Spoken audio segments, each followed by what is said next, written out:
Good morning, distinguished guests, ladies and gentlemen. My name is Michael Olatunbosun. I am the Master of Ceremonies for this day's occasion, this valedictory lecture of Professor Wuraola Adebola Shokunbi. I'm happy to be here. I hope you're also happy to be here as well. It is a momentous occasion this morning, and we're happy that it's happening in our lifetime. I'd like to inform you that the program will start in earnest in a few minutes. We're expecting a retiree and a distinguished professor to come into the auditorium, and then we'll start off the program immediately. In the meantime, I'd like you to make yourself comfortable. Please sit down. If you need a cup of coffee or some snacks, please go ahead and take yours, but please quickly come back into the auditorium. We'd like to have the auditorium filled up and everybody seated before we commence the program in earnest. Thank you very much.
Of green,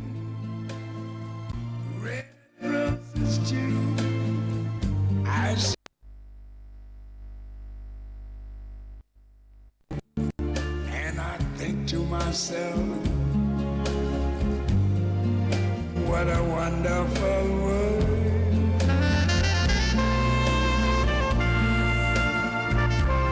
I see skies of blue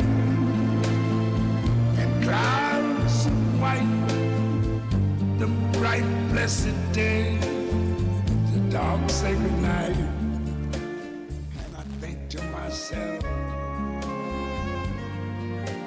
what a wonderful world.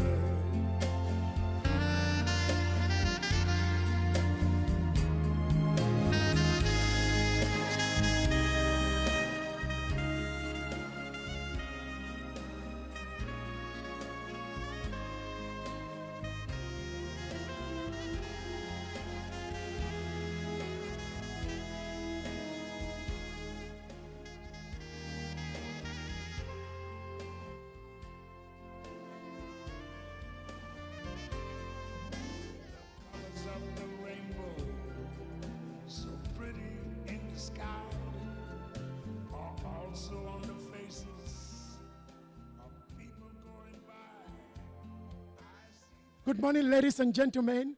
Please, if you're just coming in now, kindly grab a cup of coffee, tea, water, or juice, just at the back end there. Thank you so much. Please, let's do that before the program begins. Thanks.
Thank you very much.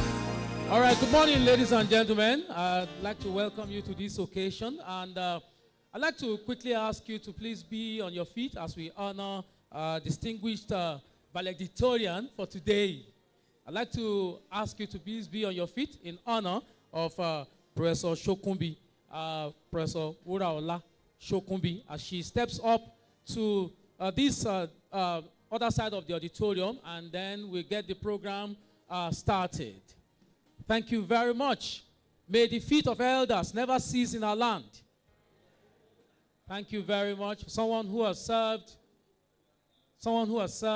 this nation meritoriously, who has given everything, including the best that she has to serve this nation. I was looking at her profile a while ago.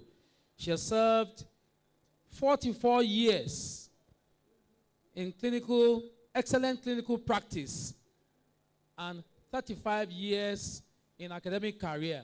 That's massive, if you ask me. Thank you very much, madam. Thank you.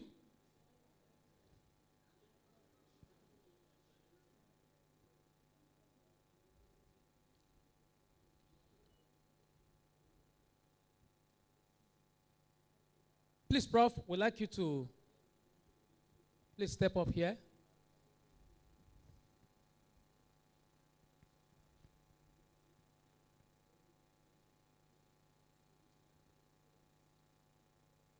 Thank you for this honor.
All right, you may be seated. Thank you very much. Like I said earlier, I am happy to be here, and I'm pleased to join the Department of Haematology, College of Medicine, University of Ibadan, and the University College of Hospital, Ibadan, to welcome you to this momentous occasion. It is the valedictory lecture in honor of Professor Wuraola Adebola Shokunbi.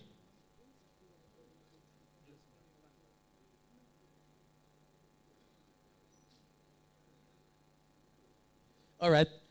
Thank you very much, Prof. Okay, so I said that I'm happy to join these organizations. These are very, very institutions of repute to welcome you to this occasion.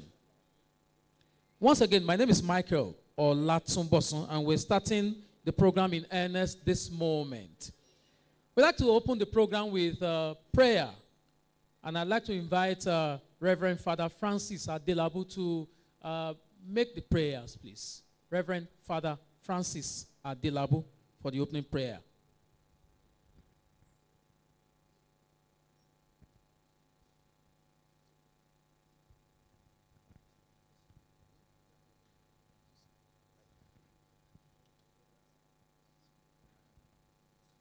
May we rise, please.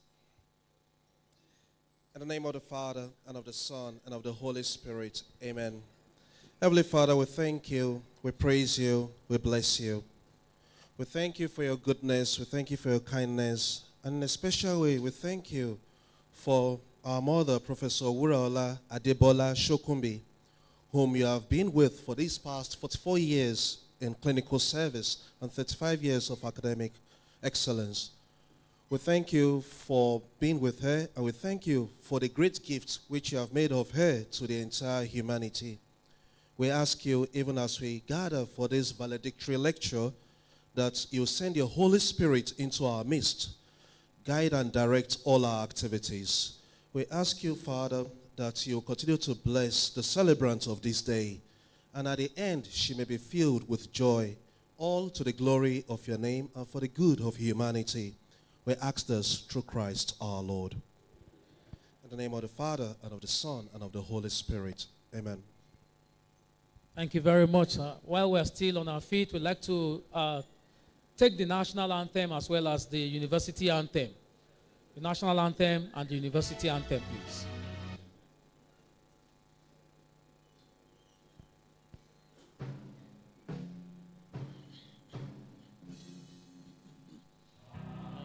My soul compatriot, Nigeria's call obey, to serve our fatherland with love and strength and faith.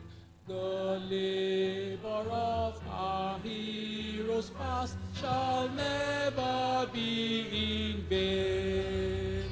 To serve with heart and might, one nation bound in freedom, peace and unity.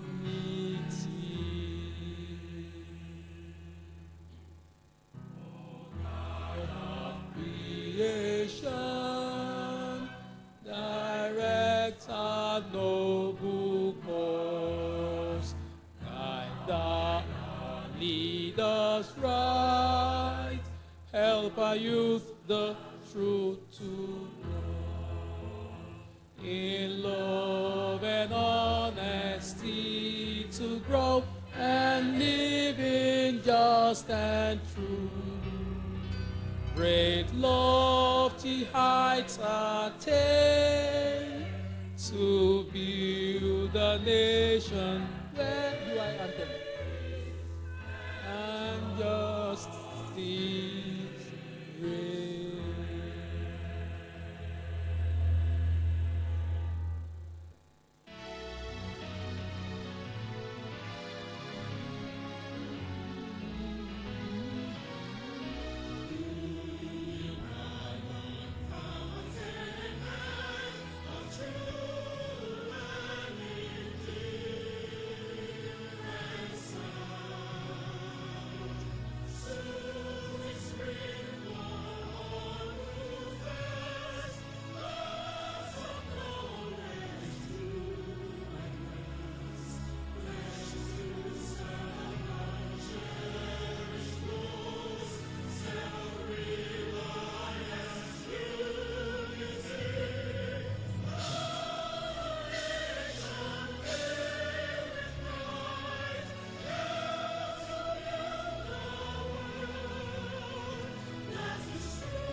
Thank you very much. You may be seated.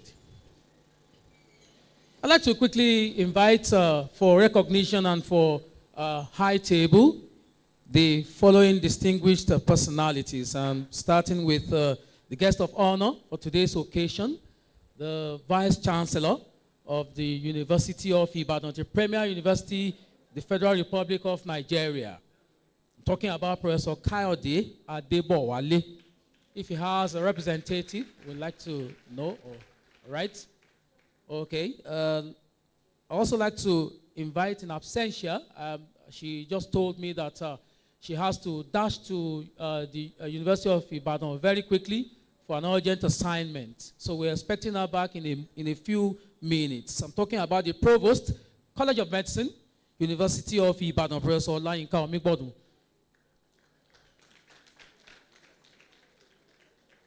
I'd like to invite also the Chief Medical Director of the University College Hospital, our own UCH, Professor J.A. Otegbayo.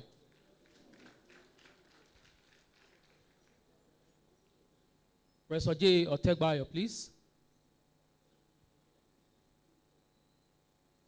Okay, so, all right. I'd like to also bring to the high table the Dean, Faculty of Basic Medical Sciences, University of Ibadan, Professor Oyerunke Odunola.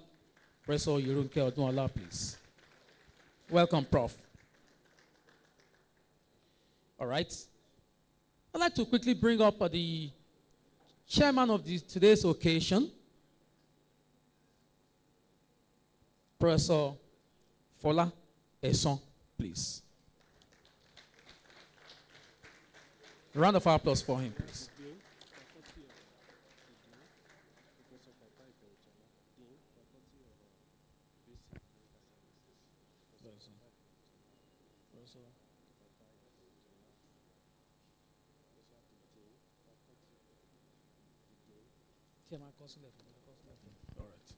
All right. I'd like to also invite to the high table Head of Department Haematology, Dr. Taiwo Kotila, please.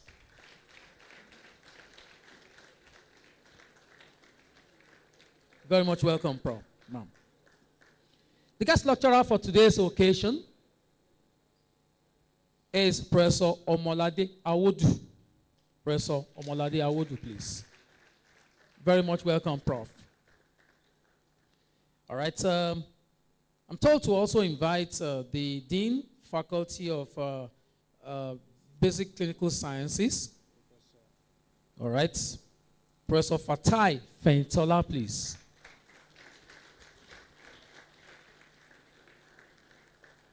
Okay. Okay. All right. Thank you very much, distinguished guests and ladies and gentlemen, members of the press, as well as fellow Nigerians.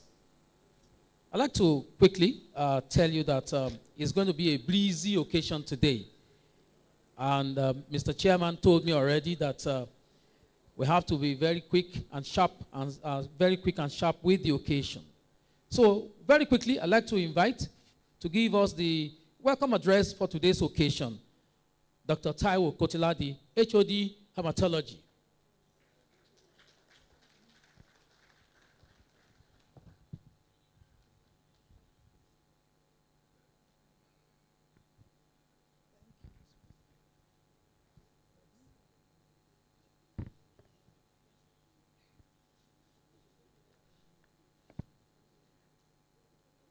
The Vice Chancellor, University of Ibadan, the Provost, College of Medicine, the Chief Medical Director, the Dean, Faculty of Basic Medical Sciences, Professor Oyerunke Odunola, the Chairman of today's occasion, Professor Eson, our guest lecturer, Professor Omolade Awodu, the Dean of Faculty of Basic Clinical Sciences, Professor Fatai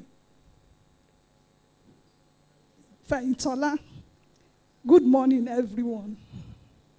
It is my pleasure and privilege to welcome everyone to this auspicious occasion in honor of our esteemed teacher as she attains the age of 70 and retires from active service to the university and the hospital.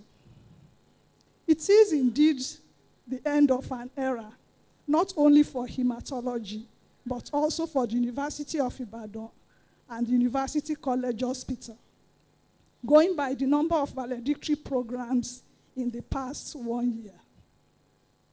Our celebrant of today is a woman of many parts, which is obvious from her biography. A woman of many firsts, who means different things to different people, all of which makes her very distinguished. She's not only a hematologist of repute, but a distinguished hemostasis expert. In not too distant past, resident doctors from different parts of the country used to come over to Ibadan to learn factor assay from her. This morning, we are not just celebrating a distinguished personality, we are celebrating a legacy in hematology, a legacy of hard work.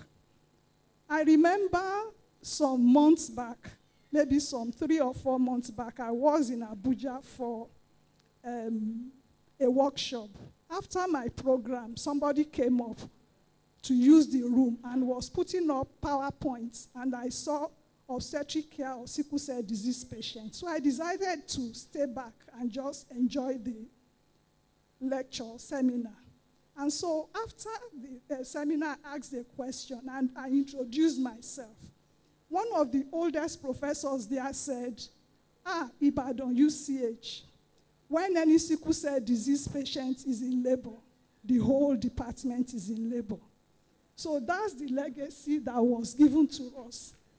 Right from Professor is not here, the chairman of today's occasion, down to Professor Shokunbi, and they have translated that hard-working culture. Even our patients know that even when everybody is on strike, they will say, just get hold of one of the doctors, you will be seen. So this morning, it is that legacy that we are also celebrating. Similarly, as a senior house officer in hematology, I could remember the nurses in HDCU would say, Eson was the father of hemophiliacs. Eson is the chairman of today, is the father of the C class. I would say that Professor Wuraola Shokunbi is the mother of the hemophiliacs. And I would end this by giving 3 scenarios from her care of our patients. We had this sickle cell disease patient, though late now, we call him Baba Keke. He would come to daycare, he was indigent, would never come with money. So if he's not in pain, he wouldn't bother come to daycare directly. He would go to Professor Shokunbi's office. And so Professor Shokunbi would guide her to daycare, and then he will receive free treatment.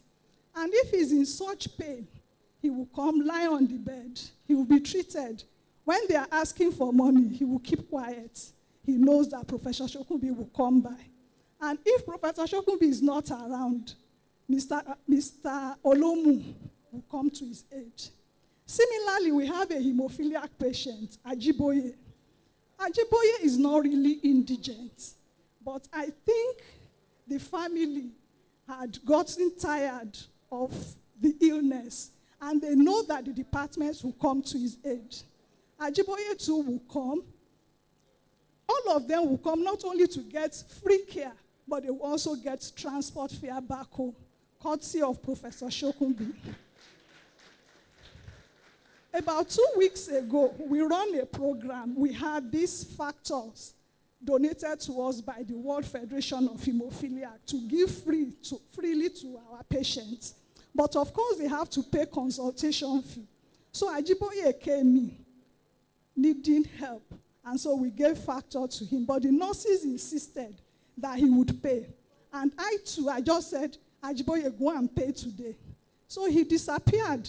The next thing, I saw him with Professor Shokunbi behind him. So I knew it is a battle that I cannot win.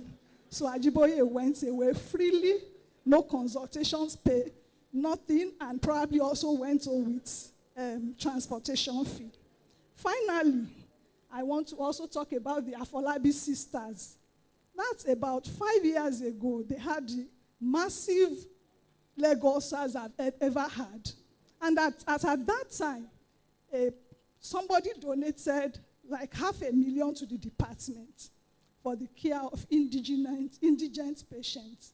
So we started managing the ulcers, but we knew that they would need to have a graft.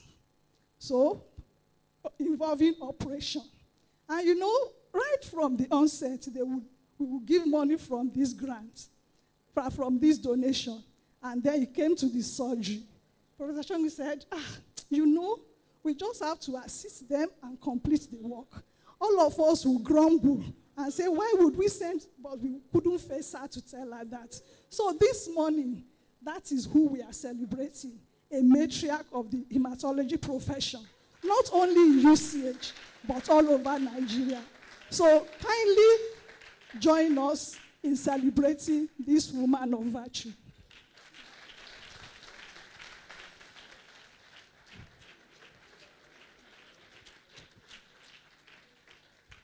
Thank you very much, madam. Can we get a bigger round of applause, please?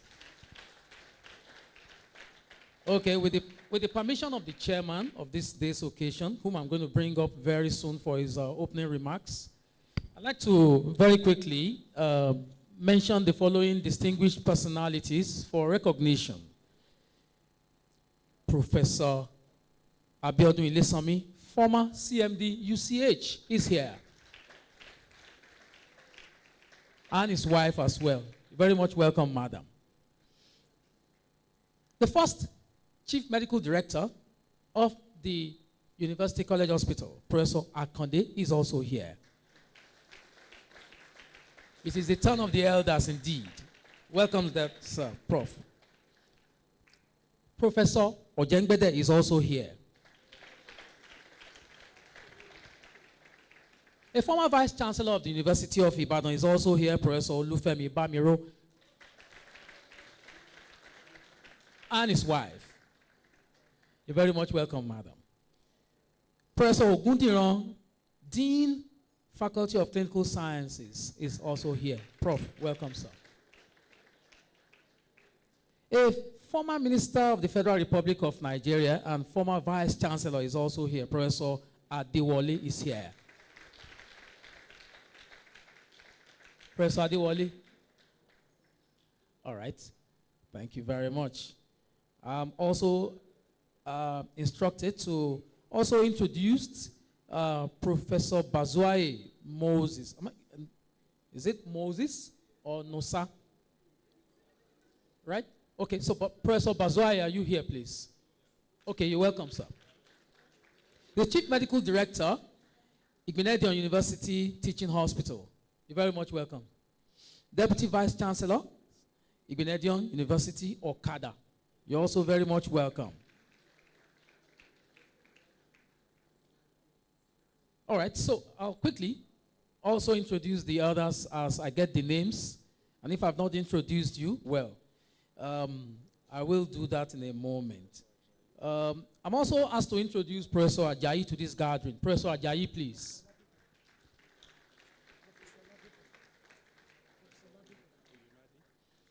Professor Oyemade, please. And Professor Ladepo, please. Professor Mrs. Oluni, are you also here? Yes, she's here. Yes. I'd like to see your hand, ma'am. I like that. I'd like to see the agility in the elders. You're very much welcome.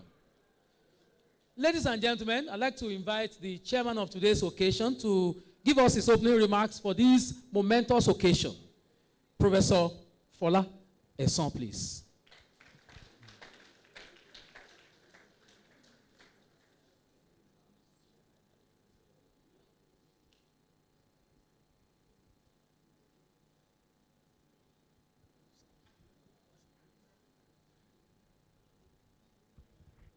Ladies and gentlemen, Celebrant and her husband,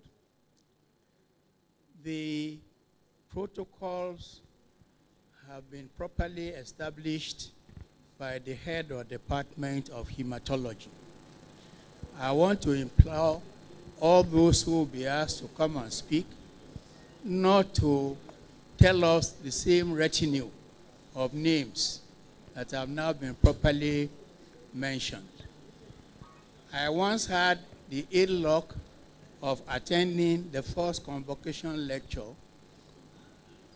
of the graduation of one of the latest universities. And the protocol list was 1.5 foolscap pages long.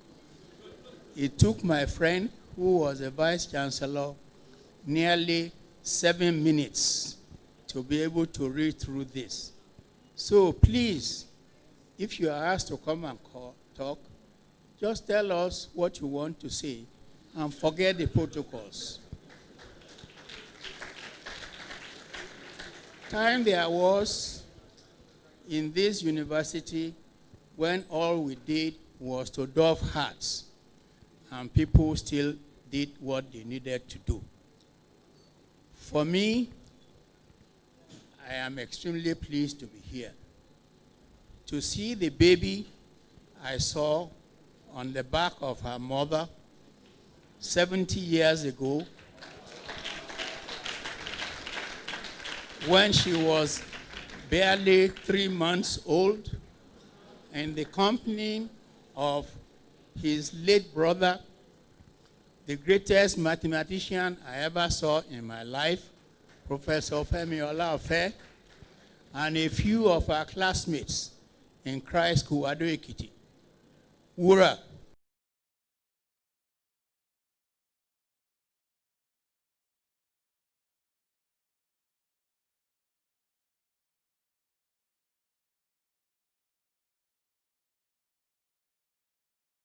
And all her life she has been golden. From Christ School, where not only did she score a very, very high score in the West African School Certificate, for which it was my privilege to give her a prize, because that kind of effort had never been seen in any woman in that school as of that time. And also her training in the University of Ibadan, University College Hospital, where I also had the opportunity to mentor her as, I don't remember what you call them now, student technicians or whatever. They had vacations and there was very little for them to do. We took a number of them to the Department of Haematology to come and help us do some research. I regret to say that the paper that we published as a result of that work became a kind of albatross later on when it came to the matter of promotion, when it was said that, I'm sorry, I hope you don't mind my saying this, I wasn't qualified. 7 years, nearly 10 years after I left the University of Ibadan to be a referee for her promotion to the post of professorship. To me, this was a very interesting thing because I had retired and left. I will talk a little bit about that soon. And although I kept an interest in the department, it was not a very active one. My leaving the university itself was an interesting episode. When I finally decided to leave after a stint in NIMR in Lagos, where I was told that because there was no money for research, whatever was left from the salaries that were being paid to what I said at that time was a ramshackle collection of researchers who were doing virtually nothing, I should use to buy newspapers and just enjoy myself. To be told this by a minister who himself was a renowned professor of physics was very damning for me. So I left Yaba, came back to Ibadan, sought permission to go and recoup, and then decided that since we were now required to use our own money to buy chalk. I was not coming back. I wrote my letter of resignation and retirement, made sure it was delivered to the university, and waited for 3 whole months. There was no response. When I came back home and asked the establishment officer, you'll be surprised what his answer was. The university had no money to buy paper to be able to reply to my letter of retirement. I then tried to procure paper for him at the university bookstore, which was at that time manned by one Mr. Agbebi, my good friend who was junior to me in Christ School.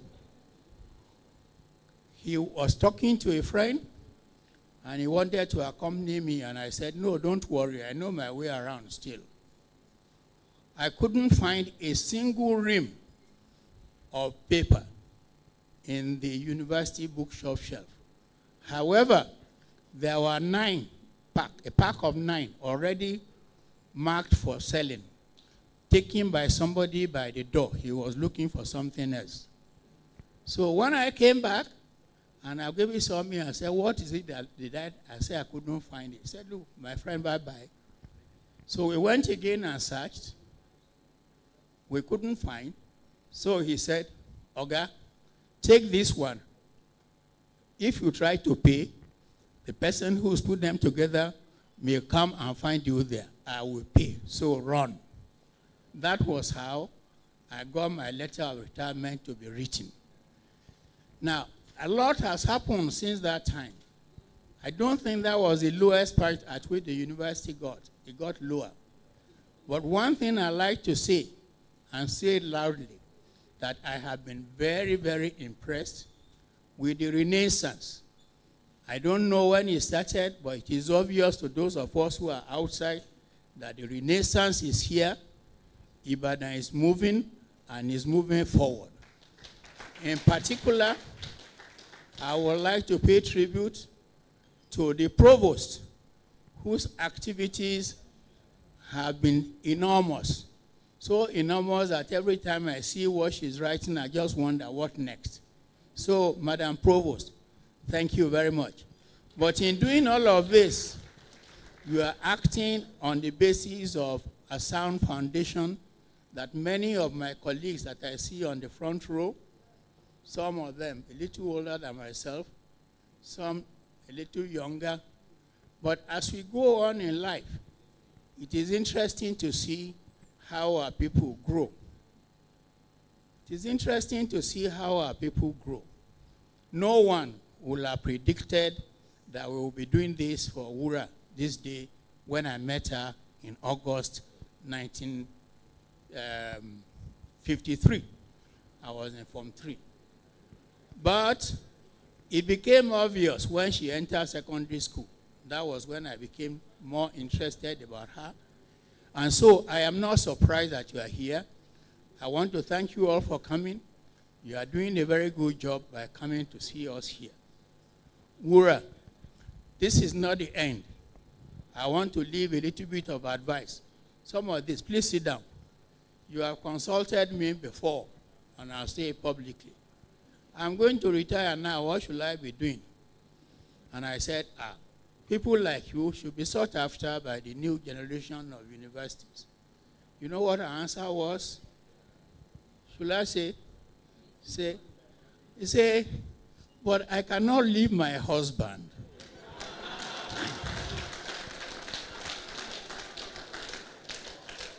So, what further evidence do we need of this union? How good it has been, how they have been faithful to God, and God has rewarded them very well. I could go on and on.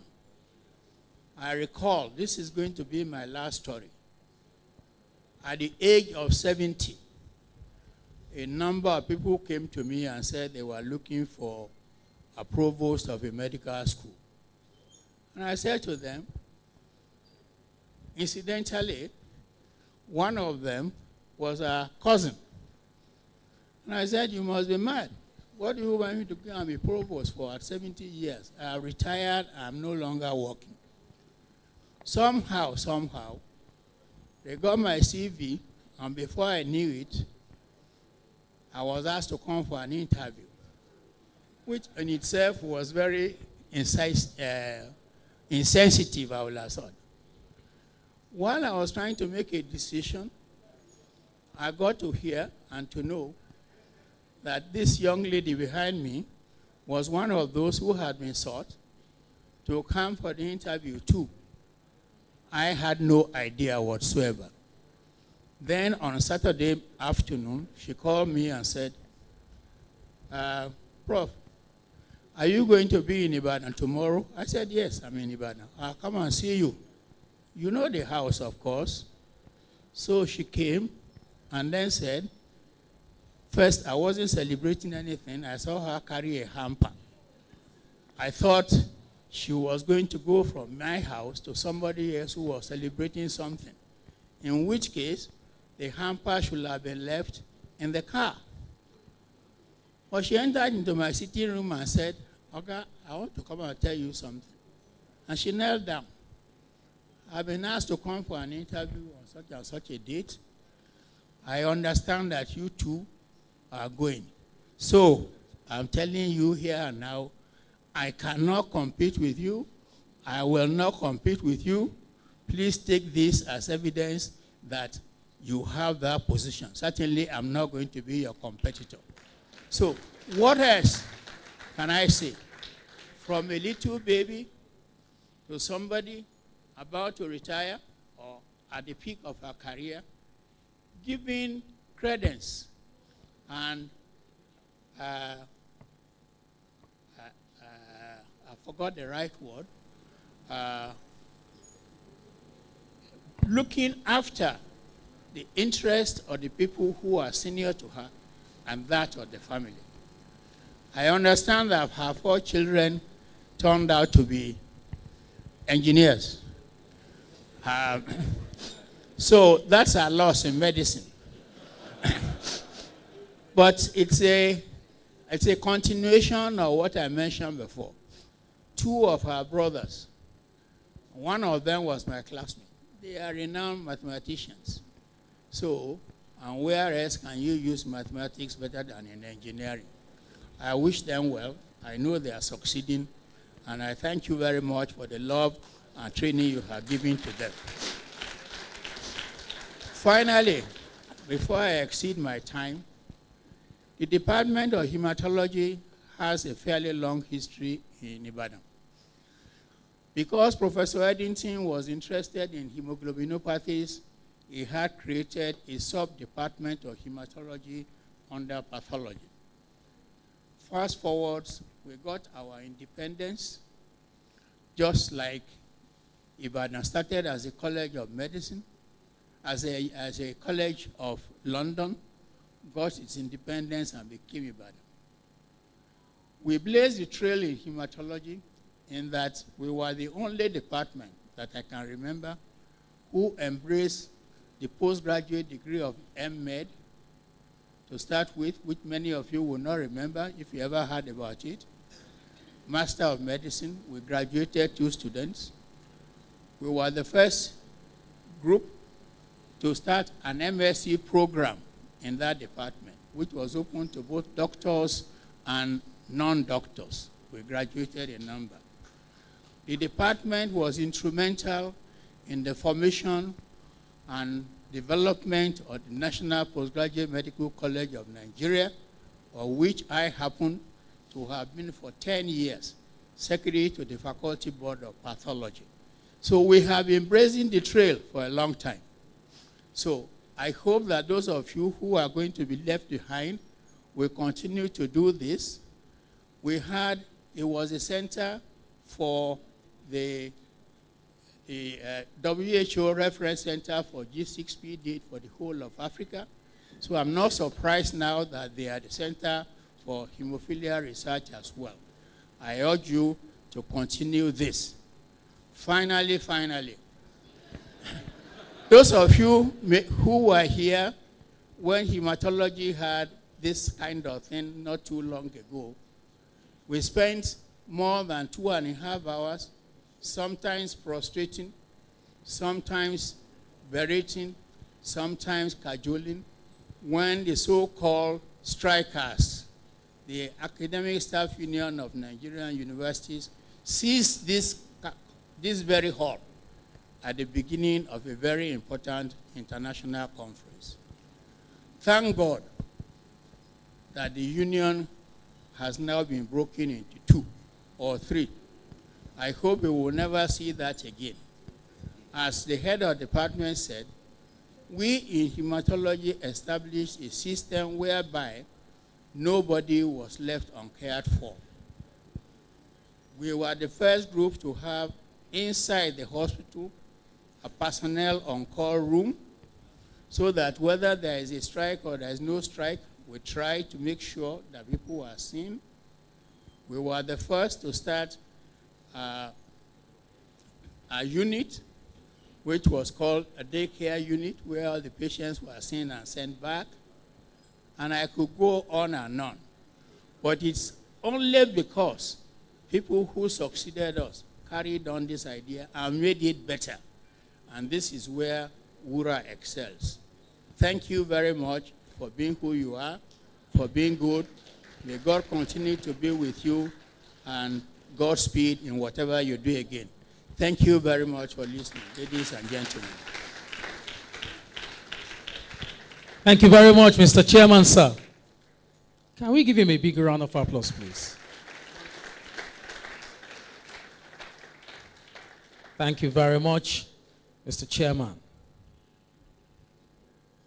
I'd like to invite to the high table a representative, or I'm told that he will be standing in for the Chief Medical Director of the University College Hospital.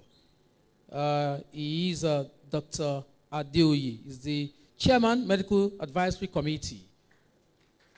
Dr. Adeoye, please. Yes, sir. I'd like to quickly introduce to this gathering from the Association for Reproductive and Family Health, Professor Ladipo. Professor Ladipo, please.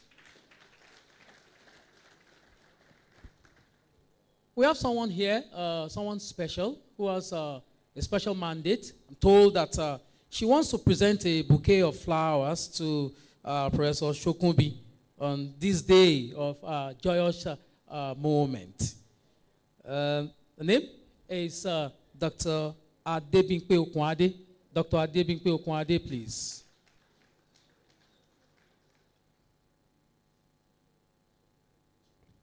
Can you give them a round of applause until they get here?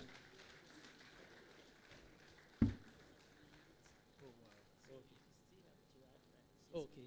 I'm told that she's Professor Shokunbi's auntie. Wow.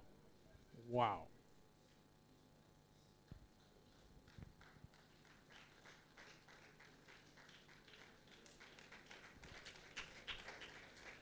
Thank you very much.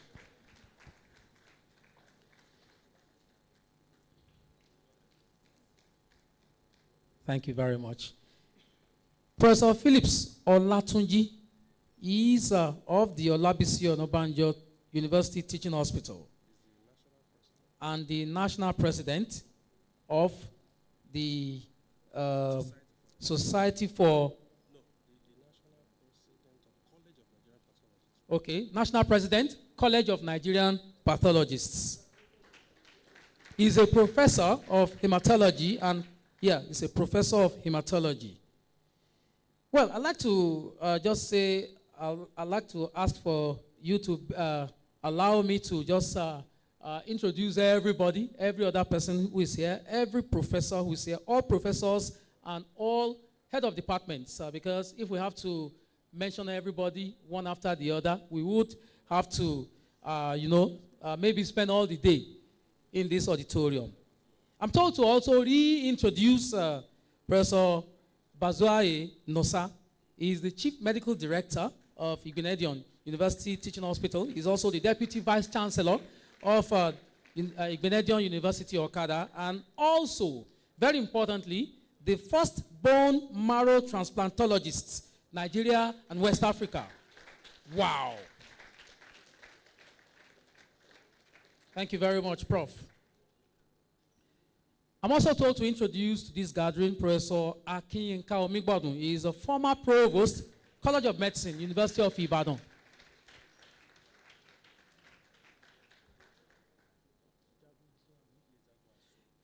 I'd like to introduce Professor Olajide Ajayi, former CMD, UCH, as well as Jagun Aso of Ijebuland.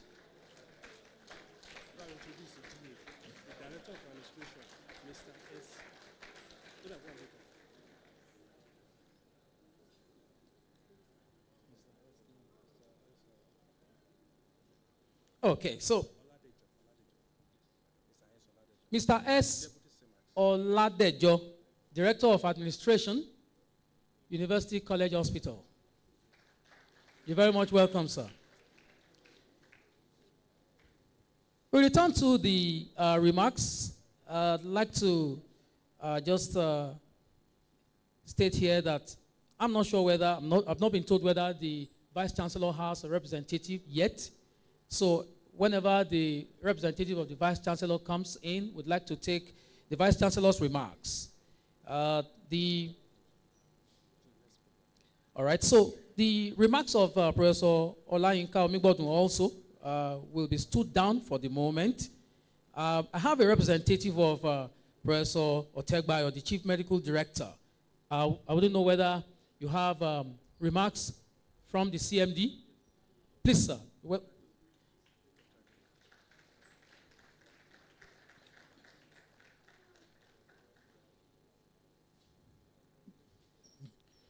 so, Dr. Adeoye will take the remarks of the CMD.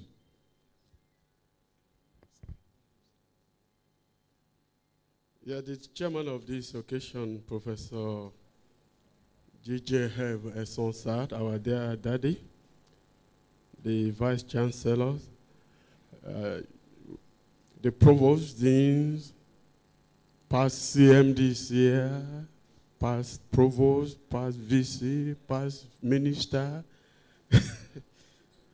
all our teachers, great mentors here present. We want to appreciate your presence as a man. I stand in to represent the Chief Medical Director, Professor Jesse Abiodun Otegbayo, who just returned in a few minutes ago from all those Abuja series of Abuja's meetings. And because of the importance attached to this, he had asked us to come here with full force. And that's why Director of Administration is here, how the DC Max were here to honor whom honor is due. Ma'am, on behalf of the management, the staff, students, and our patients of University College Hospital, we want to congratulate you today for this age that you had attained and the retirement that we are celebrating. It is our joy that we are witnessing today with you being in sound health. And we look back and see all the contributions that you have made, and we can just rejoice with you today, ma. So congratulations, ma. Not only that you just passed through, we know that you are a former Chairman Medical Advisory Committee, the Director of Training, Research, and Clinical Services. In fact, to us, we call you our emeritus CMAC. We congratulate you, ma, and we love you. Me, I have several personal encounters with you that you know have been very pleasant. And I know you are always available. I know even in that office at CMAC, I disturb you a lot. And I can assure you, I will not let you go. I will continue to disturb you. Mommy is somebody that will give you advice at any time. And she's willing to always give positive advices. I remember lately when I was confused about an issue, the way you sorted it out.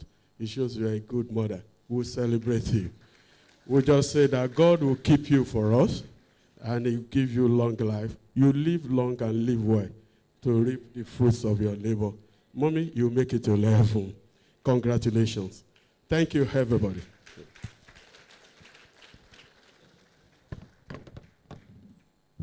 Thank you very much, sir.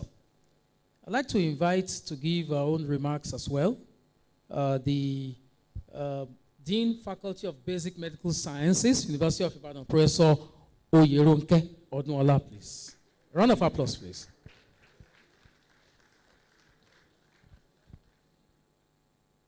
Thank you, Prof.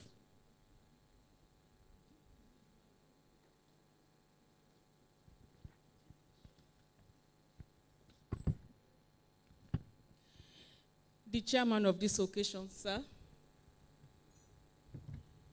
while recognizing the already established protocols, I must, in a very warm way, welcome all the past vice chancellors of the University of Ibadan that are here seated, ministers of the Federal Republic of Nigeria, past provosts of the College of Medicine, our living legends, sir and ma'ams, friends and colleagues from the University of Ibadan main campus, friends and colleagues from the College of Medicine, members of ESCO, College of Medicine. I can see the financial controller there at the back. Past registrar, University of Ibadan. Good morning, ma, Mrs. Ikotun.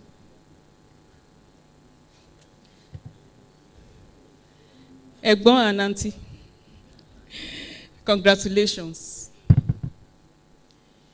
I want to start by congratulating Egbon Shokunbi, specially, sir. I want to thank you, sir, for this solid support to auntie.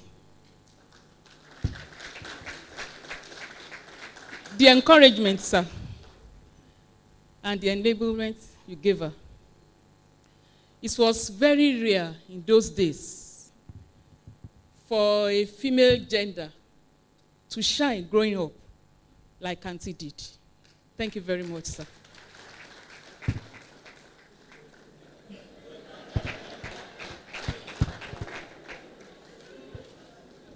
My auntie, Wuraola Adebola, the mirror of Organization for Women in Science for the Developing World, not only in Ibadan, but in sub-Saharan Africa.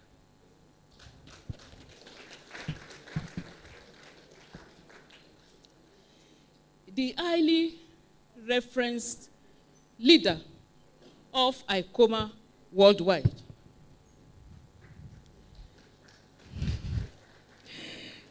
The Yaoge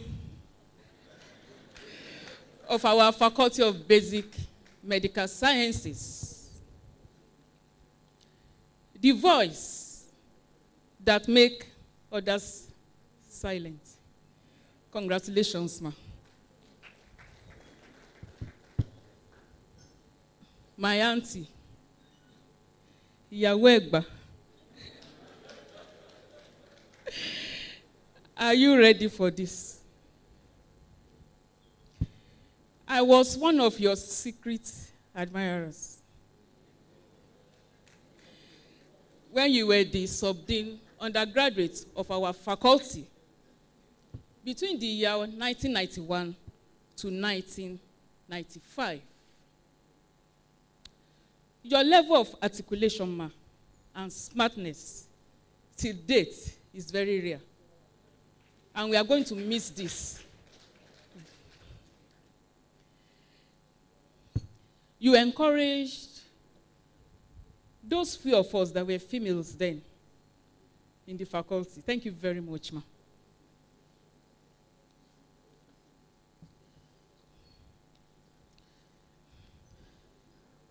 tẹ́ bá ti rí ìyàwó Ẹ̀gbá níbikíbi tẹ́ bá ti rí wọn, wọ́n máa ń dá níwájú, wọ́n á dá lẹ́yìn. Tẹ́ bá wò ẹ̀gbẹ́ ọ̀tún wọn, ó dára. Tẹ́ tún wò sí, bákan náà ni. Wuraola Shokunbi, ọmọ Ààrẹ Èkìtì, Èkìtì kété, ọmọ wa, ọmọ ẹkùn, ọmọ adára bí egbin.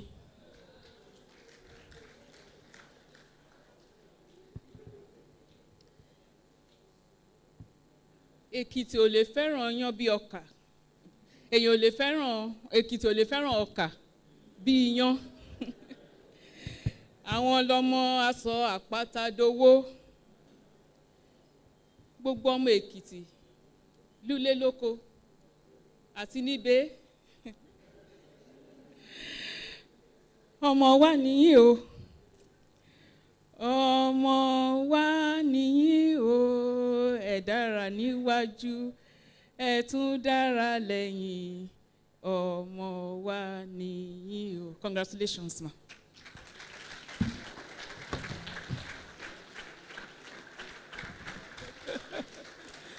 Thank you very much. For those of you who understand the cultural nuances, wow. Thank you very much, Prof, for that. Very quickly, because our time is far spent, we'd like to invite for the next remarks the Dean, College of Basic Clinical Sciences, University of Ibadan, Professor Fatai Feintola, please.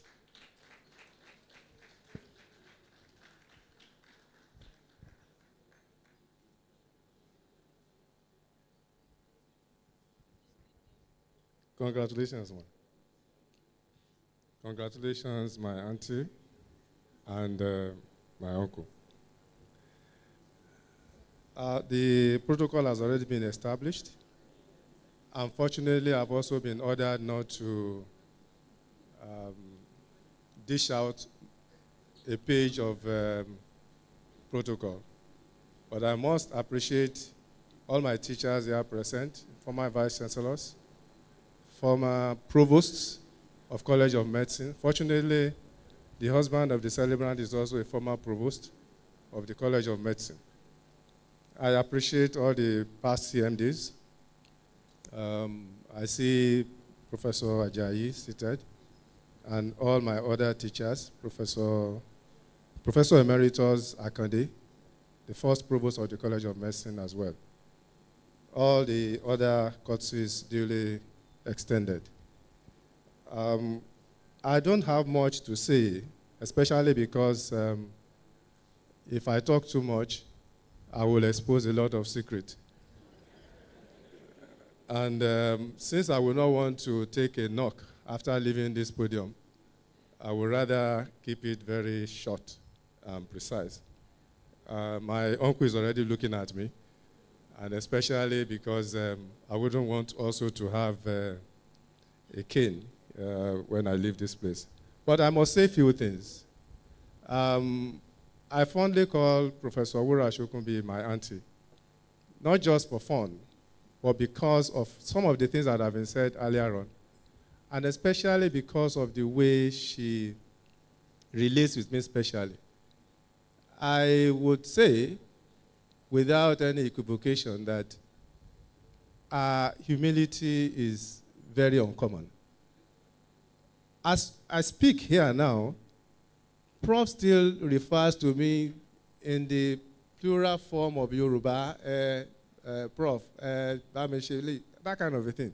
I mean, it's quite rare for somebody who taught you as an undergraduate in this medical school, who supervised part of your training as postgraduate, to be referring to you with that kind of in the Yoruba language and that kind of thing. I appreciate you, ma. I will miss you.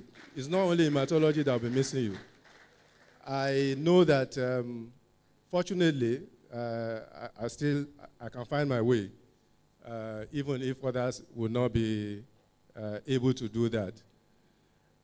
Secondly, I must say that I'm very happy that Dean of Basic had spoken. Before we came in here, there was an issue relating to the newly created Faculty of Basic Clinical Sciences. I most especially appreciate Professor Wuraola Adebola, former Provost of College of Medicine, Professor Ari Bakari, for their hard work, and many others. Dean of Clinical is also here. Dean of Clinical, Dentistry as well. They all work towards it. The point I'm trying to make is that Professor Wuraola Shokunbi belongs in the basic medical sciences. And as we speak, it is still basic medical sciences.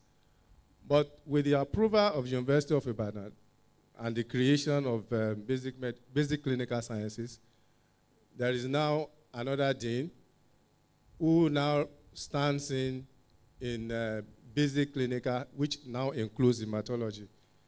And the issue was, Dean of Basic was now talking about, thank God that this thing is holding today before another dean would take office in terms of basic clinical.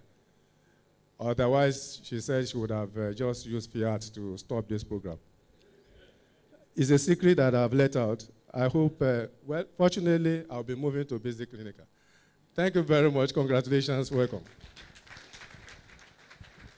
Thank you very much. A round of applause for Professor Fentola there.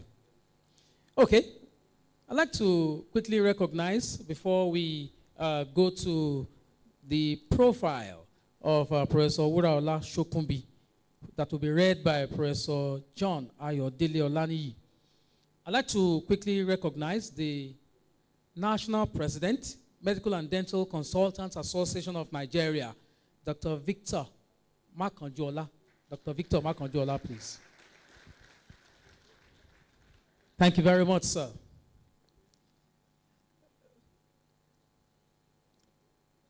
So, Mr. Chairman, sir, permit me to invite to this other side of the auditorium Professor John Ayodele Olaniyi to read out for us the profile of Professor Wuraola Shokunbi.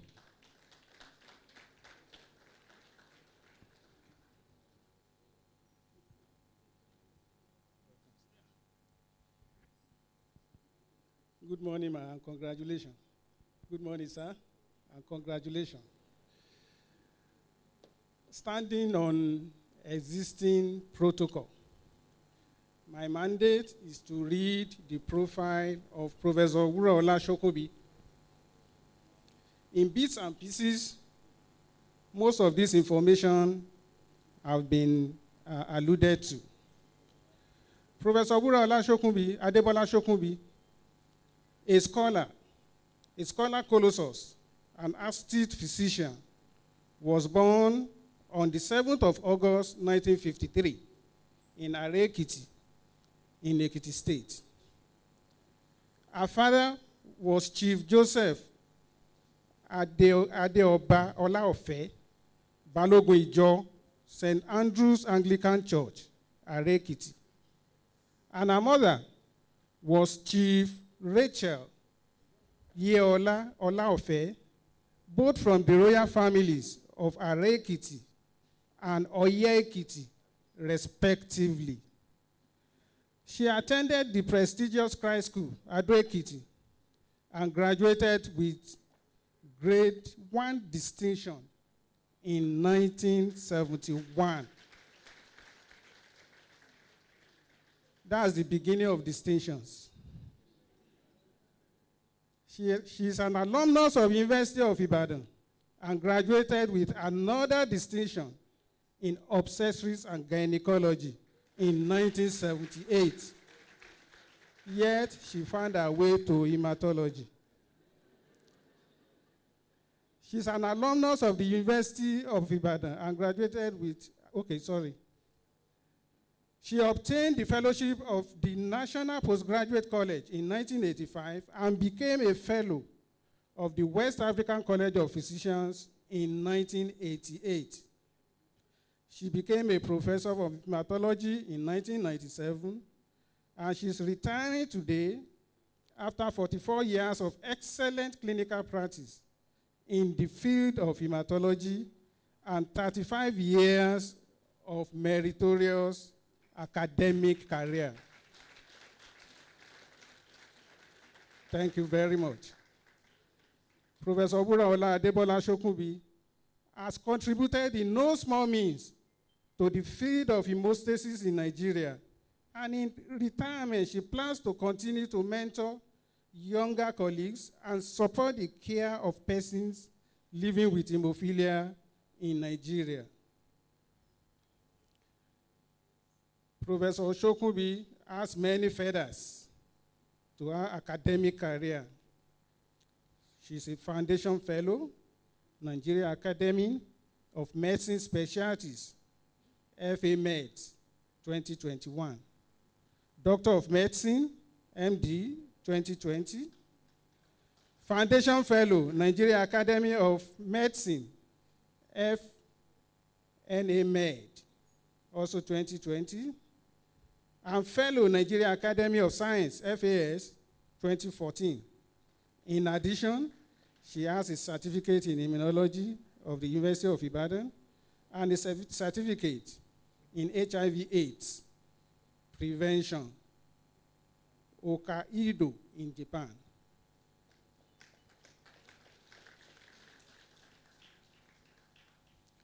She is a Christ School Merit Award winner, being the best candidate out of 142 in the year 1971 WAEC examination in Christ School. Yeah. She enjoyed federal government of Nigeria scholarship, both for the undergraduate and postgraduate studies. She is also a recipient of Ekiti State 2014 Merit Award, which was presented by His Excellency, Governor Kayode Fayemi. She has delivered about 40 invited lectures, supervised more than 25 postgraduate dissertations in MSc and fellowship levels, both of National Postgraduate College and that of West African College of Physicians. She has published 15 books and booklets, including the one we are launching today. Everybody has a copy of this now.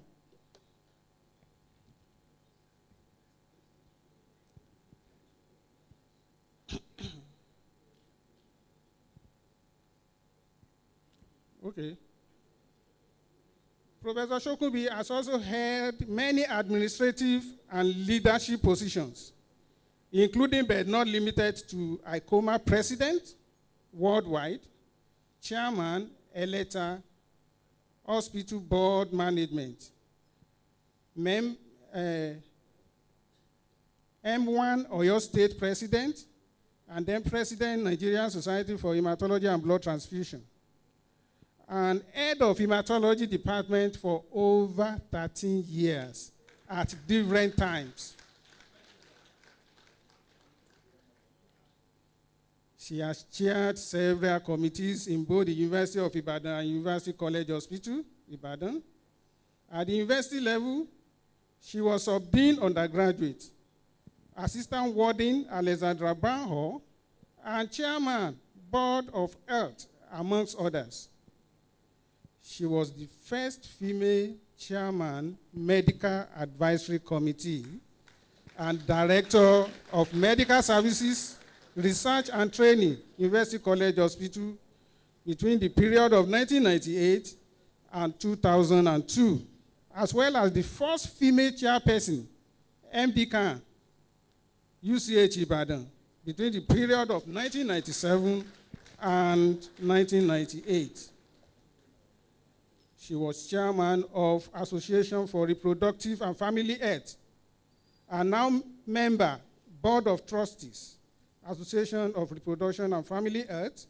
She's also a member of A&P since Peter and Paul, Major Seminar, Bodija, Ibadan.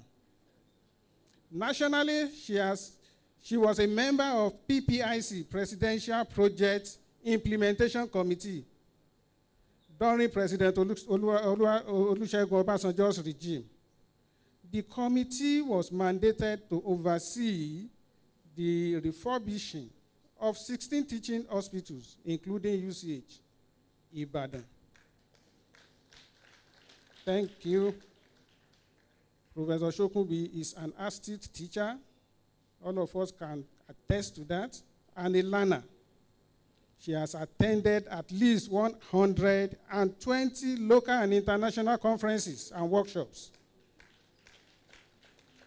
In January 2021, she delivered the 22nd annual Benjamin Oluwakayode Oshotokun's Memorial Lecture titled Venous Thromboembolism, an often overlooked disorder. Professor Shokunbi has mentored many clinicians and academics, many of whom are now professors and accomplished professionals in the chosen fields. She has also collaborated with many researchers, both locally and internationally, to advance the field of hematology, particularly the subspecialty of hemostasis. She has a certificate in basic theology, Dominican Institute, now a university situated in Samanda, Ibadan. Also, Archbishop Abe of the Ekiti Anglican Diocese presented an award to her in 2015 in recognition of her contribution to development of St. Andrew's Anglican Church, Are Ekiti. Archbishop Leke Abegurin of Oyo Catholic Diocese also gave her an award in Okepad 3 years ago. She had made pilgrimage to Rome on 2 occasions and a brief pilgrimage to Jerusalem.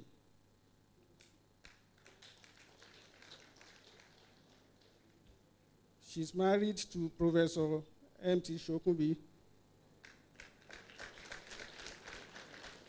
a nationally and internationally acclaimed professor of anatomy and consultant neurosurgeon. And the marriage is blessed with 3 wonderful children, all engineers, and 4 grandchildren.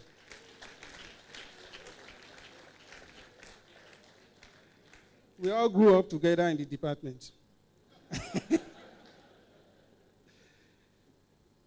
Professor Wuraola Shokunbi, though retiring from University of Ibadan and University College Hospital, Ibadan today, will still be actively engaged in teaching, community service, and will be involved in academic conferences.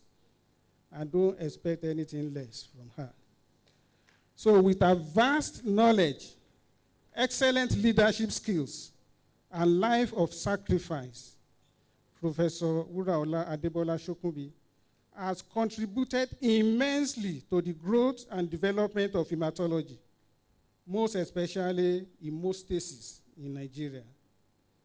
This has positioned her as a shining light, mentor of great repute, inspiration to the younger generation of hematologists in administration, in research, teaching, and clinical practice. I can audibly hear her singing, all glory, all honor, all majesty belong to God. You are here. All glory, all honor, all majesty belongs. We greatly miss you. Thank you very much. I think this round of applause doesn't do enough justice to the profile.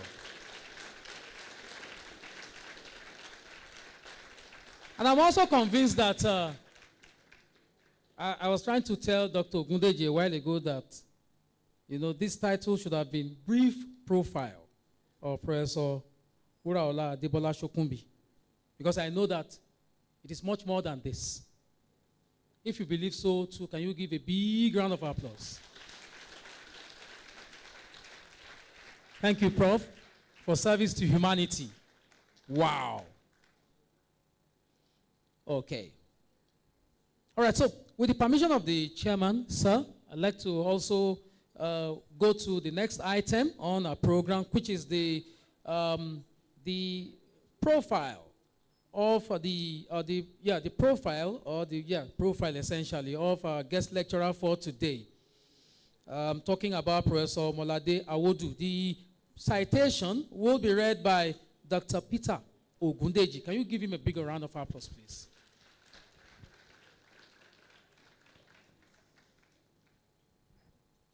Good afternoon, everyone. Distinguished grand teachers, and all other protocol established. I'll be standing on the existing protocol. Mr. Chairman, sir, I have the singular honor of presenting to us, as I read the citation of our guest speaker for today, on Haemophilia care in Nigeria.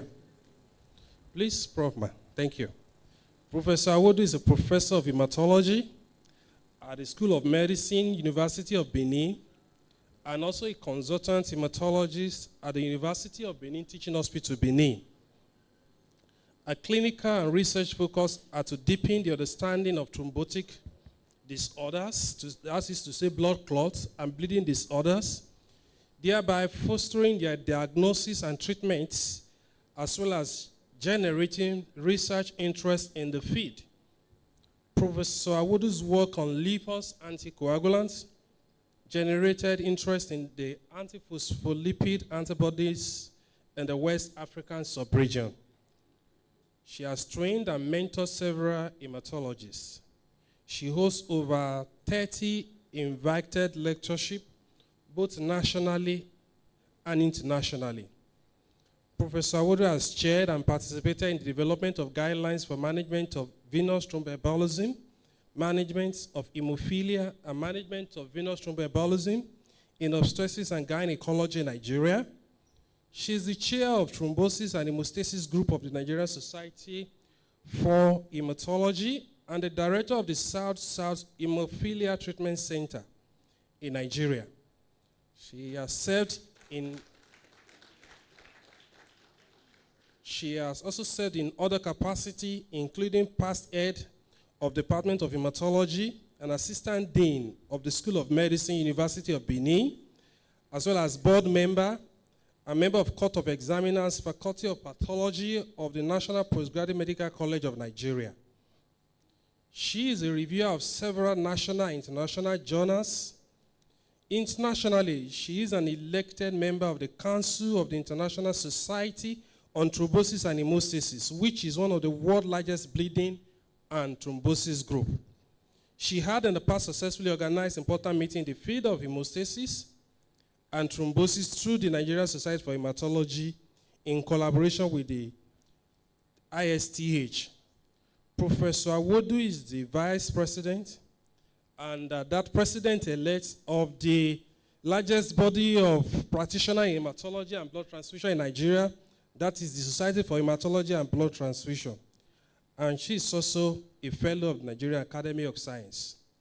Professor Awodu, about 42 days ago, ladies and gentlemen, delivered the 281th lecture, inaugural lecture of the University of Benin.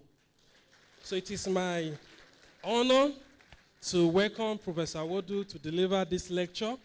She's on hemophilia care in Nigeria, which has been what she has been doing. Thank you, Prof.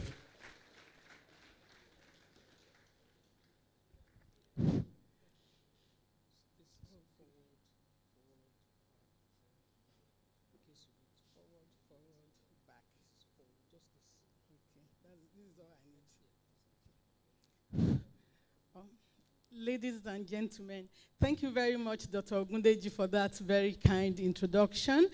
The chairman, Professor Folayeson, has directed that we should stand on existing protocol, and I intend to follow that directive. Thank you very much for your understanding. However, I must say that I don't know the criteria by which the LOC invited me to give this lecture. And I thank them for whatever criteria they use, and I'm happy to be here this morning. So, I have just one disclosure, and that is, we have heard since morning, hemophilia actually began in Ibadan. And it is like inviting a visitor to come and tell you the story of your house. That's not going to be possible, isn't it? So, however, we just give us a skeleton of what Ibadan people already know about hemophilia. Hemophilia, as we know, is an X-linked inherited disorder, and that means females are carriers and males suffer the disease. We have basically two types, hemophilia A and B. The A is due to deficiency in factor 8, and B is due to a deficiency in clotting factor 9.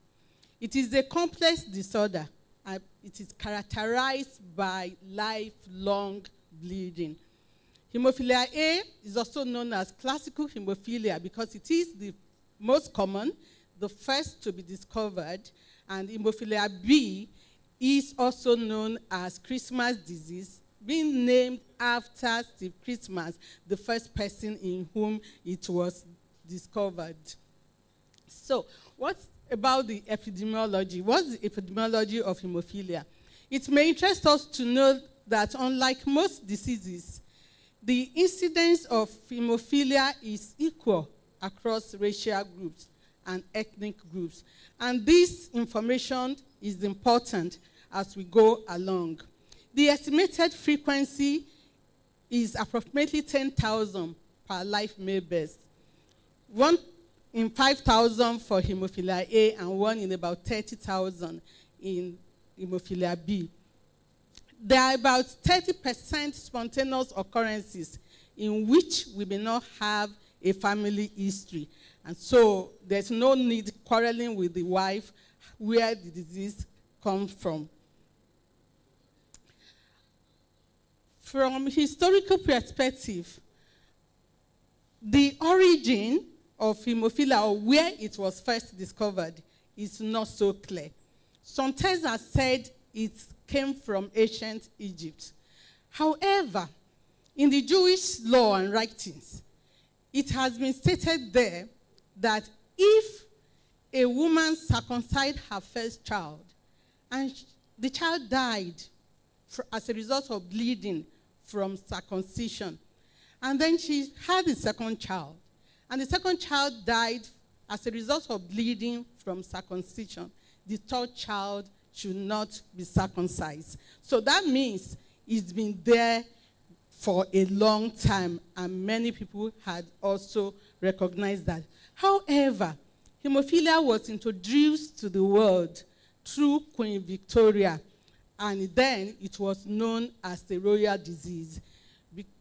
Queen Victoria was the carrier of hemophilia B. And of course, we know royalties will always attract royalties. She had 2 daughters who were carriers of hemophilia B, Beatrice and Alice.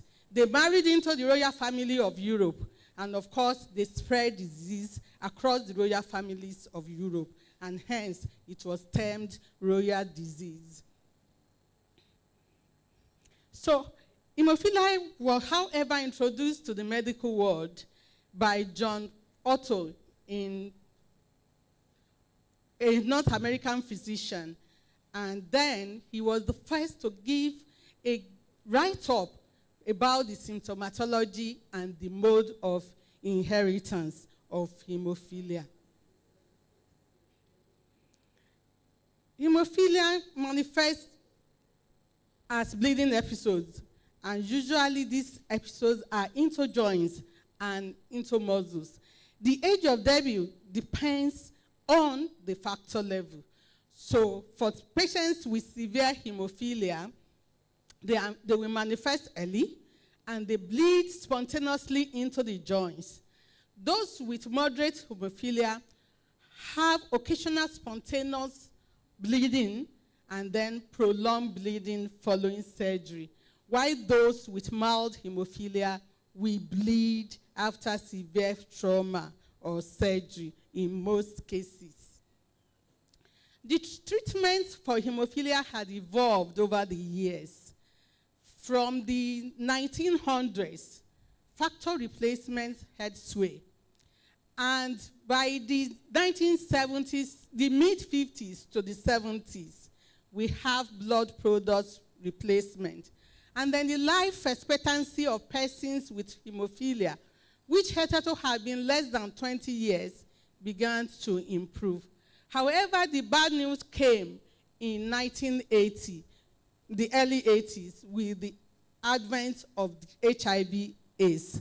Many hemophilias that were treated with blood products died from HIV/AIDS.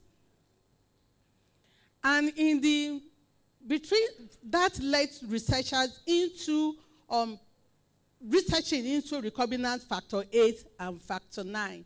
And between the mid-90s and to the 2000s, we have recombinant factor 9 for use as replacement product for persons with hemophilia.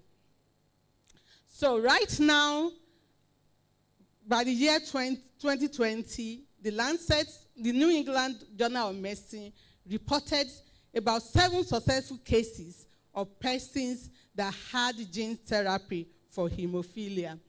And now again, rather than just depending on the factors, there's also a non-replacement therapy with emicizumab, which is a chimeric bispecific antibody that mimics the cofactor effect of hemophilia A.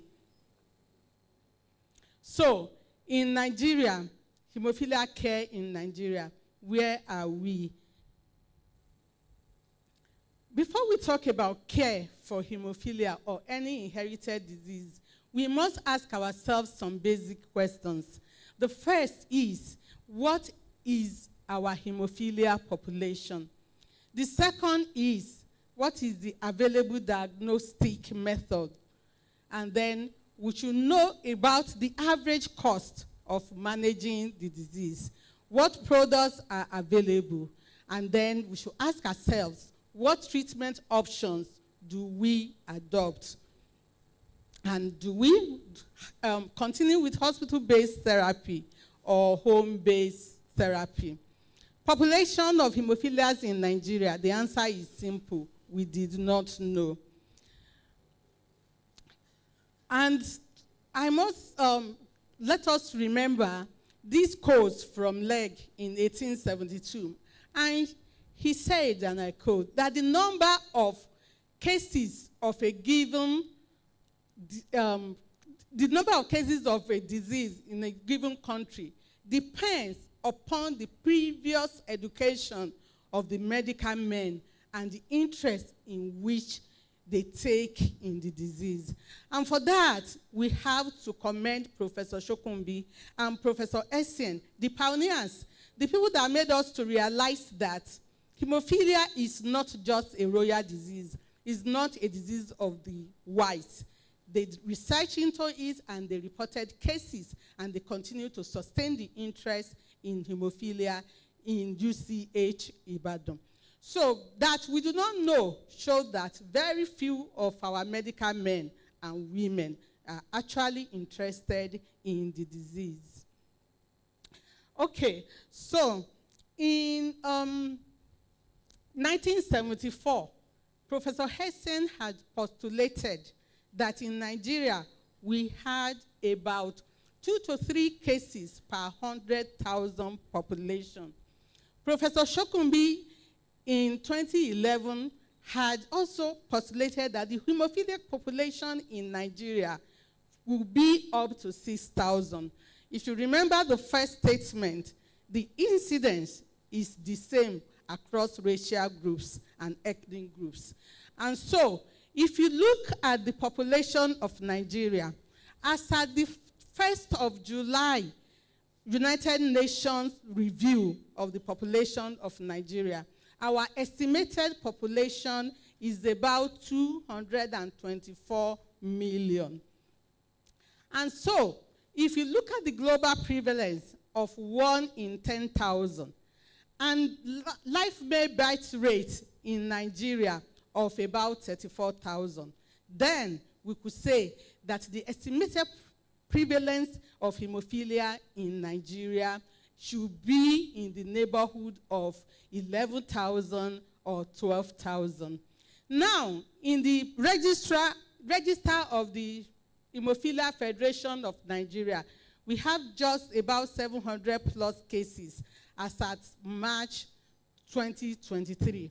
What that translates to is we could only identify about 6.6%, less than 10% of the hemophilias in Nigeria. So what is today's reality about hemophilia care in Nigeria?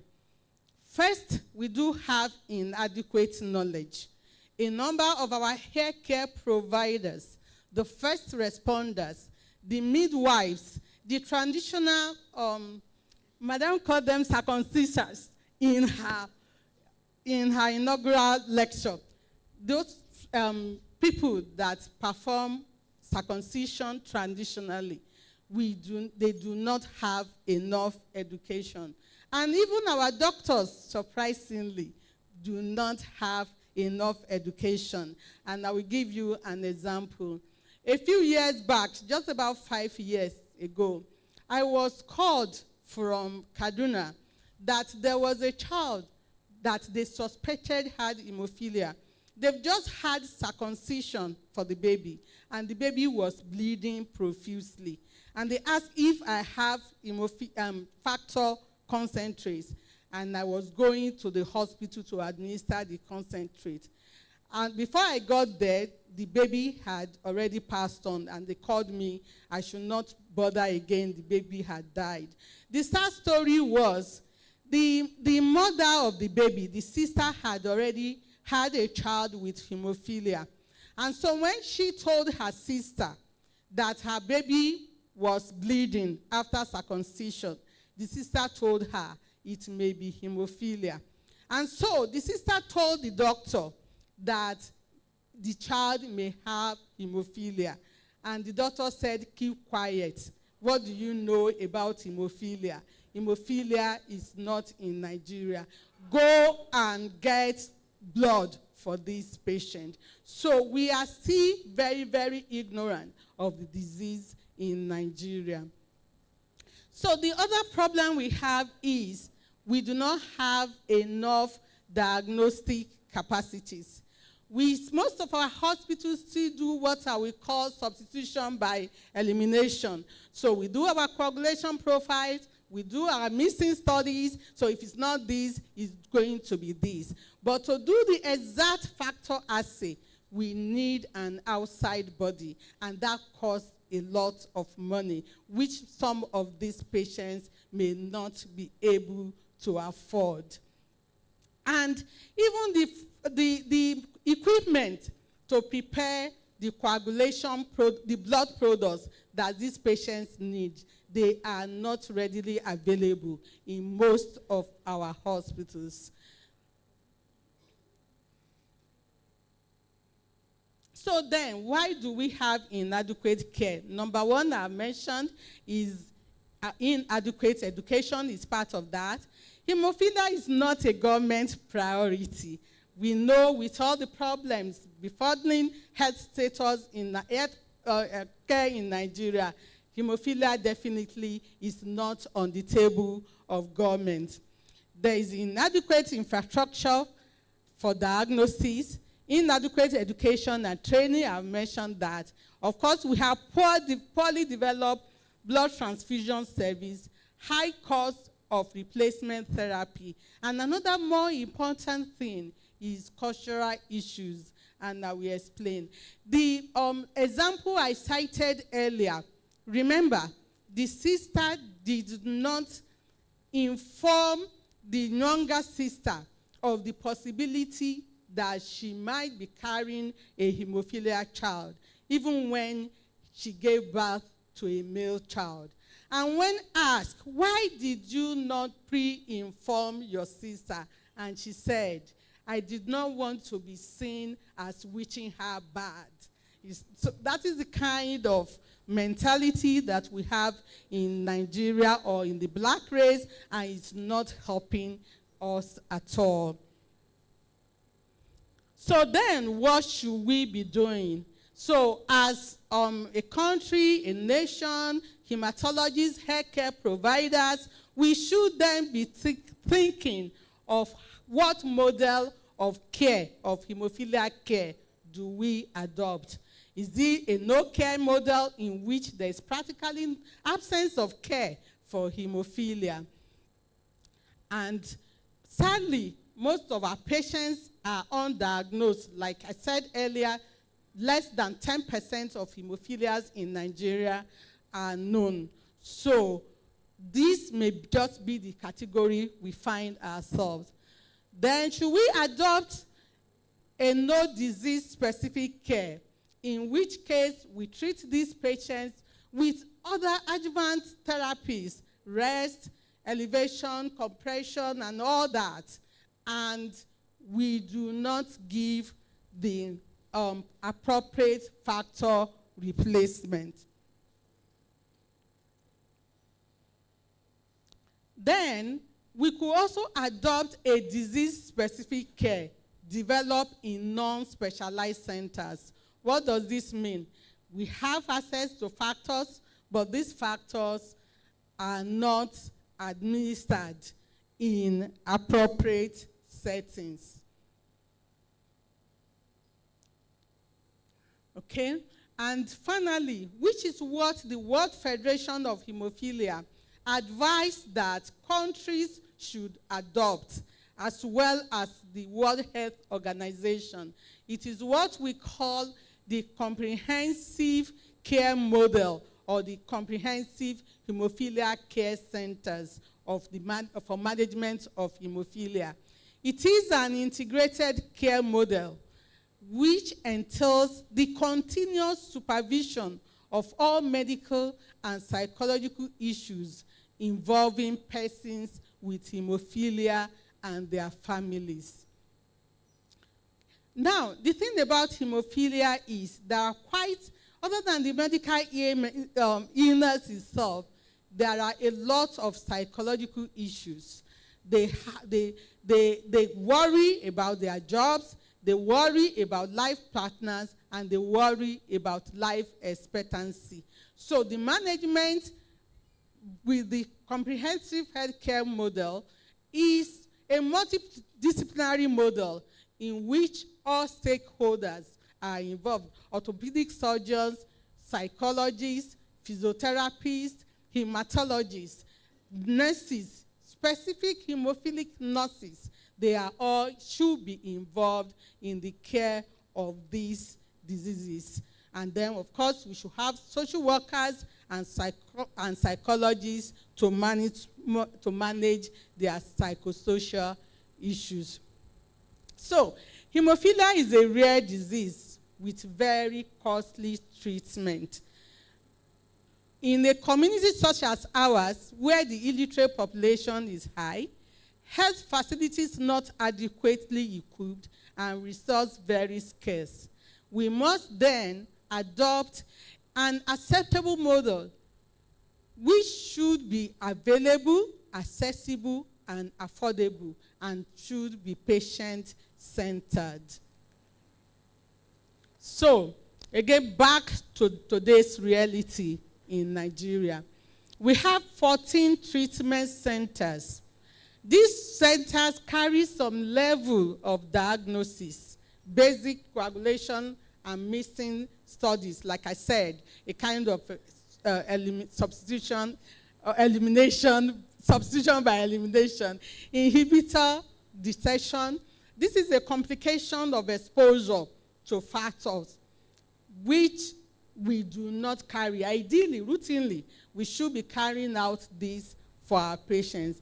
This is not done in almost all of these centers, except maybe the Lagos Center.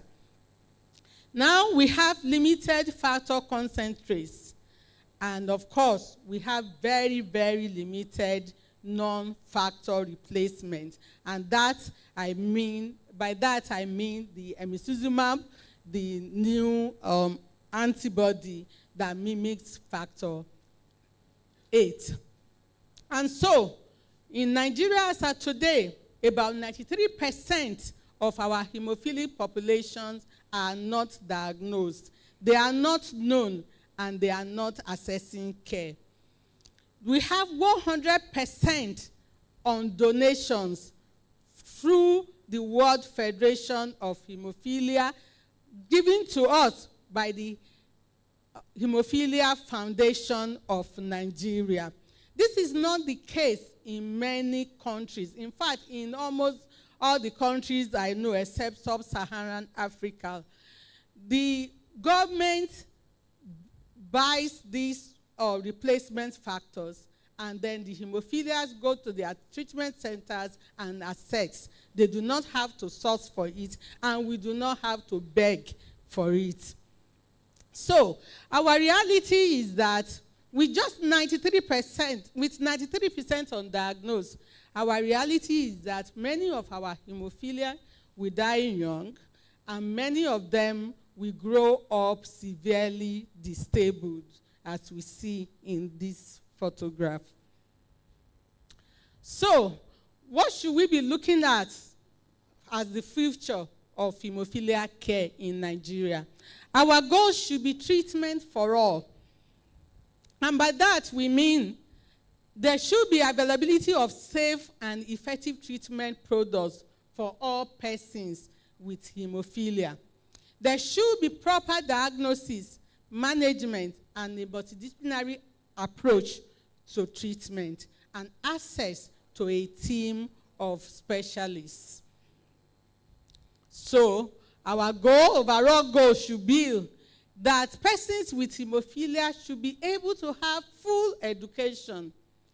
They should not worry about their job prospects. They should be able to have normal job prospects like the non-hemophilic counterpart. They should be fully contributing members of the workforce. They should not be forced to be dependent on their families. And of course, they should have normal life expectancy. We cannot talk about hemophilia care in Nigeria without appreciating Professor Essien and the Ibadan team for reporting the first cases of hemophilia in Nigeria, and for making the whole of Africa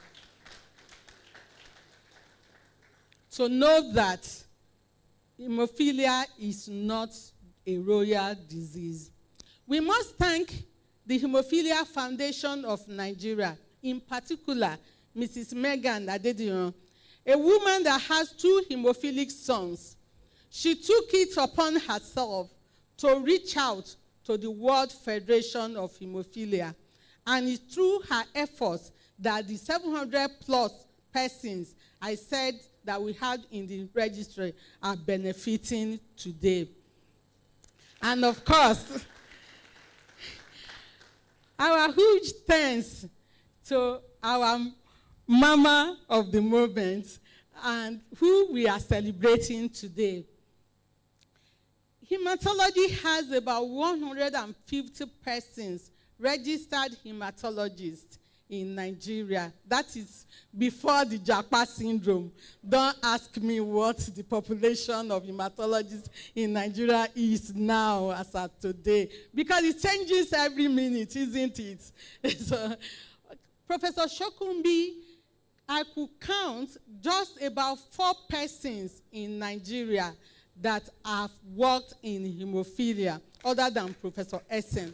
However, among these 4, Professor Shokunbi has demonstrated sustained interest in the treatment of hemophilia in Nigeria. She has researched into hemophilia, not just in Nigeria, but in Canada as well. And her research activities covered the hemophilia of the immunology of hemophilia, the symptomatology of hemophilia, the factor level, the relationship between factor levels, especially factor 8 and the ABO blood group, factor 8 levels in carriers. And in fact, one of her publications was highly enlightening because basically we would say carriers, females are healthy carriers. And she was able to report that some of our hemophilia carriers actually had as low as 18% factor 8, which put them in the mild hemophilia group. And her research activities also included diagnosis and treatment of hemophilia. Now, the extent of her research work in hemophilia is captured in her inaugural lecture to the University of Ibadan. I was going to say Benin. University of Ibadan in 2011. And her passion and empathy, Professor Dr. Kotila has mentioned that earlier on. Her passion and empathy for persons with hemophilia could easily be seen in the title of our inaugural lecture, Bleed Not My Son.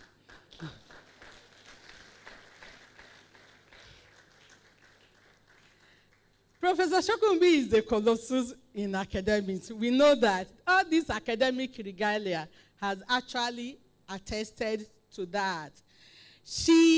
I first met Professor Shokunbi in 1996 when I passed my Part 1 fellowship exam in 1995, and by 1996 I had settled for a topic. And so I took my topic to my HOD then, Professor NKD Halim, in the University of Benin Teaching Hospital. And Prof told me that, look, if you are going to work in hemostasis, I know just one person in Nigeria that can supervise your work. She is in Ibadan. Are you prepared to go to Ibadan to go and see her? And so I got home, I told my husband, and my husband said it appears you had no choice, so you just have to travel to Ibadan. So I got to Ibadan, asked the necessary questions, and I found myself in front of her office.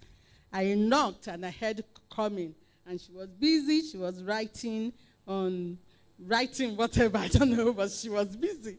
And then she looked up and said, young lady, what can I do for you? And inside me, I was like, she's not that much older than me. And then she said, young lady, okay. Anyway, so I introduced myself, and I told her about my topic, and then she asked about the literature search I had done and all that. And then she asked the next impertinent question, which also was the first lesson I took away from her. Then I had not told her that my HOD referred me, and she said, is your HOD aware you are here? And I said, yes, ma. He actually sent me to come and meet you.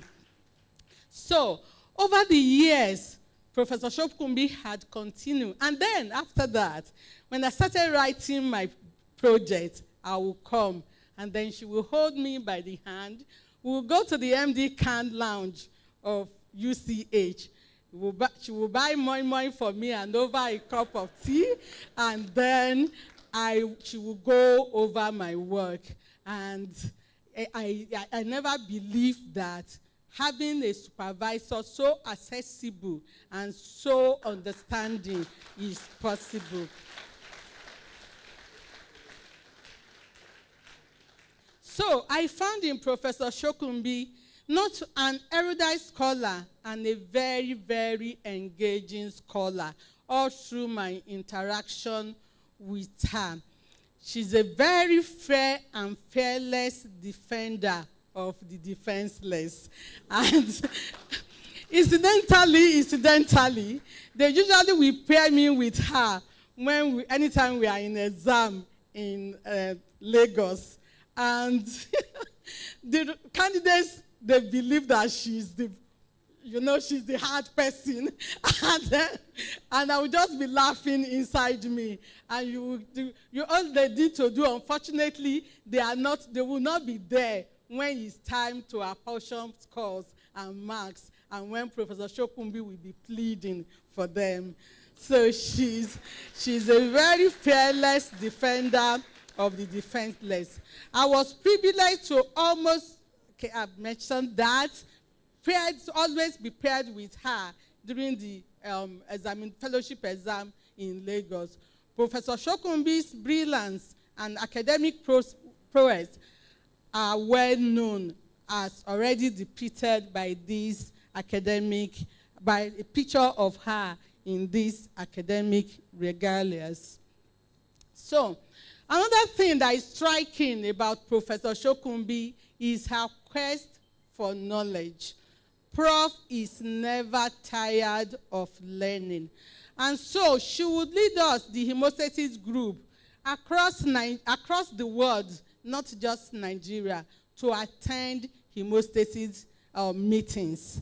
And in those meetings, Prof will take her notes. She will make jottings. She ensured that she had at least one abstract to present in any international meeting.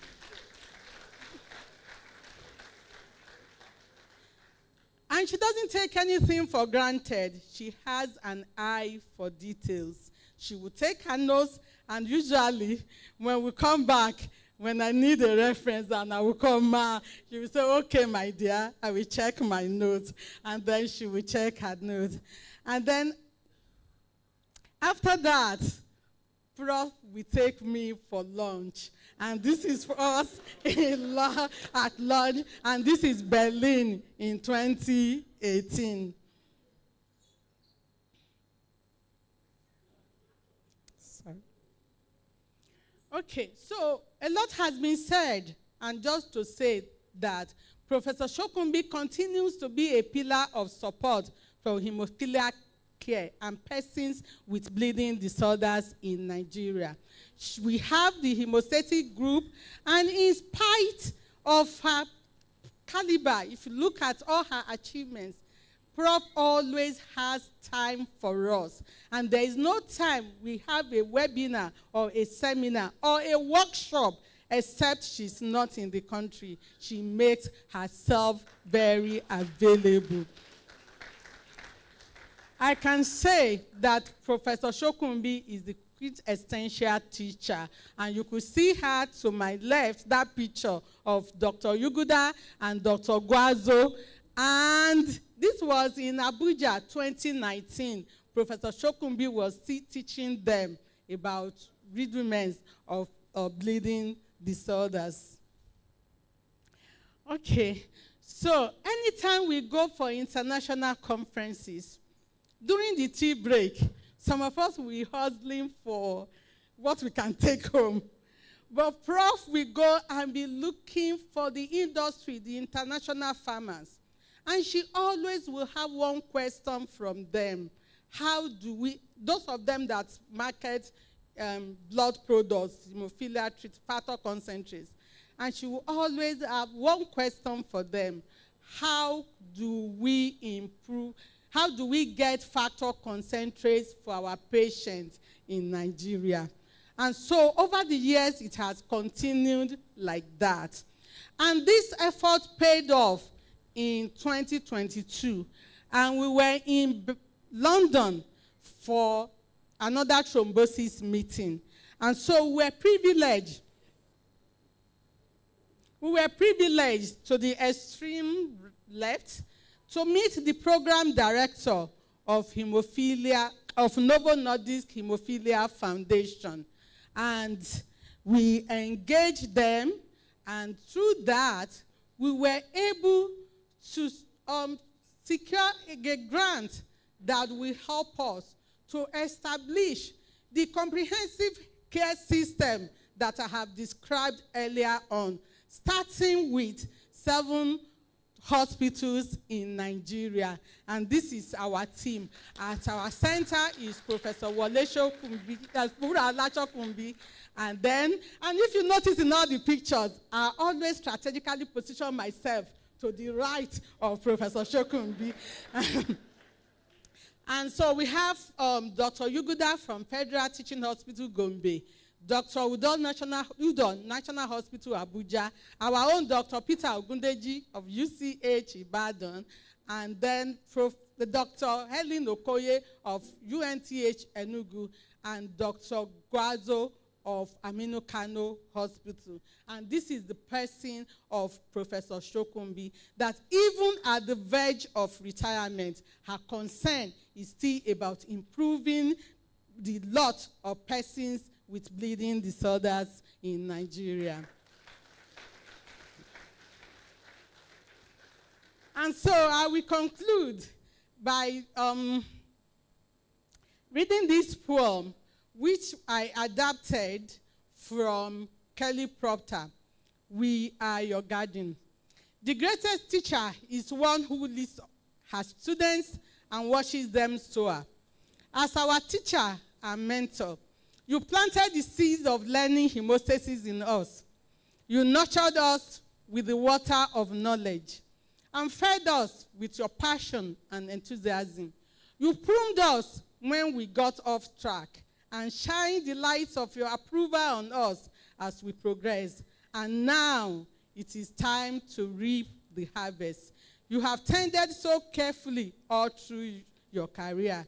You've earned your retirement. And from all of us at the T&H group, we say thank you, ma.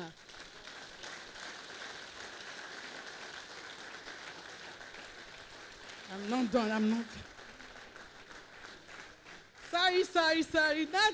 Not yet. Thank you.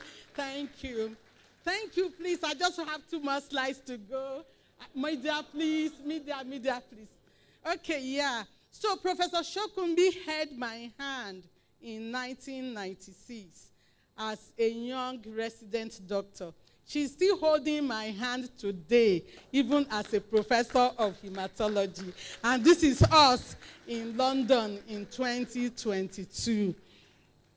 And so, ma, I pray and I thank you for showing me the ropes. I thank you for the inspiration. I thank you for the motivations. I thank you for providing the shoulders for us all to climb on. I thank you for all you are. I pray the good Lord grant you perfect health of mind and body, a happy retirement, and many more joyous years to come. God bless you.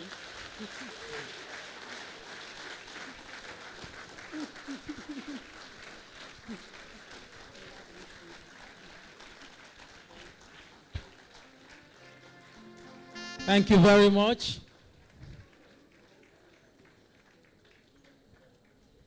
I think Prof deserves a bigger round of applause for this. It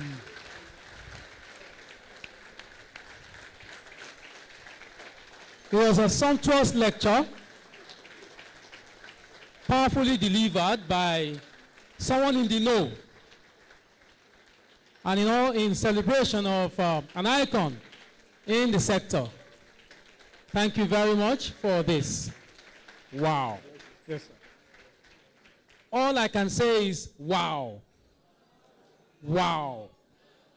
It was a potently delivered lecture, like I said, basically around 30 minutes or so, and every bit of information that you could imagine in that lecture, concise and very clear. Thank you very much, Prof, for this lecture, and thank you for the celebration of Professor Shokunbi as well. Anyone who listens to your tribute will want to be great indeed. So great people are celebrated greatly, and you've done well. Thank you very much, Prof, for that. Sometimes, as a Nigerian and as Yoruba, who has maybe seen a few places in this country, when you have a gathering like this, I was talking to Dr. Ogundeji a while ago, I said that in an academic setting, when you have a program of this nature, you rarely find the crowd. But you see, here we are. People still, standing because the hall has been filled up and all that. Yorubas will say, "Eyan ni aso eyan." And that's what we have today. This crowd is a testimony to the greatness of Professor Shokunbi and the people that she has also nurtured. Unfortunately for me, I chose the communication and language sector. I would have, volunteered myself to be in hematology. But there's no problem. By the way, I recorded the lecture, Prof. I recorded the lecture. I'm an SDG-focused radio presenter. So that lecture will be useful on radio. Thank you very much, Prof. All right, so we'd like to go to 2 items before we take a musical interlude. I can see the beautiful ladies and the handsome gentlemen who are, set to give us, from the sound of their name, from the sound of the name of the group, I believe that it's going to be beautiful music. It's called Symphonia Orchestra. All right. I like classical music, by the way. Okay, so we will very quickly do 2 things. Number 1, we'll present make presentation of the plaques to the guest speaker, to guest lecturer, and this presentation will be done by the chairman of today's occasion, Professor Esson. And after that, we'll take the remarks that we, stood down earlier, the remarks of the Provost College of Medicine, Professor Olayinka Omigbodun. She is back from UI, and we'll take remarks after now. So at this moment, we'd like to make a presentation to our guest lecturer, and I'd like to honorably invite the chairman of today's occasion to make the presentation. A round of applause, please. A round of applause.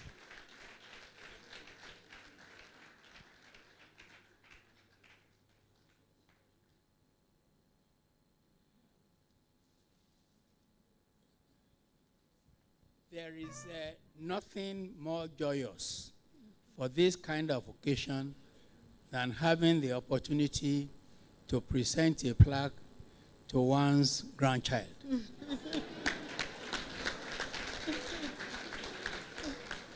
When Professor Wokolo referred the first case of hemophilia to the Department of Haematology many, many years ago, I was there. And I said, it must be a problem that they cannot solve because it was essentially an arthropathy. The poor man, young man, had been bleeding into his joints and no orthopedic surgeon could help him. Then it occurred to SCN that we might be missing hemophilia. And then between him, Ogemudia, late, Adeshina, Jarrett, and a few others, a certain diagnosis of hemophilia was made. That was the start. Now, I had the privilege of not studying hemophilia. I went somewhere else. But subsequent people have done extremely well. The eloquence of this lecture and its content has been shown and experienced and has been admired by the standing ovation that the lecturer gave. If I said I did not expect anything different, I will not be lying.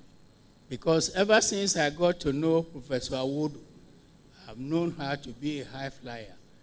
And I'm entirely delighted to present to you on behalf of the Department of Haematology, University College Hospital, Ibadan, to you for the excellent lecture you just discovered, they delivered on the anniversary, on the date of valedictory of Professor Wuraola Shokunbi.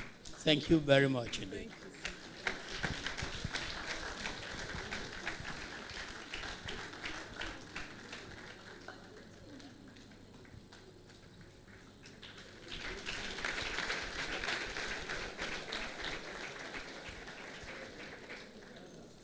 Thank you very much and congratulations. All right, let's quickly proceed to the remarks by the Provost, College of Medicine, Professor Olayinka Omigbodun, please. A round of applause for Prof.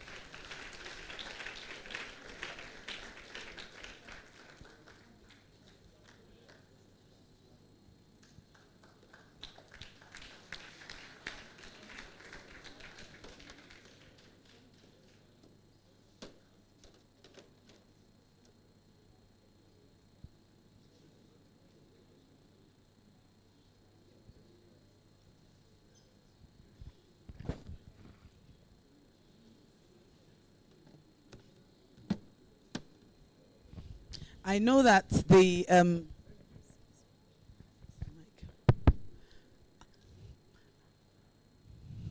good afternoon, SARS and MAS. I know that the day is fast spent and we're anxious to move to the next activity. When it was announced that I was coming to give remarks, I had some protest sounds, as if to say she talks too much and she's here again. So, I'm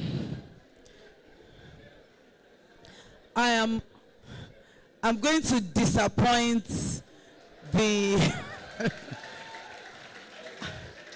and I'm going to be very, very brief with this. I'll be very, very brief.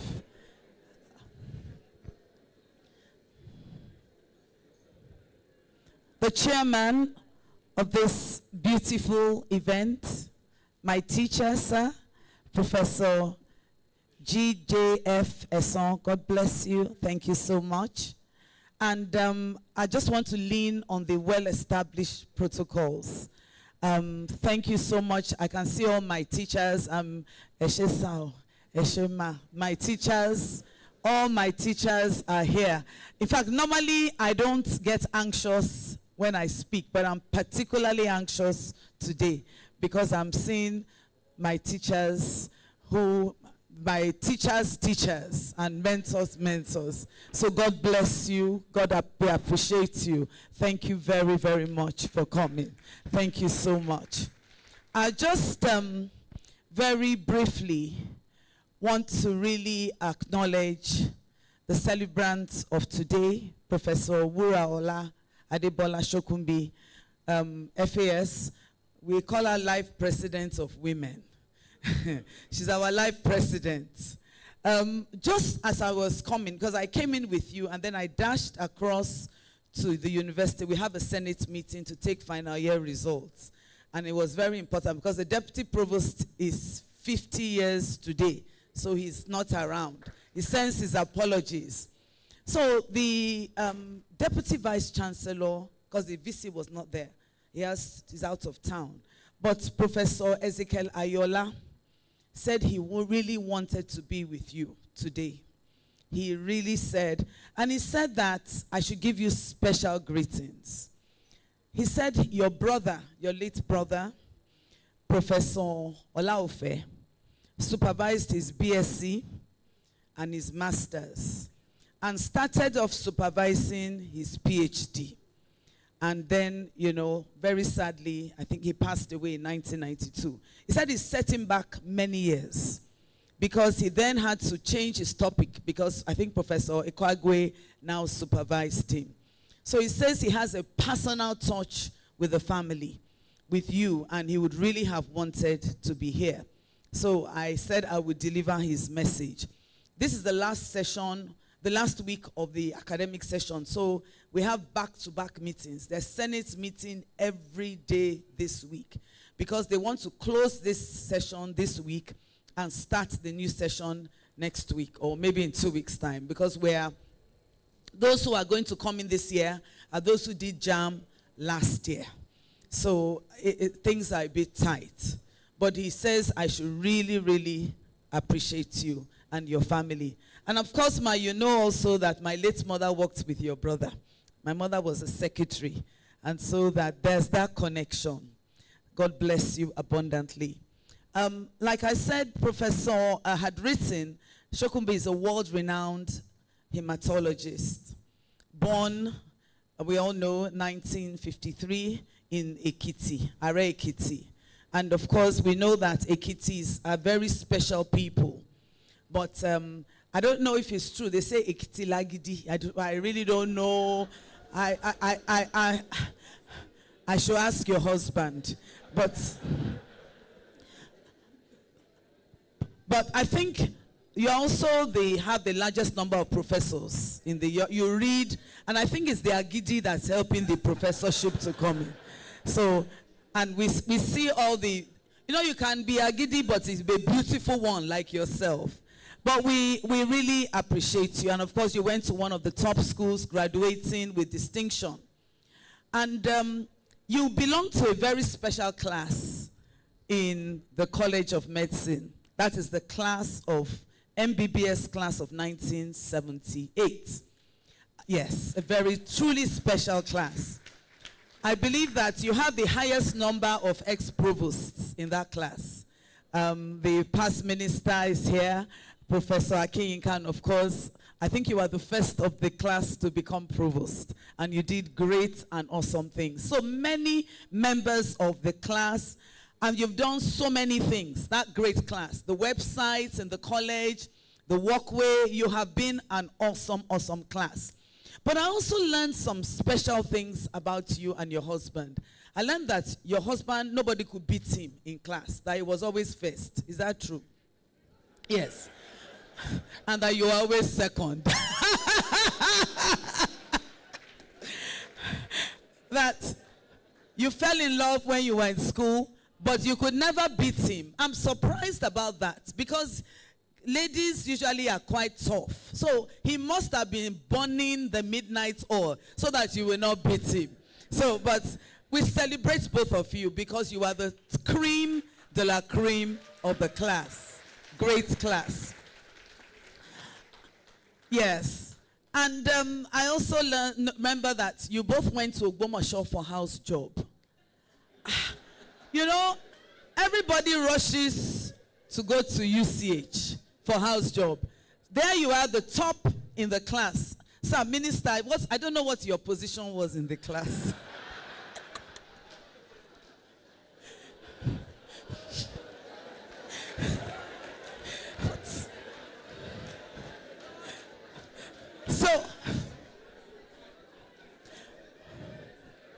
So you both went to Ogbomoso, and well, many people go to Ogbomoso because they say they want hands-on practice.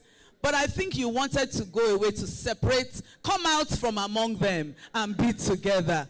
And I'm sure that was where you crystallized your love. So it's very interesting, very interesting. So you really learned a lot of hand-on things. And Ma, you've always been a great role model to us women. I mean, your dress sense, for one, you're always up there. And you have several firsts to your name. You know me, I have a few firsts to my name, but I'm trailing behind you. I'm trailing behind you. First female president of the Ibadan College of Medicine Alumni Association. Yes. And you led the association to greater heights. I acknowledge the presence of our current worldwide president here. And the deputy provost told me that you are the one that trained him in administration, that you were a stickler for detail, due process, and diligence. Thank you so much. God bless you. Also, you are the first female chairman of the Medical Advisory Committee and Director of Clinical Services, CMAC, in this place. As a trailblazer.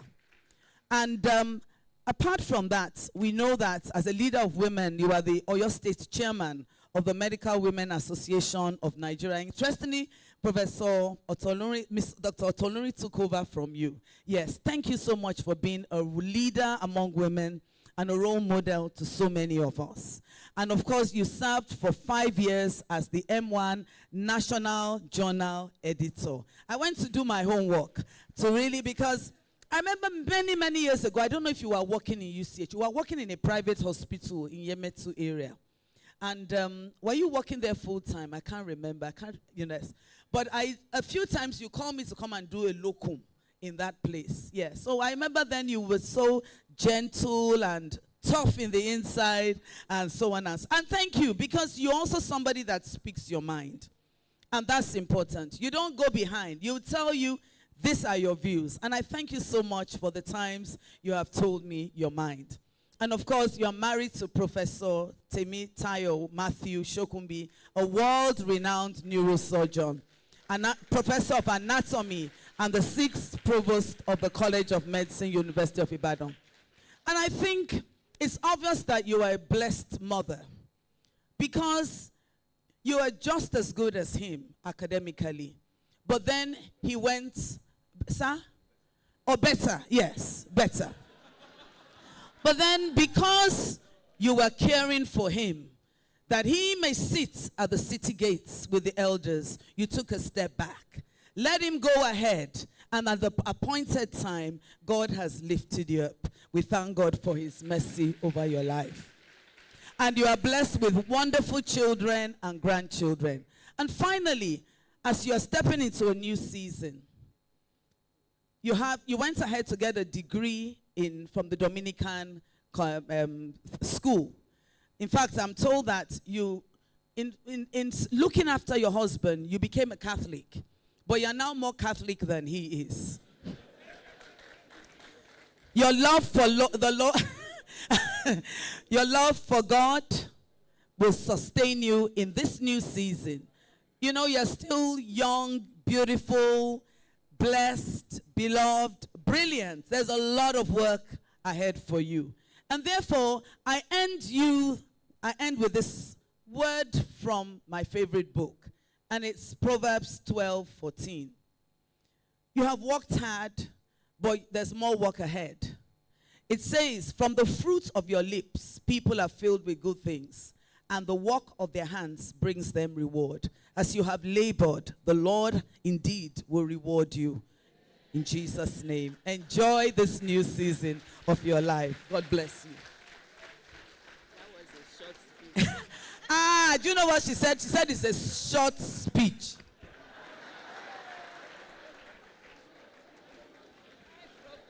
On behalf of the college, can I invite, are there any members of the executive, Comua executive? Oh yes, the Dean of Faculty of Clinical Sciences. Where is our baby Dean? Baby Dean. Oh, Dean of Basic Clinical, Dean of Basic Medical. We have a new baby in the house. Faculty of Basic Clinical Sciences. And that's the new Dean, the baby Dean. So,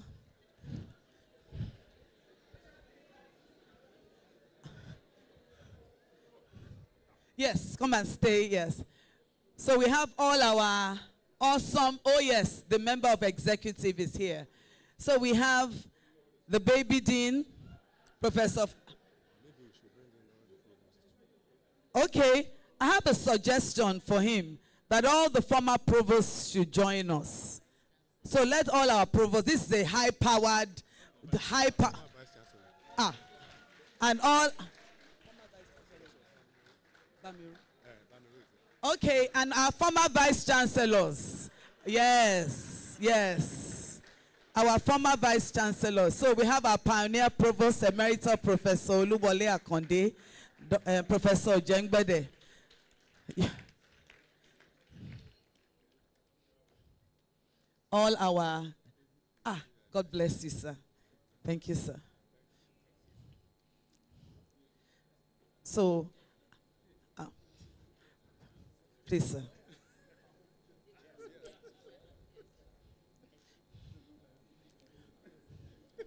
Why are you taking him there now? I do it to be. The only thing is that, so, hearty congratulations, Professor Wuraola Adebola Shokunbi, FAS, FNM Med, FAM Med S, on your 70th birthday and formal retirement from the College of Medicine, the University of Ibadan. We are profoundly grateful to you and wish you abundant happiness in this new season of your blessed and beautiful life. On behalf of the College of Medicine, University of Ibadan. I'm going to hand it to the 6th provost, who is going to present it to you.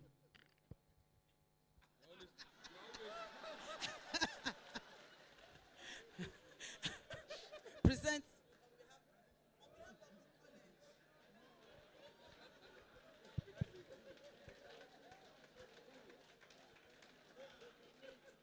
So, the 12th provost enters the room and everything changes.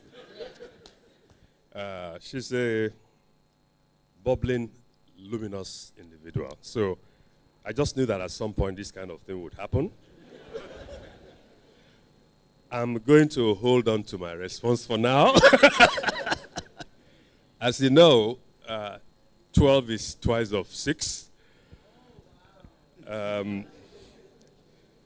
So we'll leave it at that.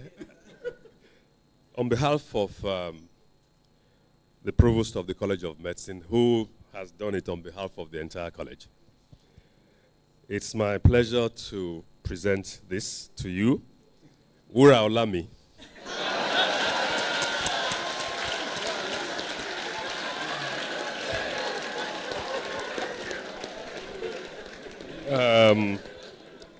On this formal retirement and as a prelude to some celebrations down the road at a date to be disclosed, as we mark your 70th birthday. God bless you. God keep you as strong as you've always been. Thank you very much for all you've done. Not just for the college and the hospital, but for everyone that you've come across, including me. Don't get me going now, because that's a long story.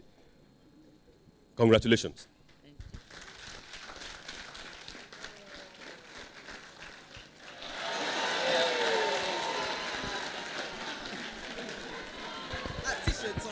Hello, sir, please.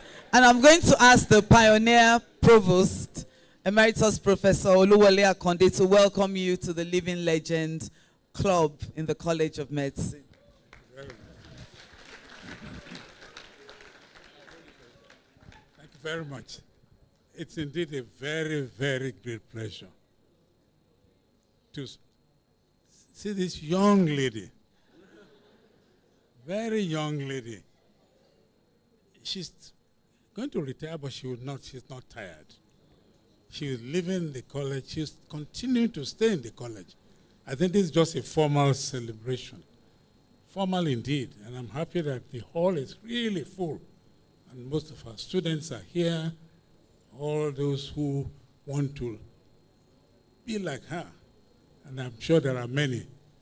It is a great pleasure to welcome you to the College of Medicine Living Legends Group. College of Medicine Living Legends Group.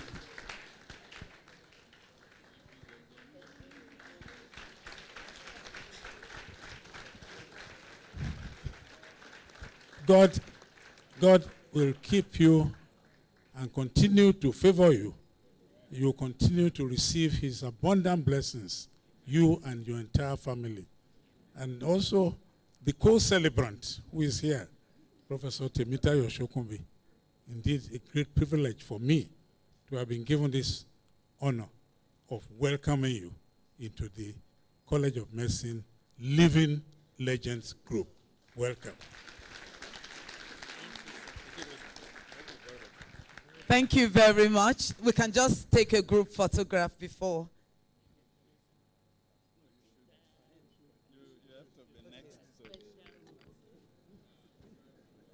I found my rightful place.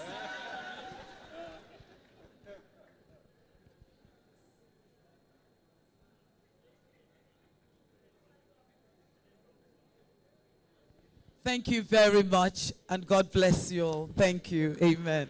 Congratulations, ma'am. Yes, ma'am. God bless you.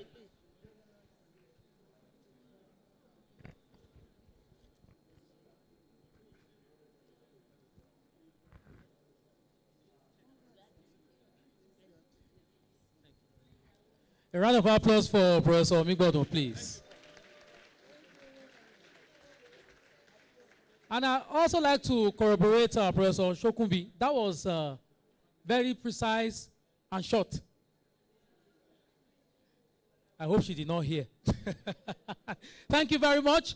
The Sinfonia Orchestra, please. I am told that the Sinfonia Orchestra is very much affiliated with Professor Shokunbi. I understand that she has been the patron for 25 years and counting, right? The Sinfonia, are we together? All right, so we're going to listen to a performance and presentation by the Sinfonia Orchestra.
Good afternoon, distinguished ladies and gentlemen. We are the UCH Sinfonia Choir and Orchestra. We are a classical music choir domiciled in the University College Hospital, and we are here today to celebrate with our patroness, Professor Wuraola Shokunbi, who has been a patroness of the choir over the past 25 years.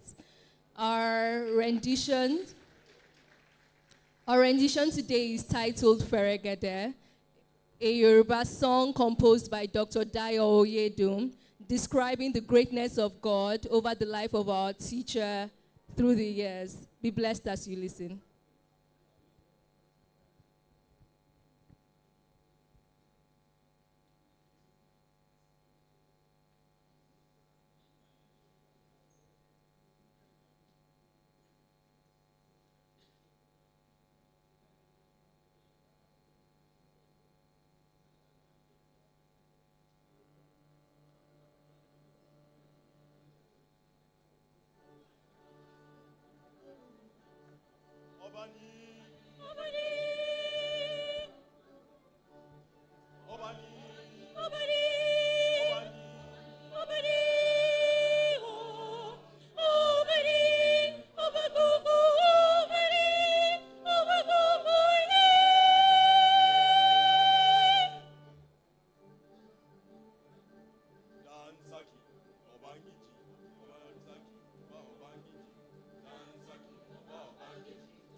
Yorùbá yìí fúrire tó pọ̀.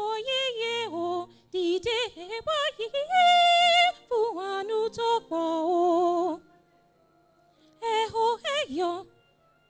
Eho yo eke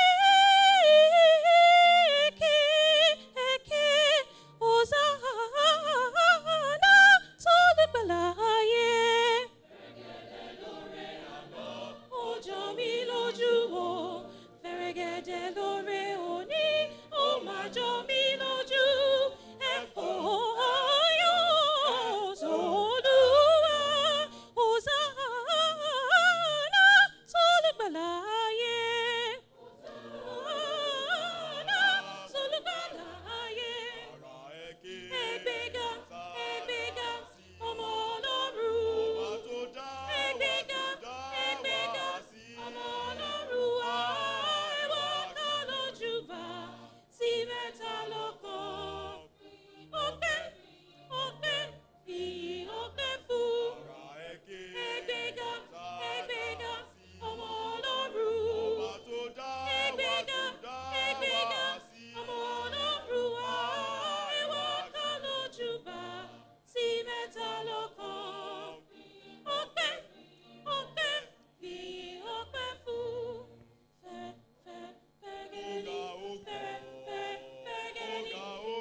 gbogbo ohun tí mo ní máa fi yìí o. Ohun gbogbo tí mo nílò jẹ́ tirẹ̀ bàbá. Ó tọ́jú mi nílé nínú agbára rẹ̀.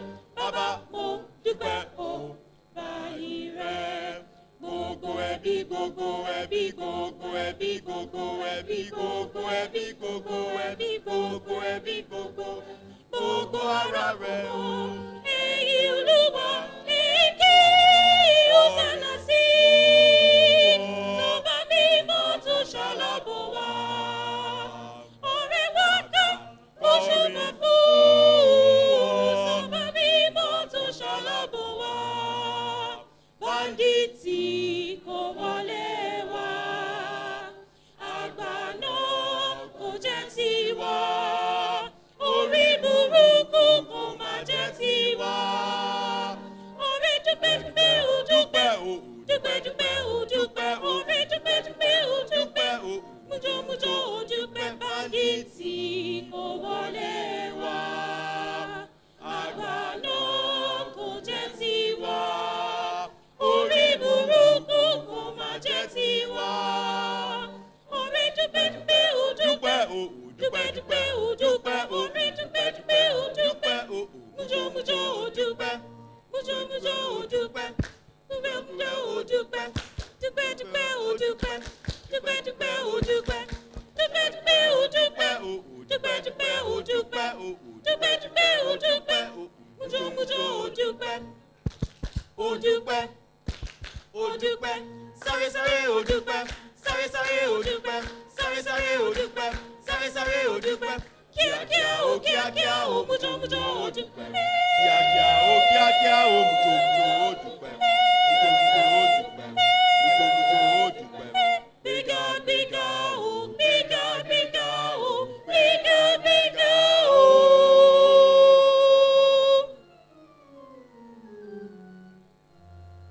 Ẹ dúpẹ́.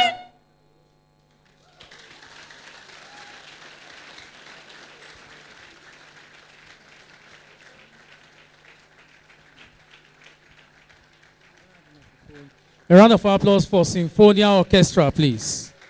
Wow.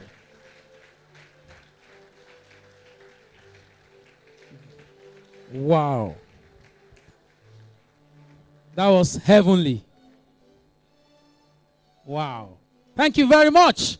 Very quickly, we're about rounding off the program. But before we do, we still have a couple of other things to do on the program this afternoon.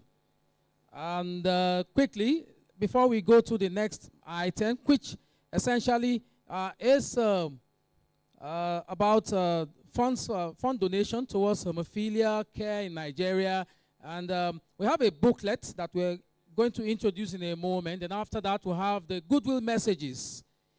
I'd like to announce before that time that we'd like to cut the goodwill messages to 2 minutes, please. So once you get the microphone, you have 2 minutes, because we don't have all the time in the world. We just have to allow the speakers to have just 2 minutes so that we can very quickly end the program today.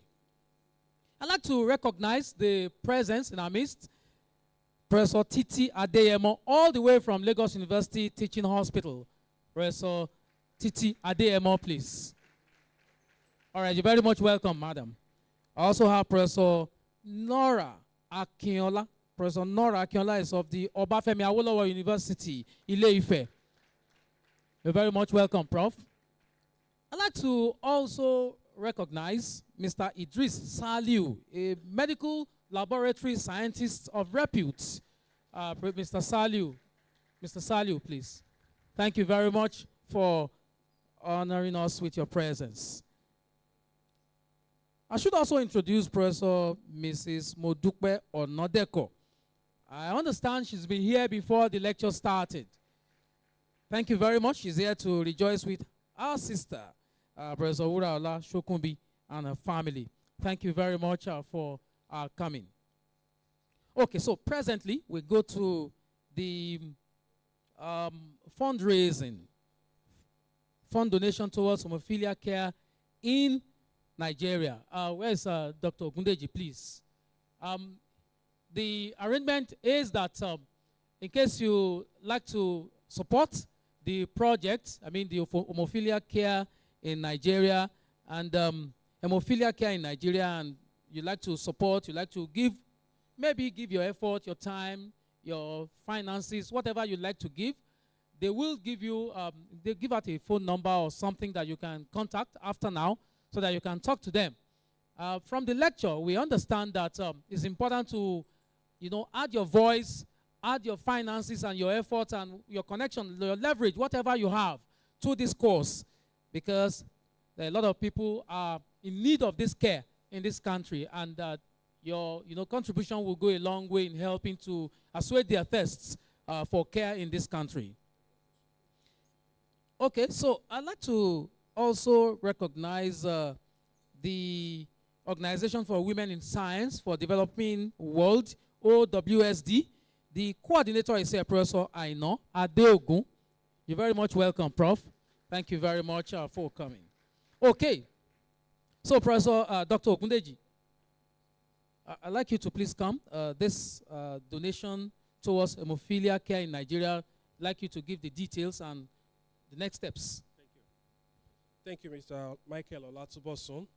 Distinguished ladies and gentlemen, teachers and elders, we don't want to take much of our time, but like we know that Professor Shokunbi she has done a lot of work as presented by our guest speaker. So we love that everybody that would love to improve the diagnosis and treatment of hemophilia care in Nigeria to please reach out to us. We don't want to take our time so that we can continue to support our dream of caring for hemophilia care. I can tell you for a field, I cannot estimate how much Prof will have expended from our personal pockets in buying factor, in buying FFP for the treatment of this patient. She loves to continue in this line even after her retirement. So we intend to be able to continue to support this group of people that have, particularly because it's expensive to make diagnosis, and like we were told before, the treatment is also a lot of money. So that is what we want to please appeal to us, that we would like to have us talk to us, the department, and Professor Shokunbi in the light of this, while we begin to make efforts to improve the care of people that live with hemophilia in Nigeria. Thank you very much. Yes, we will drop our phone numbers that we can reach out to after. All right, thank you very much. Okay, so there is also a booklet that is up for launch this afternoon, but because this is an academic environment, we would not like to do the marketplace launching where people will just come and they say, 1 million naira and all that. I'm told that it goes for 1,000 naira a copy. The book is titled Psychosocial Issues in Patients with Sickle Cell Disease, and it's authored by Professor Shokunbi, Dr. Ogundeji, Ogunleye, and Raji. So you have a collegiate, authorship of the book, and it is psychosocial issues in patients with sickle cell disease. I'm hoping that at the registration point there, the book will be available so that you can buy a copy. Just buy a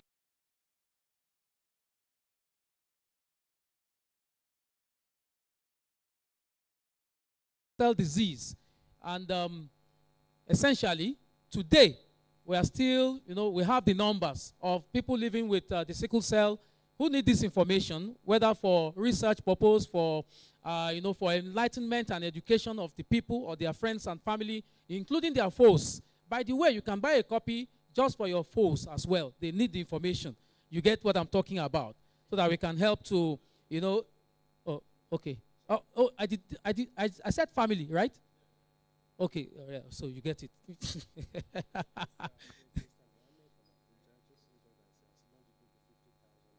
Okay, so I'm told someone has launched the book for 50,000 naira, Mr. Muhammad from Abuja. 50,000 naira. Wow. Thank you very much, Mr. Muhammad, for 50,000 naira. Yes, I know that they will take copies of the book to Abuja as well, so that we can spread the word, spread the message as well. very quickly, we'd like to take the goodwill messages. And I'd like to begin with the NMA, the Nigerian Medical Association of your state chapter here. Dr. Wale Lasisi, that's the name I have here. Dr. Wale Lasisi, where are you? 2 minutes, please. The goodwill message. Mr. Chairman has already said that the long protocol list, we should just leave it aside and just go straight to the point. So I don't want us to offend Mr. Chairman.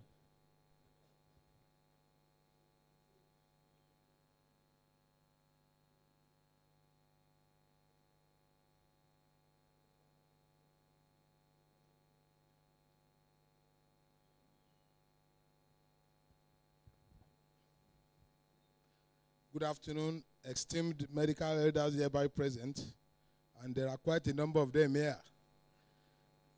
From our pioneer provost and CMD, Baba Kande.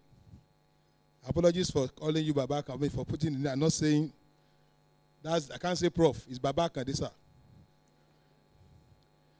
And other notable people I can see here, our former Vice Chancellor and Minister, my teacher in medical school, Professor Olatunji. Professor Olatunji might not remember me again.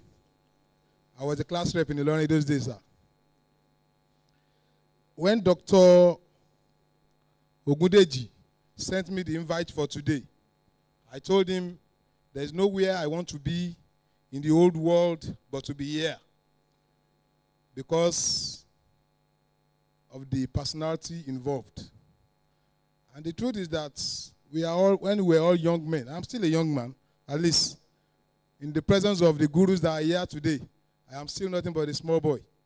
But you see, the young man or the small boy usually has a very lasting impression of whatever happens to him in his formative years. And the first time I was going to meet Mama Shokunbi was when I resumed as the house officer over 20 years ago in University College Hospital. Then they had this pep talk with the house officers. Mama was CMAC. The CMD then was Professor Olatawura. May he so rest in peace. Now, that pep talk, in a way, shaped a lot of things that I had to do in my life. And I hope they still continue that for house officers that are coming. There were a lot of ingredients that came into that pep talk that guided us as house officers and guided my practice from time to come. And that was when I first met Mama, and I used to see her on the walkway as CMAC. But, you know, she wouldn't know me then. And, of course, we see them as our Mama, and they are still Mamas. And time went on. I went for residency, and I came back to Oyo State. And having been somebody that likes a little bit of politics and activism, I used to attend meetings of NMA when I relocated. I never for once knew that Mama noticed that I was a gentleman. And there was a time we served together in electoral committee, and she said, "Oni jog money, oni jog money. To back contest me, the vote for me." And I was just laughing. I said, "It's not so, man. They are trying to justify." And one day, I decided to throw my heart into the ring and to contest. And of course, for some of us that are used to things like that, we know that it is a war coming. But you see, when you start the war, you have a leverage of about 60% ahead. And that 60% was because I went to see Mama in her office. It was actually to intimate her of my interests and to seek her support. And at the end of the day, I specifically asked for something. And Mama said, that's a tough one. And she said, Ofeki Wura sign for me. And that was when the name struck me. Wura, gold. And I said, yes. Wura should sign for me. And she gladly put pen to paper and said, I am supporting you for this post. And I knew I was 60% ahead.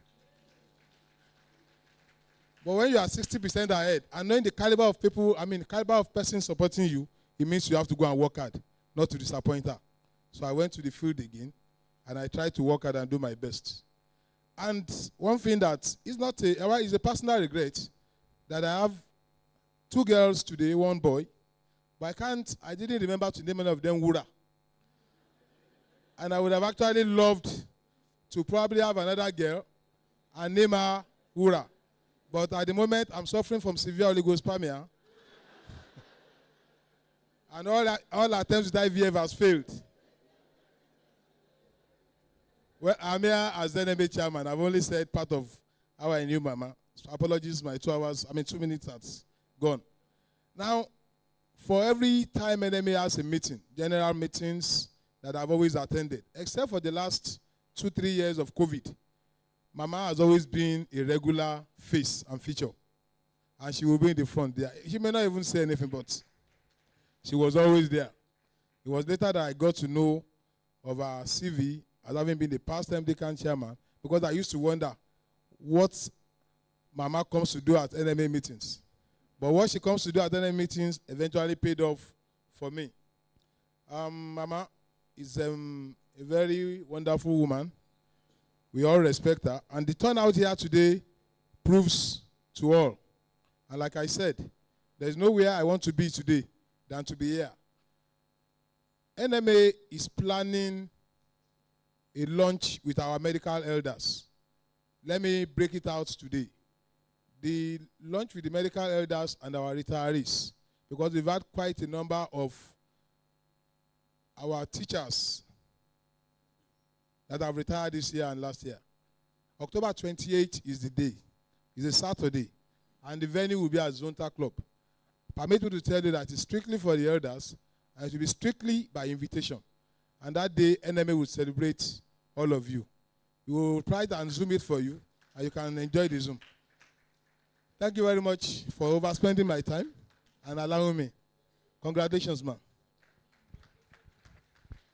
You said it's for the elders. Are you going to be there? You said it's strictly for the elders. Are you going to be there?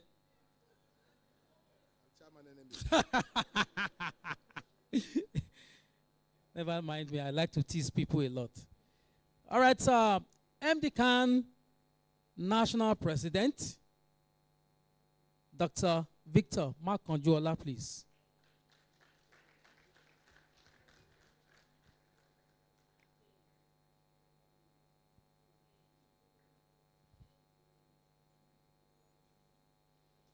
Can we do 2 minutes, please?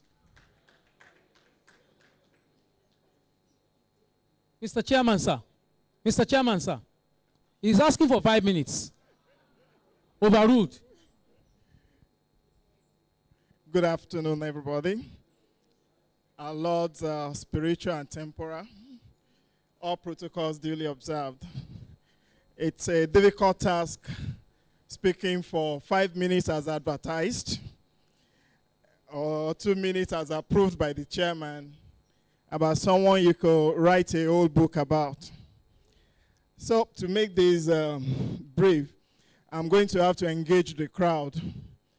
And I want you to just say, when I mention any of these attributes I know of Professor Wuraola Shokunbi.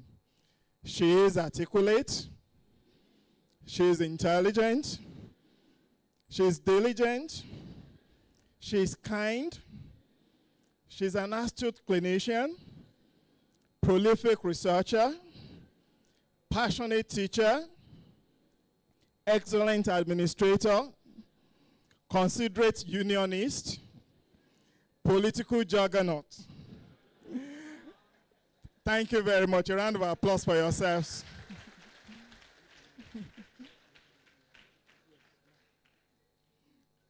Considerate unionist because she has never been on strike for one day in her life. I would love to be like her. Not sure if I will achieve that. Kind-hearted, she can give anything for her patients. She can give everything for her patients. And she also does a lot of services pro bono. That I also wish I could be like her. I get paid for my private services. A political juggernaut, she should be wearing a ring, as attested to by Dr. Wale Lasisi. And anyone who wants to be anything in medical politics, she'll be coming and kissing the ring. But she's so humble. She just simply signs your form and gives you all the support you need. She's passionate about her patients to a fault. But an instant, I was DCMAC, and a patient of ours, an Haemophilia, needed blood, and needed some fund. Application was made for payment deferment, and I get a call from her. The patient being on the ward was a red flag.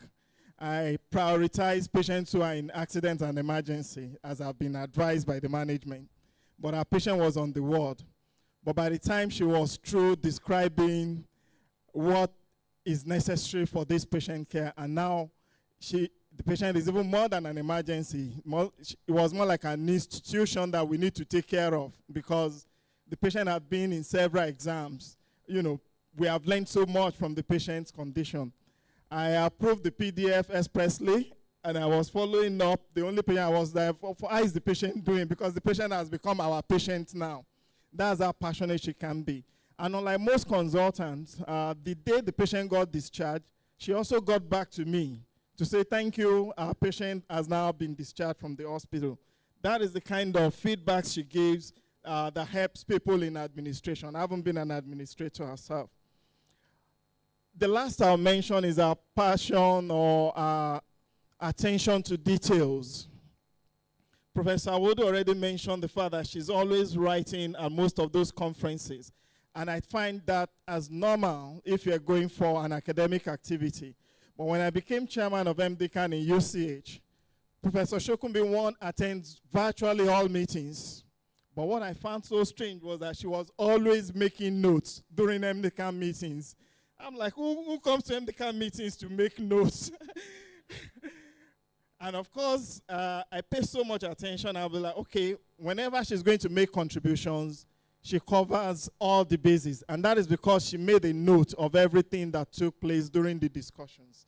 So on behalf of all consultants in Nigeria, who owe her a ton of gratitude for her service to MDCAN in UCH, and also MDCAN at the national level.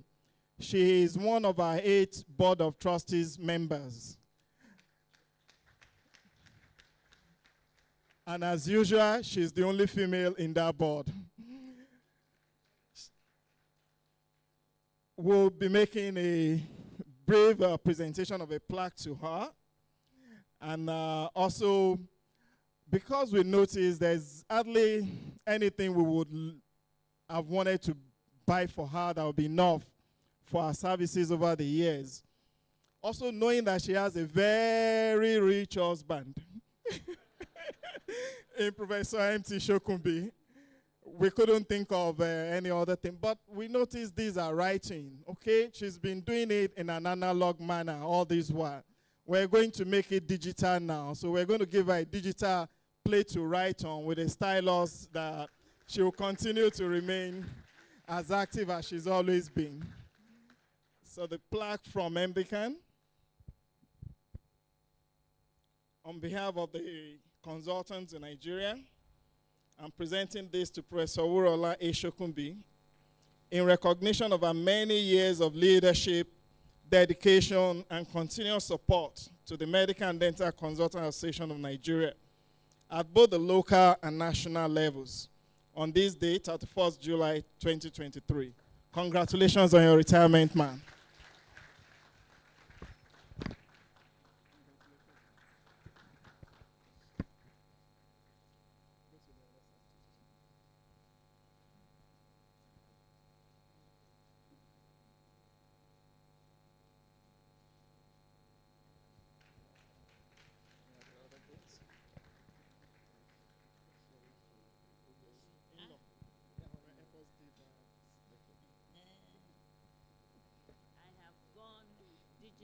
Yes.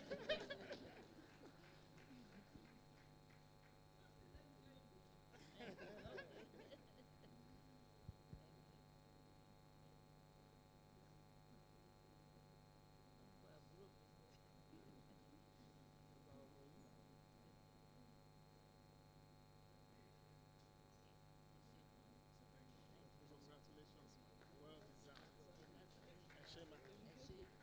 Congratulations, sir. Congratulations, sir.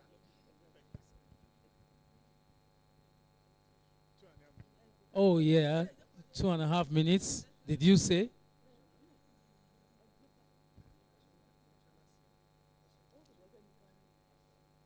All right. I'd like to invite for the next goodwill message the CNP National President, Professor Olatunji, please. A round of applause for him.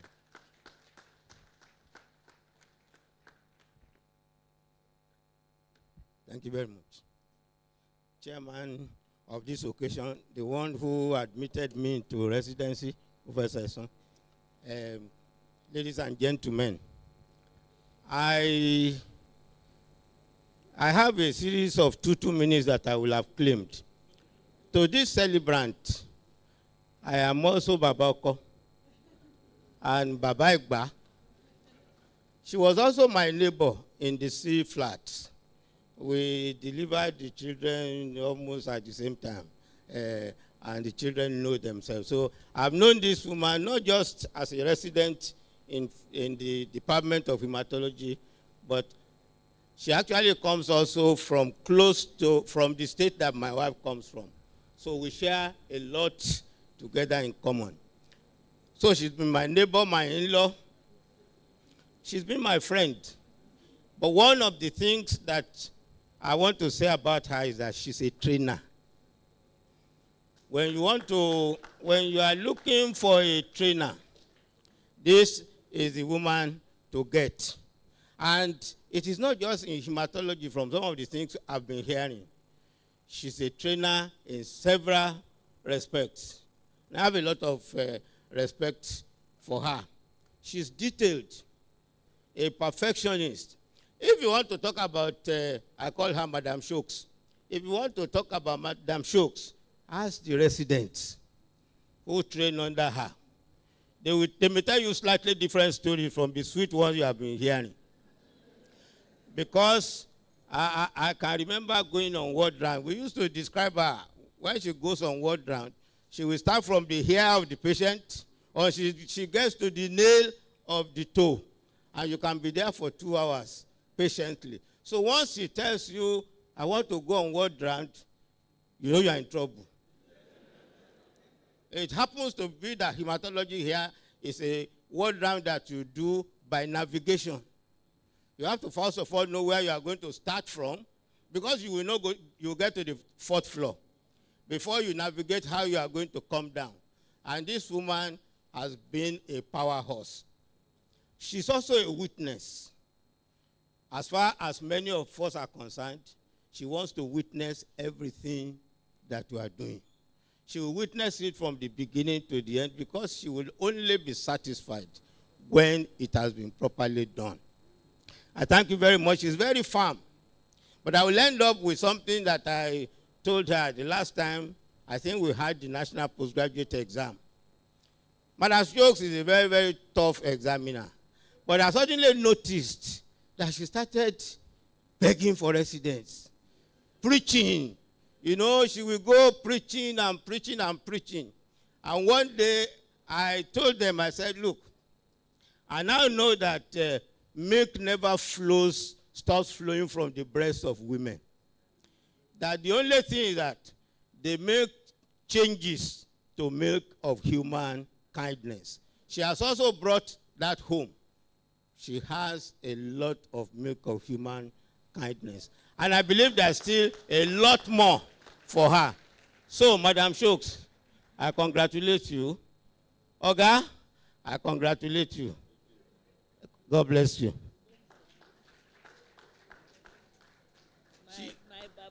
She's our wife, so... Thank you. Thank you so much.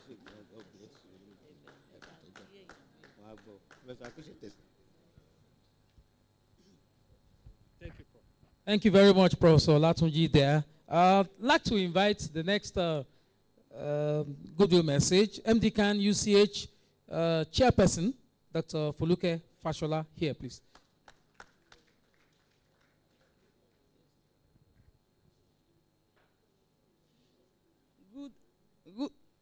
Good afternoon, all protocols duly observed. I wouldn't want to start mentioning names, but specifically I want to say, greet my grand teacher, that is Professor Esan, and who was the teacher and mentor of my teacher. So, and I greet also the celebrant and my, he should be my in-law. I will say that. Even he's my professor in UCH, but he's my in-law. I will let you know why I say that. And I'm sorry, these 2 minutes are an injustice to me after 31 years in hematology department. 31 years, 2 minutes cannot summarize. I'm supposed to come here as MDCAN chairman, but I will still say my own personal part before I go to MDCAN. So please just give me a few minutes for my own personal talk. I would like to publicly celebrate a woman of many parts, highly talented, skilled, and full of wisdom, which I had always admired, even as residents, going to be a consultant. And she knows that when I go to her office and I tell her, I say, ma'am, I think, I don't know which profession you have done that you wouldn't have excelled. You could have been a lawyer. You could have even be a preacher. Because at times when she starts, counseling me, and I said, ma, I think you should go and you should be a preacher. And she's a real good manager, an administrator, a politician, as they've said, and an astute clinician. And I would just like to say why I say my Professor Shokunbi is my uncle. When I was a resident, just came to hematology, my uncle died, my mother's senior brother. And I took the invitation card to her office. And she looked at the invitation and said, this is my mother's house now. I didn't know. So I just realized that our mother and my mother were from the same royal family. Although it never shows, because she's an impartial person. She's completely impartial. Even she treats everybody equally. So I was realized, and I was surprised that everybody seems to be Rachel around. My HOD is Rachel, her mother is Rachel, my mother is Rachel. So there are so many things they've mentioned, I won't repeat that. But one thing I would like to say is that there was a time I had, even that was before I knew that relationship. I had a very strong storm. I had to be in the hospital for 1 month. Professor Shokunbi will come every day to the hospital with fruit salad.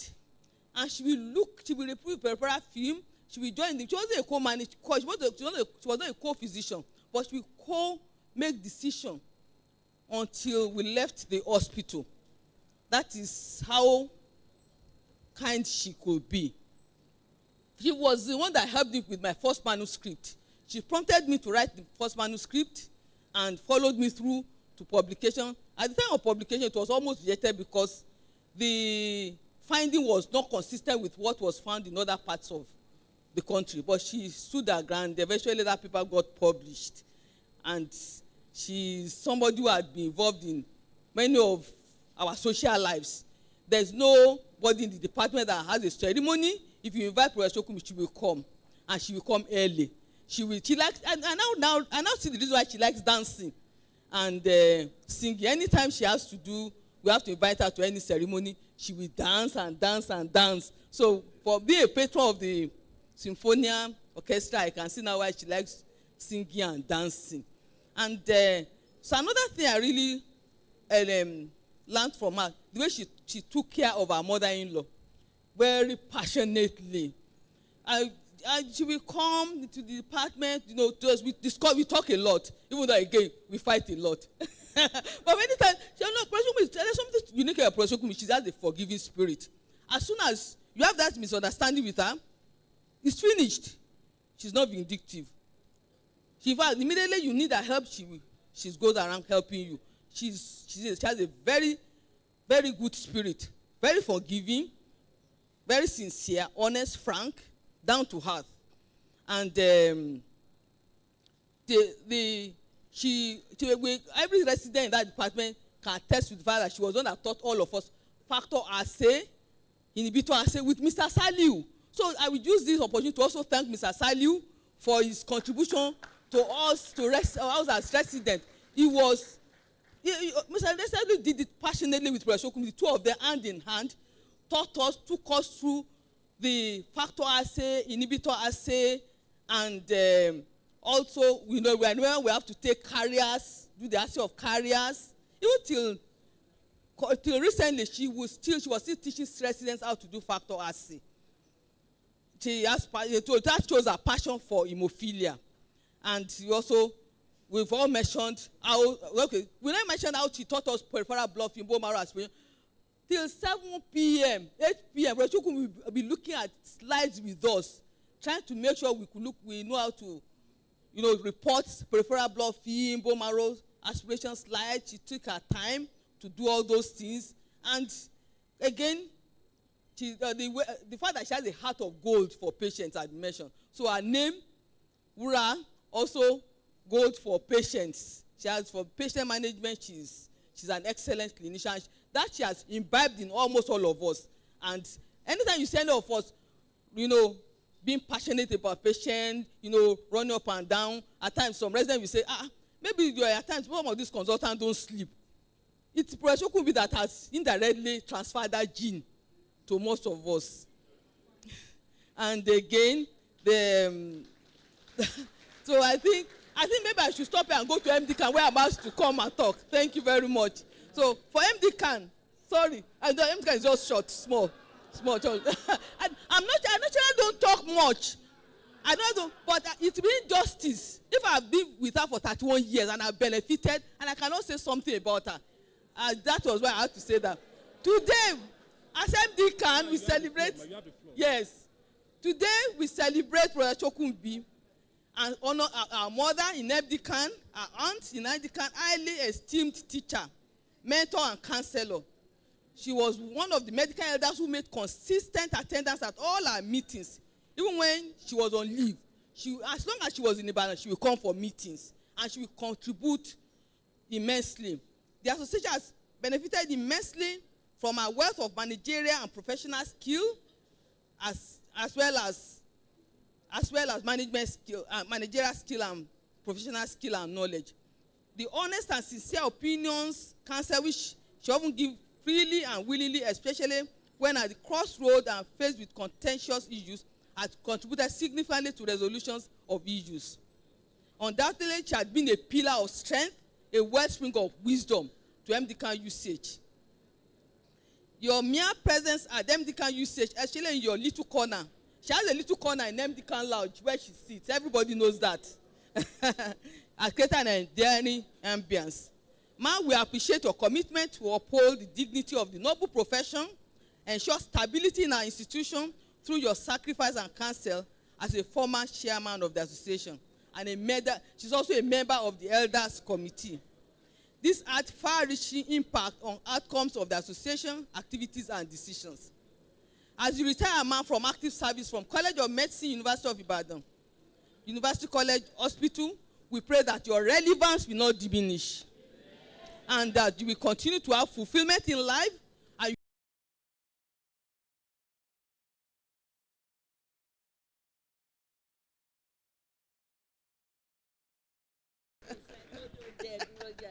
I'm going to make you sorrow.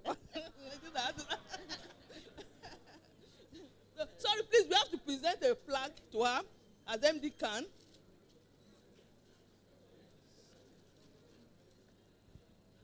So please, I just read it out. Okay. Medical and Dental Consultants Association of Nigeria, University College Hospital, Ibadan.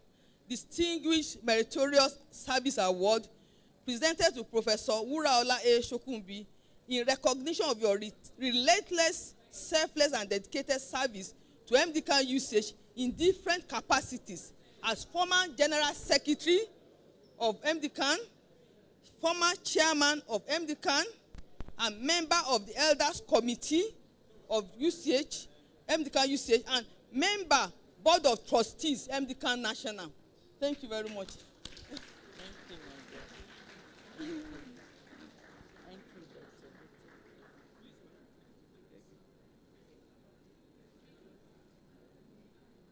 you very much. Sorry. Thank you very much, Dr. Fashola there. She spoke as chairman of MDCAN in UCH as well as a mentee. Thank you very much for those wonderful words.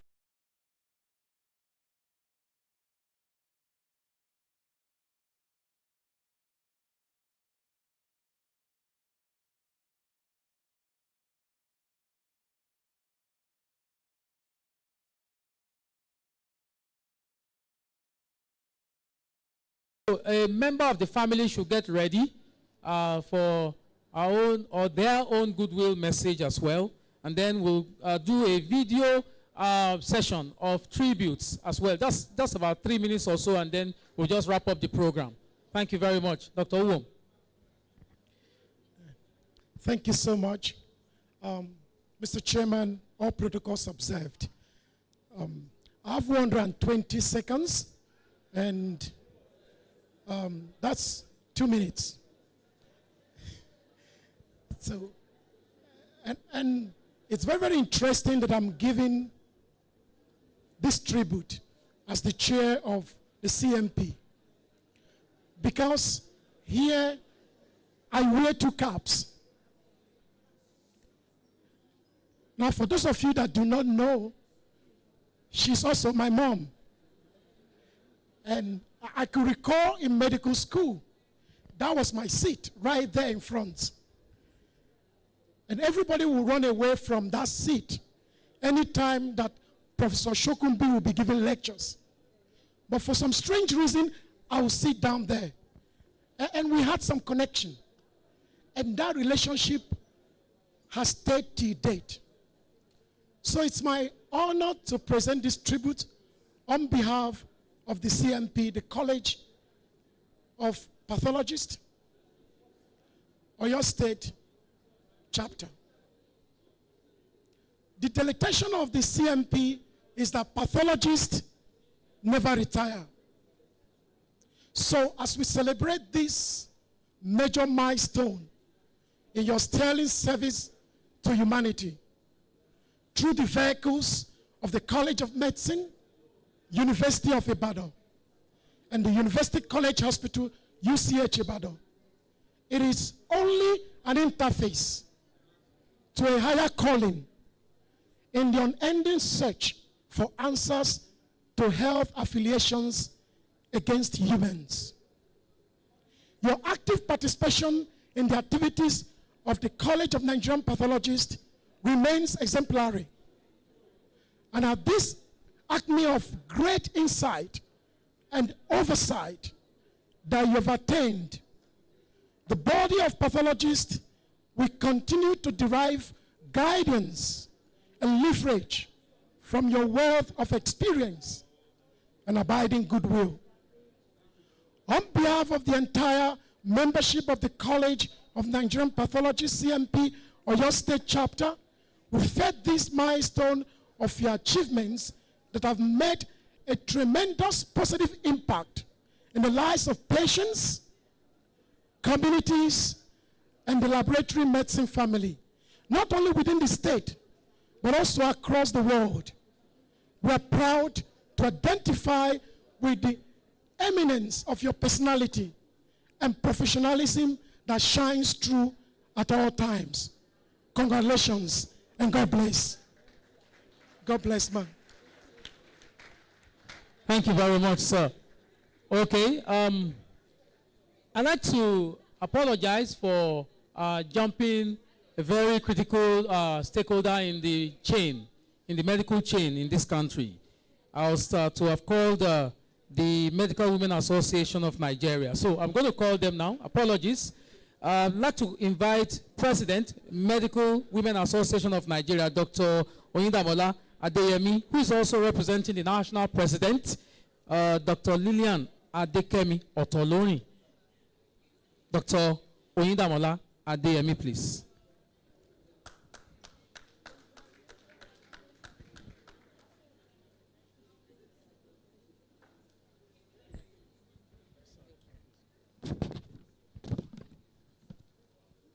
Good afternoon, everyone.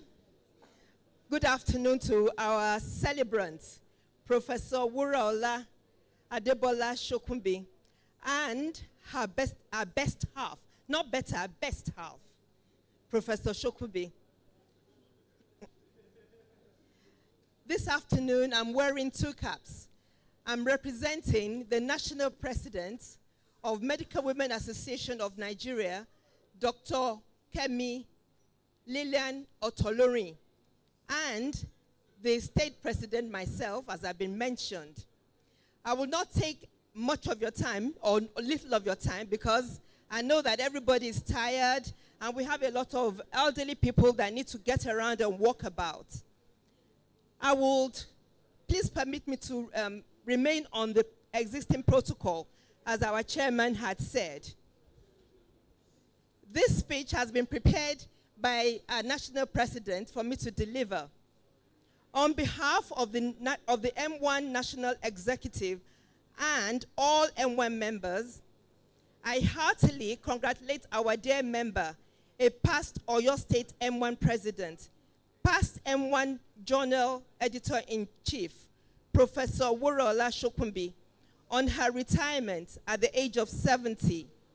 She is indeed a medical icon, God-fearing, erudite scholar, and professor of Haematology. She is a seasoned mentor of mentors, sound and diligent physician who served meritoriously with passion and has excelled in her chosen field of hematology, especially in sickle cell disease. Talking about mentors, she has mentored my own daughter to the level of getting distinction in pathology, Dr. Adedoyin Alao, the 270 set. And every time I see Professor Shokunbi, I see my daughter in her, because we call my daughter Alawiye. Anybody that sees Professor Shokunbi giving a lecture, she will pick her words one by one. Even if you are non-medical, you will understand what she's saying. So I have a replica of her in my family as Alawiye. Professor Shokunbi has identified with M1 core values, such as high ethical standards, empathy, professionalism, hard work, and excellence. She has inspired others to greatness and made all women proud in the highly competitive arena of medicine and science. She has also succeeded in achieving a quality work-life balance by managing her home very well while pursuing her academic career. We thank God for her passion and her service to her God. We pray that as she clocks 70 years, she will age gracefully and continue to be relevant and fruitful. Hearty congratulations, and once again, God bless you all. Thank you, my sister. M1 would like to present to you a plaque that will keep reminding you of us all.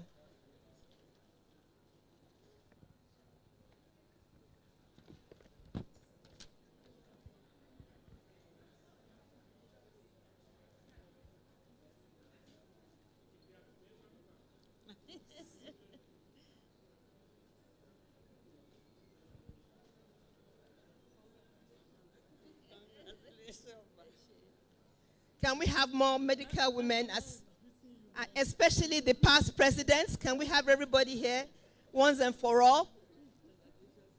Please, can you come? Past presidents and all other members that can be here, please.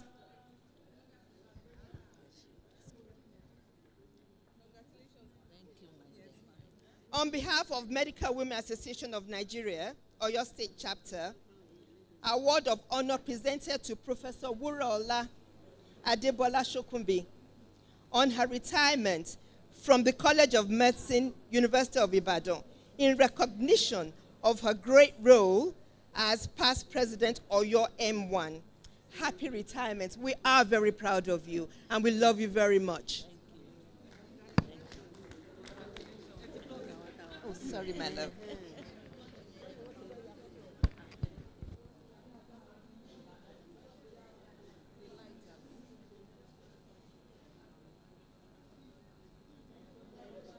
Congratulations. We are proud of you. Congratulations, man. Congratulations, man. Congrats, man.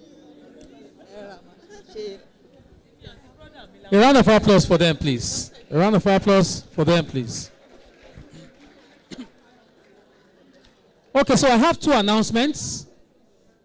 Or I have an announcement on two items.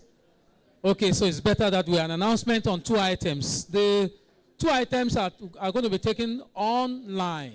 So the first is one of the mentees of Professor Shokunbi will be giving his goodwill message online. I'm told that he's standing by at Gombe. Is Dr. Saleh Yuguda. He will be giving his testimonials. And then after that, we'll do the video tributes as well. We have video tributes from the mentees of Professor Shokunbi as well. So we'll take the online, and then we'll go to the video. And so after the video, we'll do the family member, and then we'll quickly wrap up the program. Let's take the Dr. Saleh, please. Good afternoon, my teachers and my great-grand teachers. He said, I'm Dr. Saleh Yuguda, a hematologist from the College of Medical Sciences, Gombe State University in the northeastern region of the country.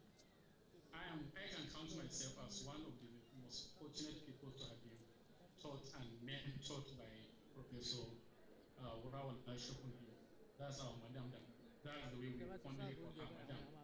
I was in Ibadan for my postgraduate training, and when I was going, I can remember very well that some people who are trying to discourage you from going, that when you go there, it's too hot, so far you will not finish on time, so many stories. But I told them that I was still trying my best. So when I reached there, I was so much surprised that I realized that one day during a seminar, I will never forget that she was taking her copy when the then HOD Professor Eshinova introduced me to the department during the postgraduate seminar. She welcomed me. She asked me to see her in her office. And I was so amazed to the extent that when I was leaving, they usually call me her fourth son, because she carried me like a baby to her. And we also took her like our mother. She too taught us one little thing I can really remember about her is that I have never seen a teacher like her in my life, a medical student up to date. And she followed our progress up to this moment. She introduced me to the hemostasis. And another major thing is that she is such a woman that will tell you, even if a resident doctor is present, making a present, or even a house officer, I remember, she will be taking her notes. And by the time you finish, if you ask her something that she cannot remember, she will tell you what made her that. I'm sorry, I cannot remember the last time I read about this thing, but I will check. And behold, within 24 hours, she will come up with so many references to you, and she will tell you what is it. And I remember usually about morphology and other things, I will not say, I have so many to say, but let me just give you one scenario. What we usually do as a resident, if you don't have time or you are tired, we usually tell ourselves, Peter, let's take this slide to her. We'll just select those that are not very good to her. But if you give her a good slide, I'm telling you, spend 3 hours reviewing that slide, and I still have her notes in my journal. So thank you very much, Prof. Thank you very much, Lady, for taking us through this while. And I can count myself and wish you sound health and more life. Thank you very much, ma'am. And I hope by the time you retire fully, we welcome you in Gombe to come and see what you can do. And I also pray and hope that in about 24 years time to come, I will invite you to come here and come and talk about my retirement too. Thank you very much, man. The video. All right, thank you. Thank you very much. Hello.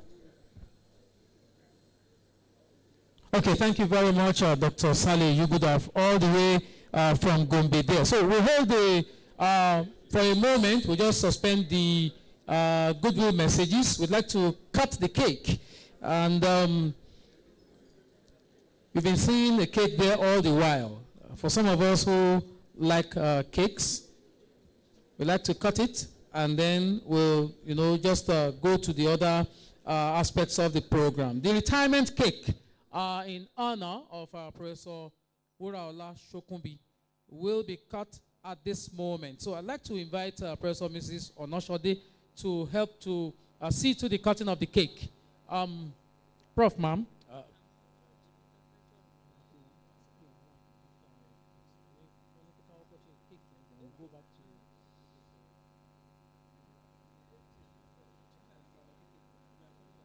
Yes.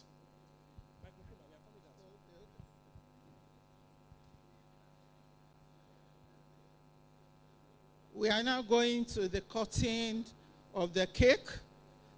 I stand on existing protocol. This is an important event for this program. My husband and myself came all the way from Ife this morning because Professor Wuraola Shokunbi means so much to us. I greet all the elders in the house. I did my residency here, and I'm glad to be back. I'm glad to be fulfilling this role. So I will invite the celebrant and Professor Mr. to come near the cake. We have so many things in common. For today, I call you Big Sister, ma. I remember when you were to see a patient. I was a junior.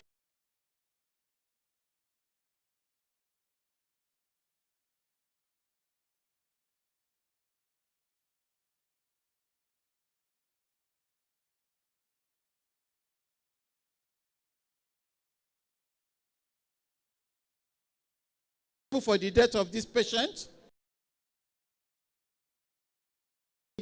Scared. But thank you so much, because patients are so important to you. Today we are together to celebrate you. And we are going to cut this cake. That is the most important thing. This cake speaks of so many things. I can see some, is this prescription? Or so many things. The lab, oh, that's the bag of blood. And we have some tubes here for laboratory estimation. And I was trying to get the maker of this bag. It's Gucci. I thought it was Louis Vuitton. But I know that it's not just cosmetics that will be inside your bag. There will be so many things. All the publications, all the booklets. So we're going to rise on our feet. We've been sitting the whole day. Let's rise on our feet. My wristwatch has been shouting, get up, get up. The name of the celebrant is Wura. Wura means what?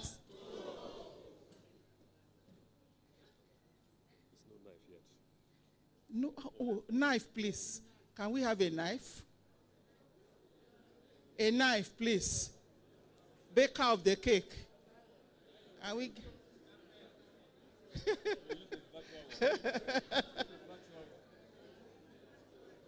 Oh, that's the knife. Okay. Yeah. So, the Bible says a virtuous woman who can find, for her price is far above rubies. That is why they named her Wuraola, because the parents knew that she's precious. So we're going to join to spell her name, and then we'll cut this cake. And immediately After we cut, you wait for instructions, sir. Immediately we cut this cake, we are going to sing. I've been doing so for 50 years. He's been doing so for 50 years. So you are going to place your own hand on her as you have been guiding her all these years. We want to say thank you for making her look so young. So we're going to spell Wura. We will spell it all at a go. I won't say give me anything. We'll spell it all at a go. And then the W there stands for wow. Once we finish spelling, we'll say wow. And then she will cut. In the name of the Father, Son, and Holy Spirit. So shall we spell Wura? W-U-R-A-Y.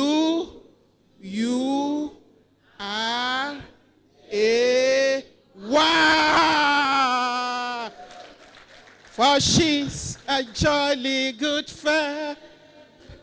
For she's a jolly good fellow. For she's a jolly good fellow. Oh, and so say all of us, Wura. And so say all of us, Wura. And so say all of us, for she's a jolly good fellow. For she's a jolly good fellow. For she's a jolly good fellow. And so say all of us, hooray! You did very well. Oh, happy birthday.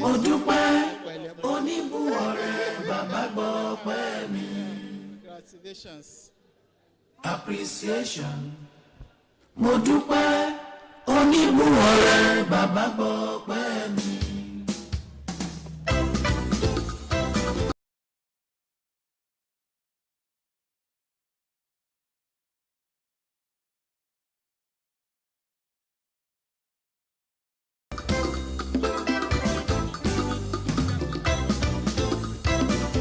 All right, thank you very much.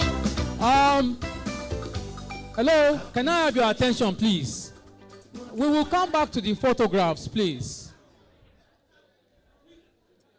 We will come back to the photographs, please. If we allow the photographs to go on, we'll not be able to conclude the program. Can we please just hold on a bit? Yeah. Can we please just hold on a bit? We'll take all the time. We have all the time to take the photographs, but we need to wrap up the program to some extent before we go back to the photographs. Okay, so what we'll do at the moment is to go back to the goodwill messages. So, like I told you earlier, we had an online, and then we also have a video presentation of tributes done by the mentees of Professor Shokunbi. So we will let you watch the video, and after the video, we'll come back to family member, and then from the Catholic, Our Lady Seat of Wisdom Catholic Church, University of Ibadan, will also make their own goodwill presentation. So this moment, we'd like to take the video, and while the other programs are ongoing, you could see on the screen a number scrolling on the scroll bar. We told you about support and donation for the Haemophilia treatment in Nigeria. And so that's the account number to which you could drop your donations and support. So please. You want to sing? Oh, what's the name? What's your name? Annabelle. Okay. So we have, hello? DJ, please. DJ, please bring it down. We have Annabelle here. That's a beautiful name. Thank you. We have Annabelle who wants to sing for Grandma. I'm talking about Professor Shokunbi here. Annabelle, can you do your song in 2 minutes?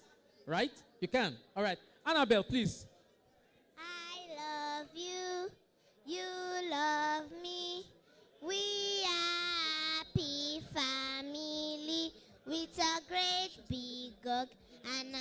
from me to you.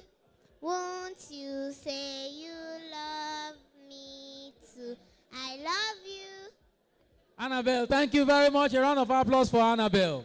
So let's quickly go back to the video tributes, and then we'll take family and church.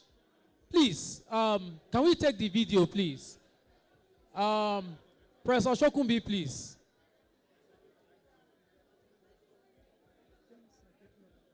Yeah. Yeah. Yes. Okay, so can you please listen now? We have the video running at the moment.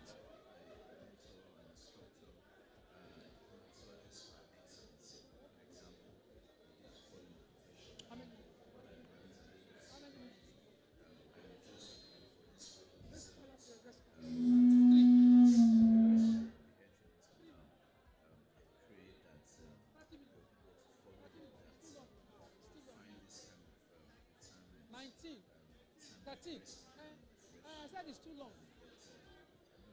I'm going to suspend there. I'm going to pause here at a convenient pause. Okay.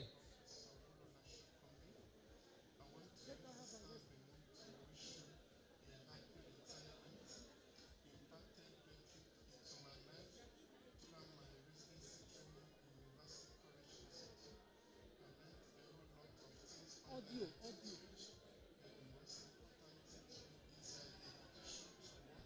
Your excellency of service and your empathy for your patients. May our good Lord continue to protect you, preserve you, and continue to keep you in Jesus' name. There's not enough time to list the things I admire about you since I first met you in 2013. But a few of them are your elegance, your excellence, the peace around you. Hello?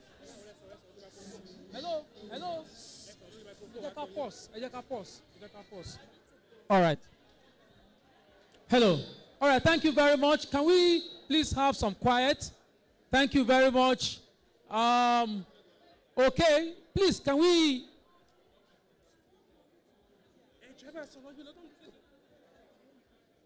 Hello. Distinguished ladies and gentlemen, we will go back to the tributes in a moment. But at this time, we'd like to take response. Talk to the organizers, please. Hello, can I have your attention, please? We'd like to take the response of the celebrant. We'd like to take a response from Professor Shokunbi at this moment. So can we please keep still? Sit down, please, and listen. Can we please listen and sit down? Can I have your attention, please? Can I have your attention, please? Wow. All right, so Professor Shokunbi will make a response this moment. Ladies and gentlemen, can you give a round of applause to Professor Wuraola Shokunbi, please?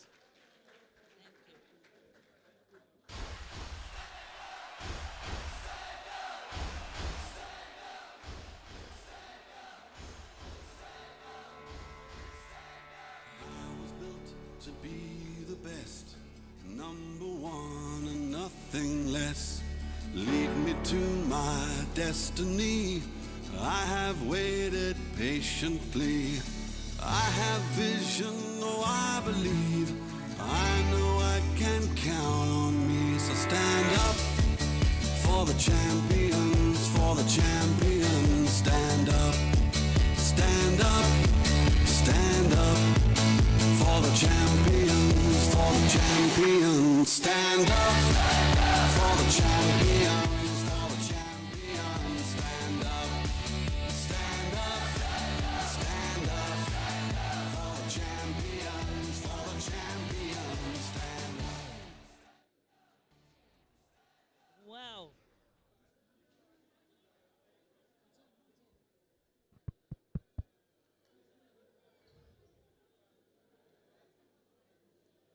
I need you every hour, most gracious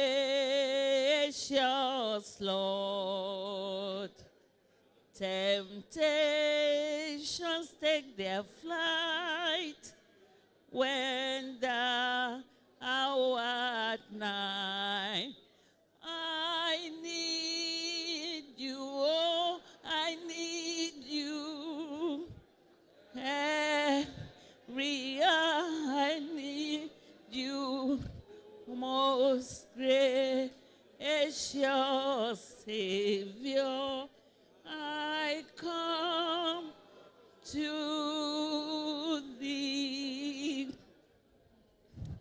The chairman of today, the guest lecturer, my dean, my other dean, my HOD, my darling husband, Symphonia,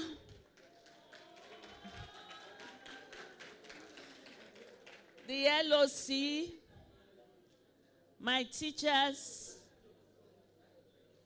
I don't know what to say, sir, because you have taught us so well, and I hope that your legacy will never die. Amen.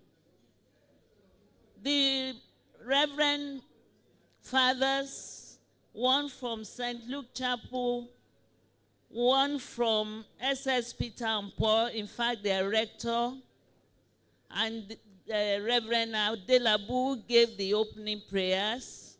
I can see Reverend Malomo there. He's not being introduced, but he says my husband is the Archbishop of their unit.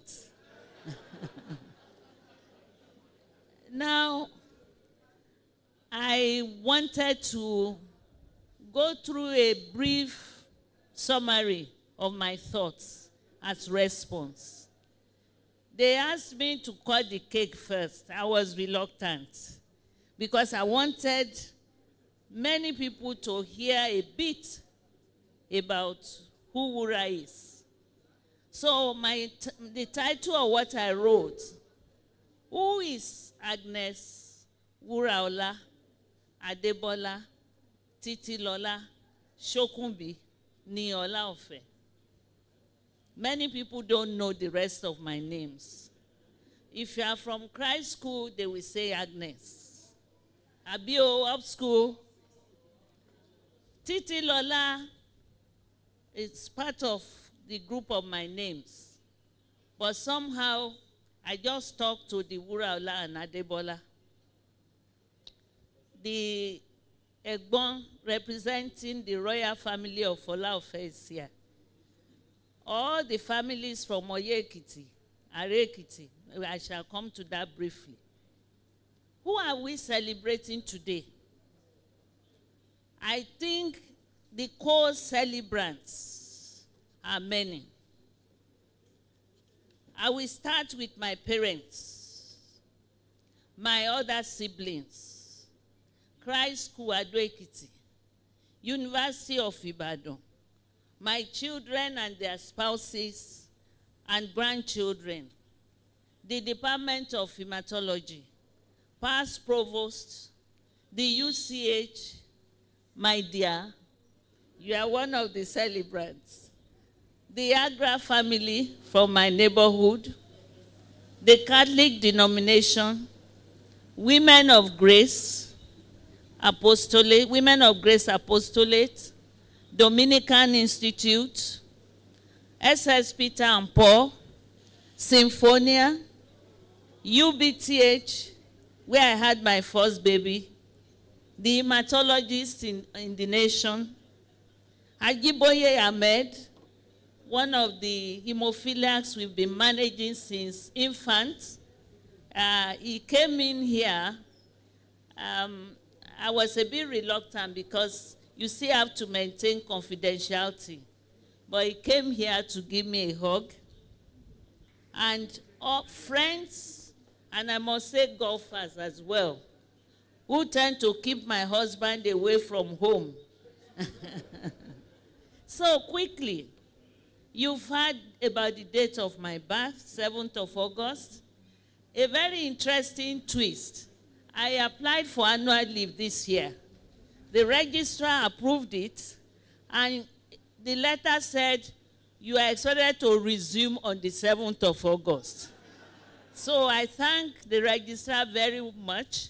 It implies that I've been given extension to my services in UI. My late father, Chief Joseph Adebola Shokunbi, the Crown Prince, was very hardworking. He had 3 professions: farming, large farm of yams, cocoa, kola nuts. He was the lead carpenter of our town and also a trader in stationaries. A devoted member of the Anglican Communion, he became the Balogun Ijo. He died at the age of 104. Interestingly enough, he was asked to be king. He refused. He said he cannot go back to those old practices. His older brother and our grandfather gave acres of land to the Anglican Church. And sometimes we tease my father, where are we going to build our own houses? My father will simply respond, only God knows where your house will be. And I can proudly tell you today, we have brothers, sisters, uncles, name any big town, down to Sydney, down to Brisbane in Australia, down to New York, down to LA, down to London, where his descendants have what you call a home, not even a rented apartment. My mother, a devoted member also of Anglican Communion, but she was raised as a Catholic. When she met my father in Ilesha, they were apprentices. They decided to get married in spite of the pressure from the royal family of Oyekiti that my mother should marry something else. But they chose to marry. Here we are today. My mother was as gentle as an angel. I'm openly telling you, there was never a day my mother used any abusive word on me. I never got any beating, either from my father or my mother. And that is exactly how we've been training our children. We do not beat our children. We dialogue. I dialogue with them with the Bible. When I give them time out, of course, their father will not be around. When I give them time out, I'll give them the Bible. You start reading it. When you are sober, you go and play. My mother had 5 children, being the last one. And you've heard my life story from my teacher, my mentor. Now, let me quickly inform you. Many of my many of my father's friends advised him not to train the girls. But he told them, they told him she will be a cook in her husband's kitchen. Why do you have to train a girl? Well, my father said she will be a better cook with her education. So I still cook for you, sir. with professorial touch. Now, my late brother, professor of mathematics, where I don't want to shed tears today like the day of my inaugural. But he and Professor Esson were the youngest in their class. And it's on record. Professor Esson, up to today, 90 years of Christ School, had the best results of six aggregates. I managed to have 7 aggregates. And I got a big present, money, from Professor Esson. What did I do with it? I bought a grinder, and I was cooking in ABH. I think that's why he didn't look for another girl. So, sir, your investment has yielded a lot of fruit. Now, my mother was a cocoa farmer, and sometimes I think she traded in gold. How about my siblings? There were 9 from my father, 3 of whom became professors. The professor of mathematics, professor of chemistry, professor of mathematics. All of them, except one, had postgraduate education. Quickly now, Christ School. Well, my primary school, I started in Hendrickse, then went to Emmanuel School, Ado-Ekiti. Then I went with my uncle to Ilorin in primary school. Then another uncle took me to Efurunwori before I now came back to Hendrickse. So I can dance the Efurun dance very well. My secondary school, let me simply say, Christ School made me. Christ School made, please, Hub School. I know some of you had gone.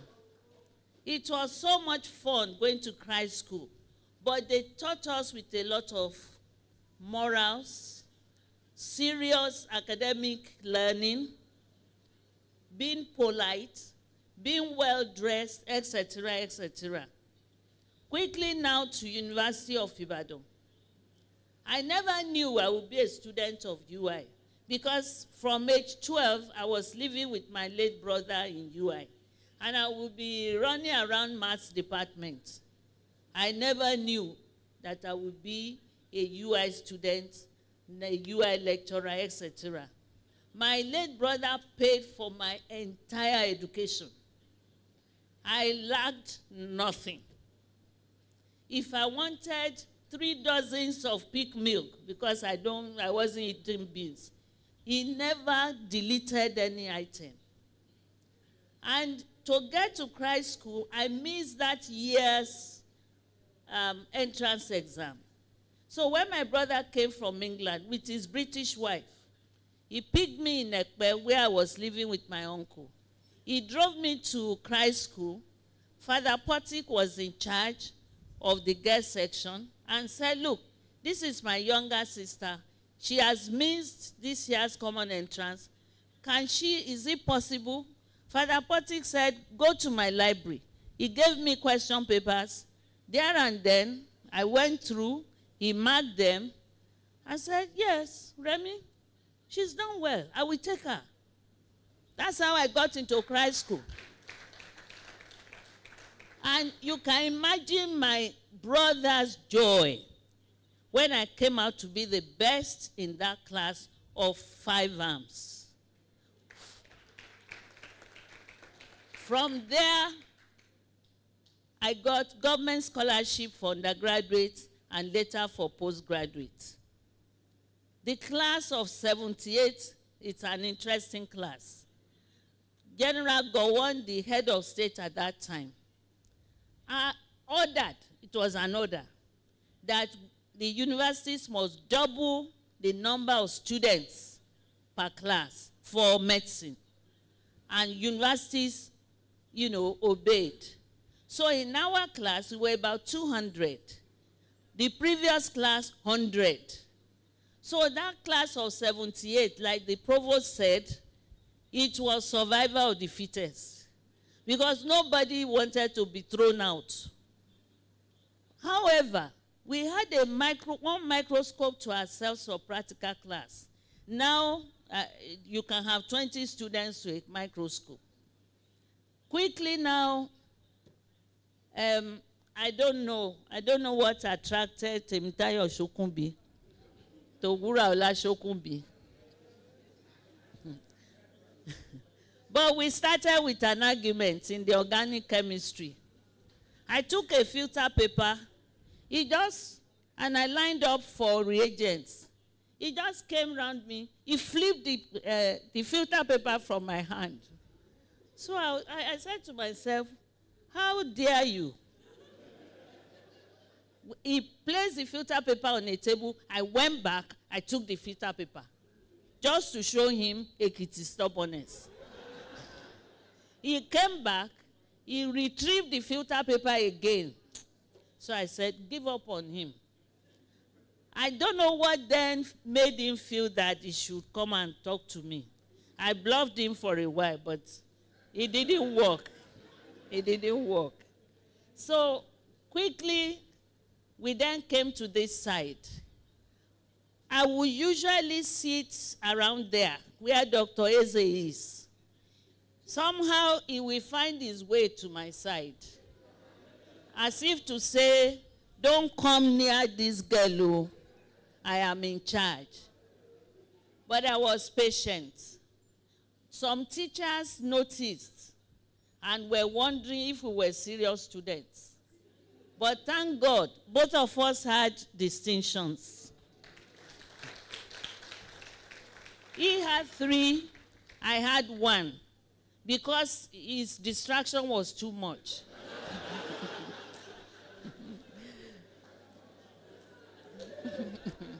So, in a nutshell, I got a degree with distinction and with a husband as well. Now, we had a discussion group. I always tell the students, you cannot go through the medical school without a discussion group. There were 6 of us. Shokunbi and Shokunbi, Sam Dagogo Jack, who was given an award as the best physician in America a few years ago. Sam Dagogo Jack. Professor Yomi Akonji, please, let's see you. Clap for him. Dr. Clement Elechi is in America. Obina Eruchalo is in America. Akonji is in America. They left Shokunbi and Shokunbi here. All the 6 of us had distinctions before we left the medical school. Now, let me quickly say, when my brother died, I became a baby to all my brother's friends. Mrs. Kujore is there. Please, Mommy, please, let's see you, ma. She was knighted few weeks ago. Mommy Esheo, Modupe Mao. Professor Eson is there. Whatever I need, they will see to it. Late Baba Kujore, Mama's husband, used to teach my son, Tiwatayo, almost every evening for some time in English. And this Tiwatayo now has made us proud. He has 3 masters. 1 in engineering, that's civil engineering, 1 in computer science, and then the MBA, Masters in Business Administration. There are other of my brother's friends who would always ask after me. Just to save time, Professor Eson Wolabi is one more person I should mention. Now, quickly, my classmates, I mentioned a few, but you won't believe how many classmates we have here. Akin Showunmi, Shegun Akinyinka, Konji, you've heard of him. Kayode Akinbami, Idowu Ajayi Oba, Debola Roberts, were in the same class. Ayo Arowo Jolu, Goke Falade, Ifa, the minister. Professor Adewale, Professor Jude O'Harry is a professor of psychiatry and Dayo Ajayi. Can you imagine all these in one class as lecturers in the College of Medicine? My experience as a teacher. In this same hall, I was teaching about 250 students in 3 blocks postings every year. One day, one of them just said, "Ma, we want to know more about you." Dr. Eze is there. Maybe he will bear me witness. And I said, Well, I'm Wuraola Shokunbi. They said, I said, okay, MBBS Ibadan and so on. I said, MRS. They said, Ma, what is MRS? I said, Mrs. And I told them that is the highest degree I have ever had. And I meant it seriously. Because when you are married to a very intelligent man, an exceptionally handsome man, a very energetic man, he can be operating 7 hours non-stop on the brain. I can tell you there is no hour of the day he has not come in to the house. 12 midnight, 1 a.m., 2 a.m. But thank God I would get up, open the door for him, I will sit with him, he will eat his food before I go to sleep.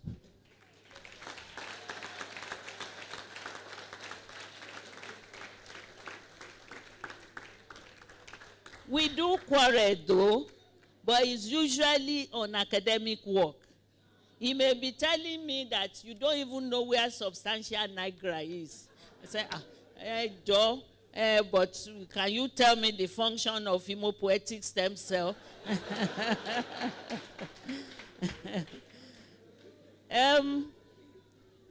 I thank God for all the privileges he has given me. I will quickly go through Department of Haematology. We have very good teachers.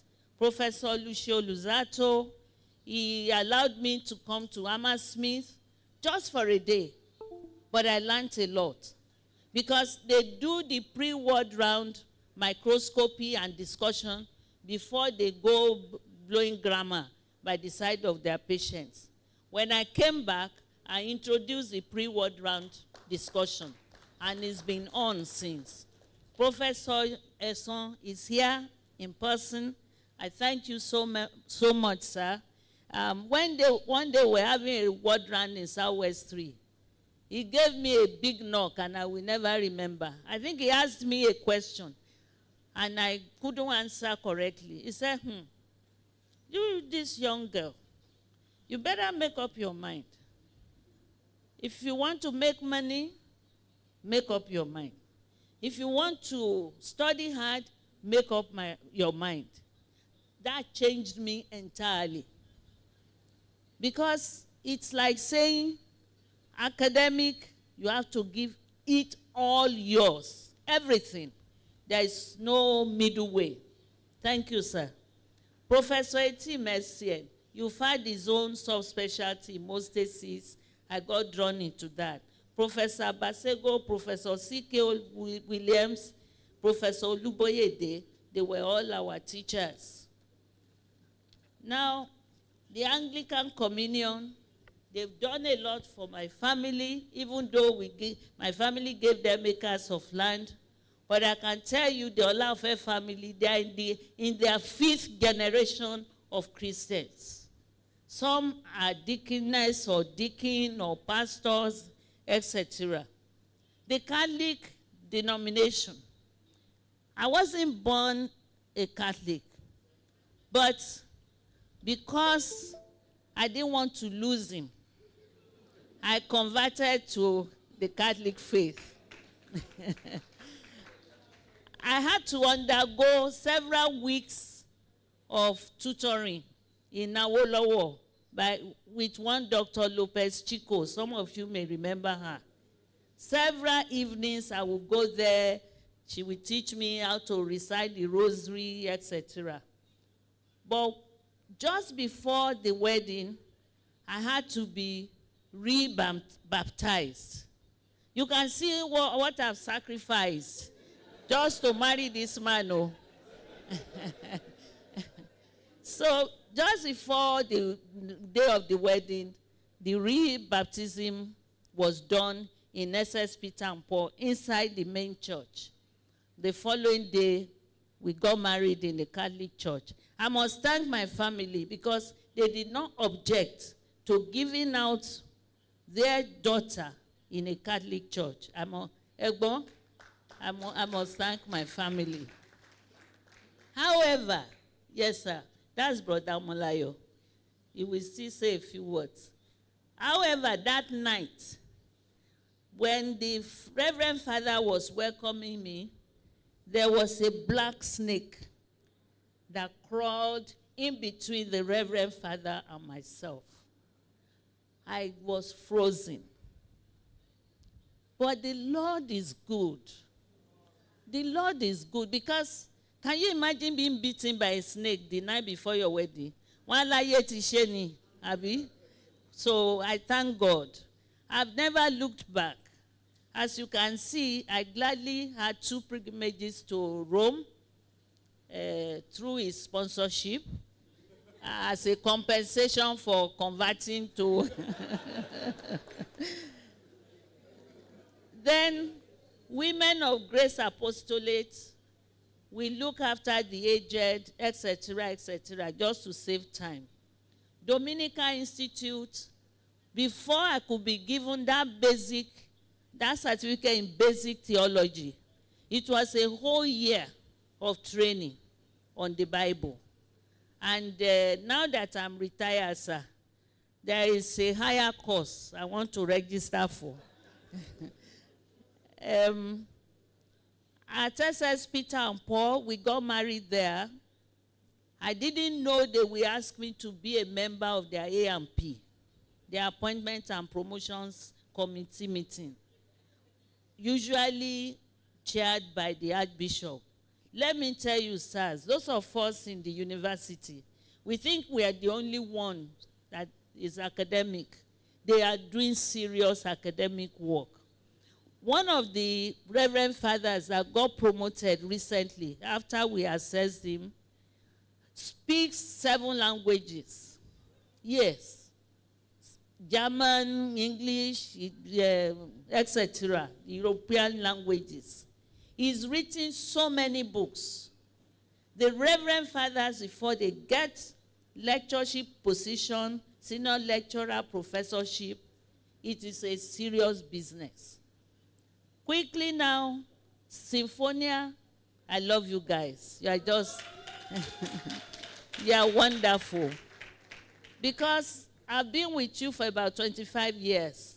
And you know, each time you have your annual program, I'm always swaying my head. Sometimes I will come out and dance a little. It is because my father ensured that all his children were in the choir in Arekiti. As young as 7, you are pushed to the choir. My late brother, Chief Sunday Olaofe, an aerospace surveyor, was also in the choir. But he was such a troublesome guy. He would sing in bass, and we will be chuckling, you know, when he starts singing. When we get home, my father will say, anyway. But my father never beat a girl. Not any of us. Finally, UBTH, Professor Lade, the guest lecturer. In fact, I love you.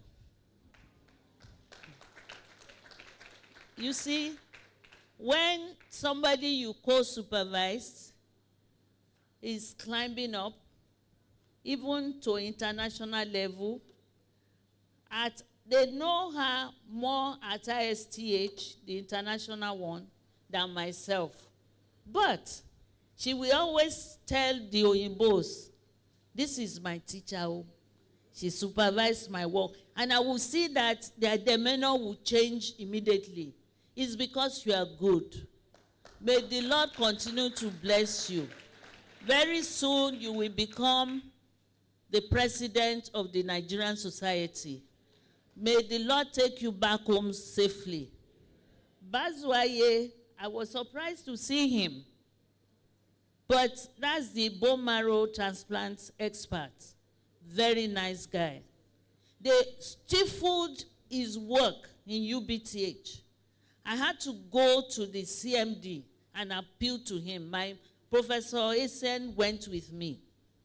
When he got tired, he moved his services out and would be the first private bone marrow transplantation center in Nigeria. Don't let them kill your dream. Move on. The Lord will answer to your needs. Incidentally, I have had my first baby in Benin, UBTH. His name is Esosa. So sometimes I call him Esosa. So Benin has been good to me. They allowed her to come. Let me come home now. My HOD, I shall miss you. You know why? You are not as talkative as Wura. I mean, Taiwo will just be looking. Occasionally, she may make one sentence, and that's it. She's a true daughter of Ekiti.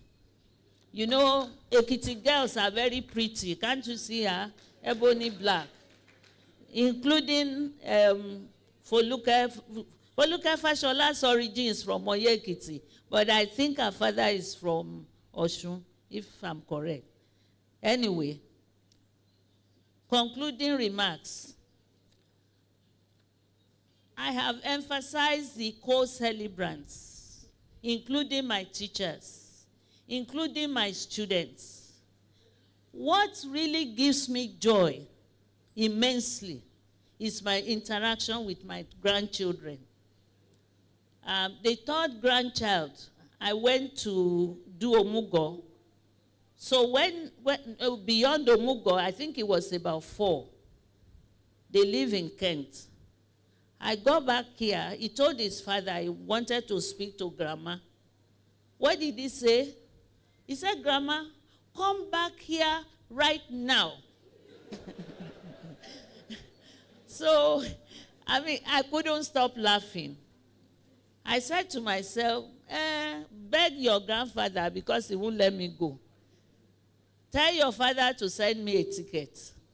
But gradually, he's now used to, that's sorry, Tayo. He's now used to me coming and going. But when the Lord says, you shall see your children's children, the Lord knows exactly how joyful it is to see your grandchildren. Our second son had a 2-1 in UI. And because he had a 2-1, Imperial College took him. If you don't have a 2-1, you cannot be given an admission in Imperial College.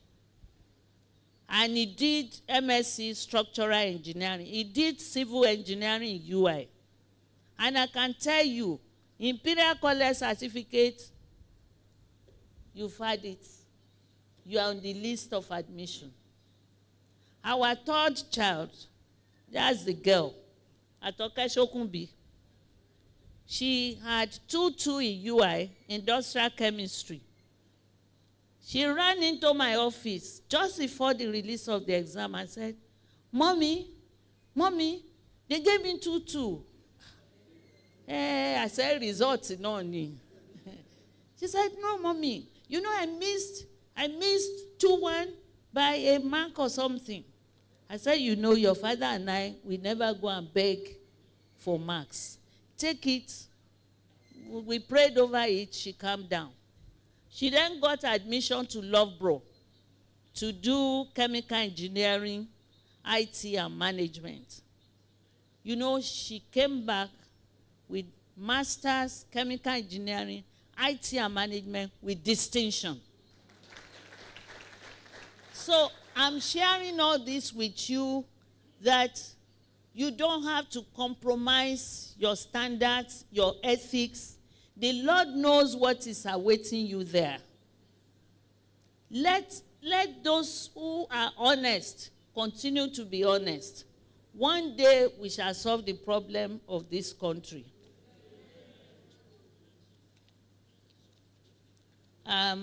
My chairman, sir, I know you said all protocols observed. Please forgive me. This is, I know you will forgive me anyway. That's why I'm misbehaving. But I felt if I didn't share these life experiences, our younger ones may find some of them useful. That's why I did that. I know my husband, when we get home now, he will ask me, how did you have to reveal all those things? I will end by saying, now that I know I have to look for something else to do beyond cooking in the kitchen, I will now live with this song. Here I am, Lord. It is I, Lord. I have heard you calling in the night. I will go, Lord, if you lead me. I will hold your people in my heart.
Okay.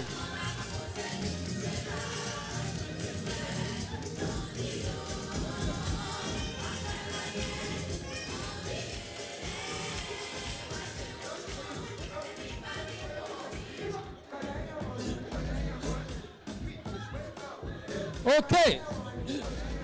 All right. Thank you.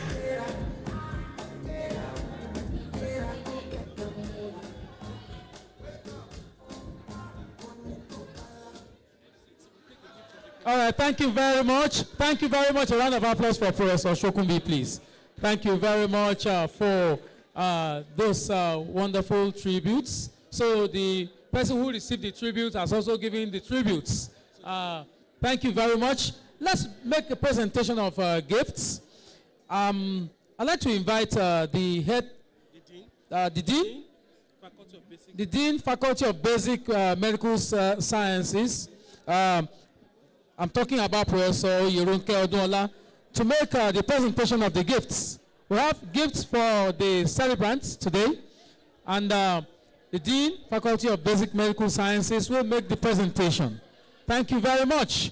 Can we do that very quickly and presently? We don't have the time anymore. We've been here since 11 o'clock.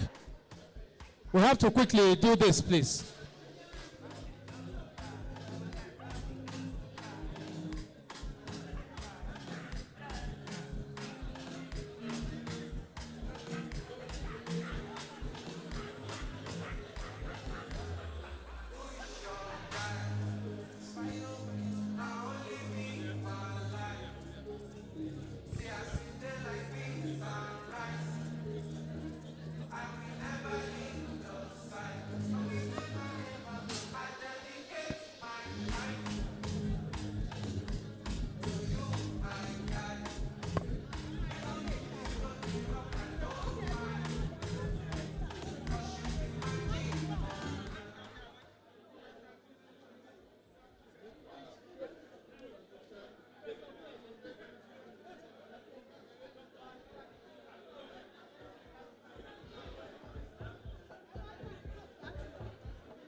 can we please hold on a bit for the photographs? We have to make this presentation. It's very important, please. This presentation is very important. Can we do this before we go back to the photograph? Can we please suspend? Can we please suspend the photograph? Can we please suspend the photographs, please? Thank you very much. We'd like to make a presentation at this moment. All right, thank you very much.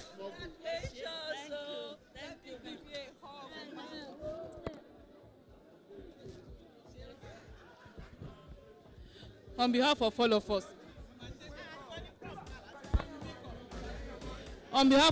us, from the Faculty of Basic Medical Sciences and the Faculty of Basic Clinical Sciences, we appreciate your immense contributions to our faculty and wish you abundant happiness and more grace in retirement. Congratulations.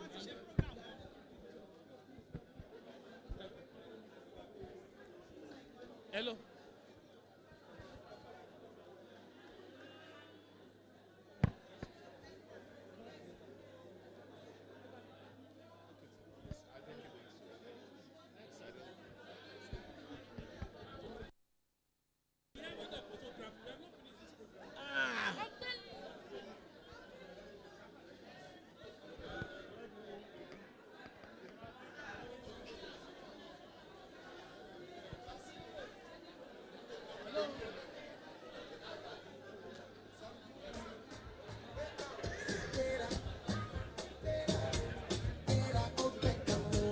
All right. Olo. Olo.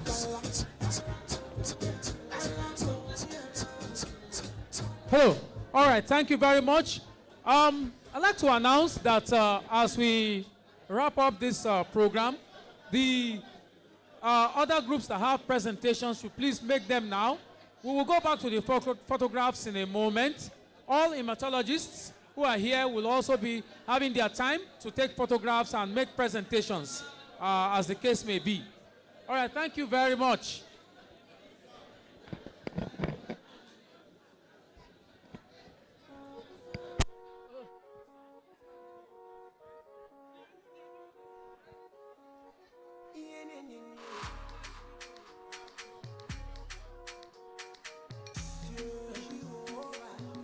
All right.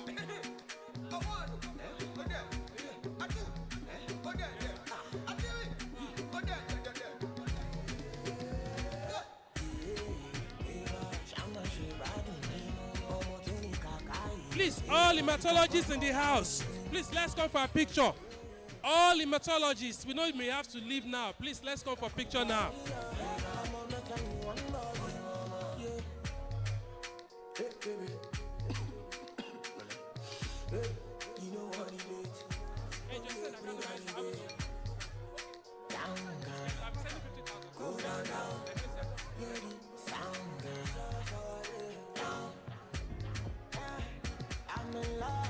Hematologists, please. Okay. All our first family, please. All our first family, please.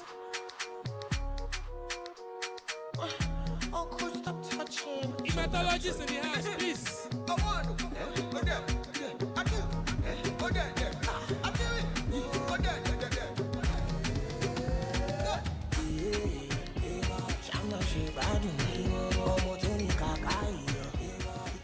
All our first family. All our first family, please. Hematologists. All our first family is taking. All of it is taking it. Hematologists, please. All hematologists, please. Hematologists, please. Sorry, please allow our guest speaker to have a space.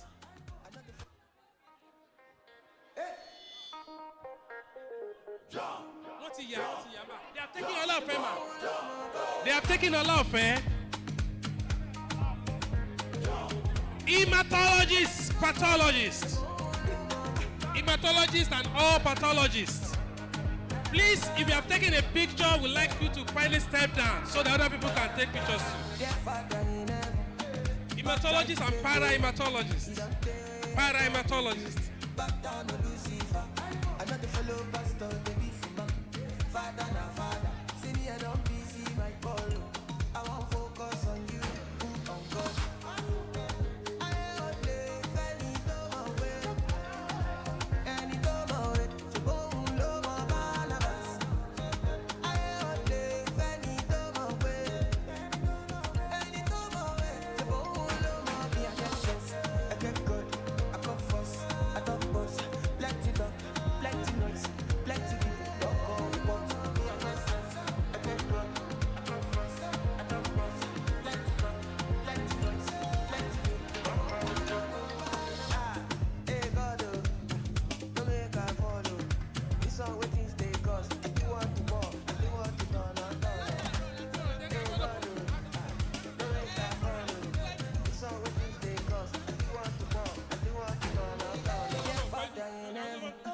Sometimes I got your blessing. They take to show for face. It be like the HIV. Church you for club, kitchen for club, like you for bottle. Make them know money.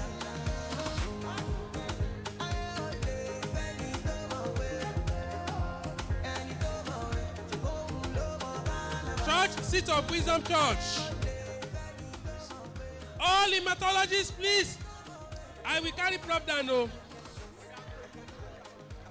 Hematologists, please. Hematologists, please. Hematologists. Hematologists, please. Hematologists. Hematologists, please.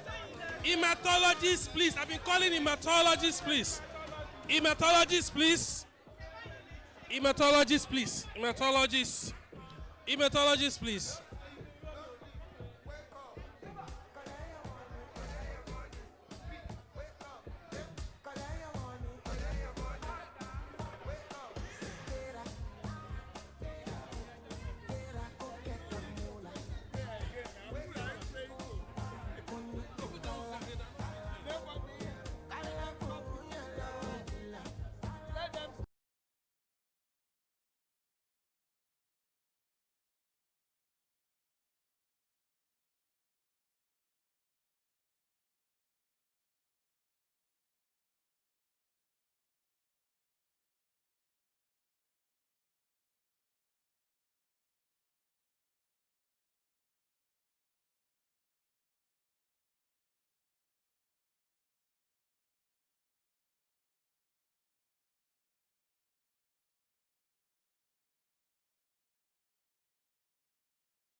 closing prayer now. The presentation of gift and then we take the closing prayer, sir. Anything you say, if it's 8 p.m. today, I'll say. HOD.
Ma, on behalf of the Department of Haematology and all your mentees, home and abroad, we wish to show you our appreciation.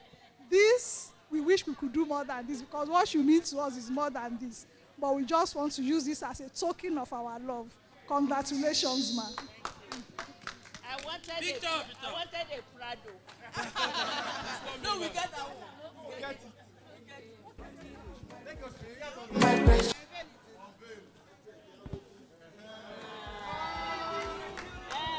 Life is good. Come tomorrow,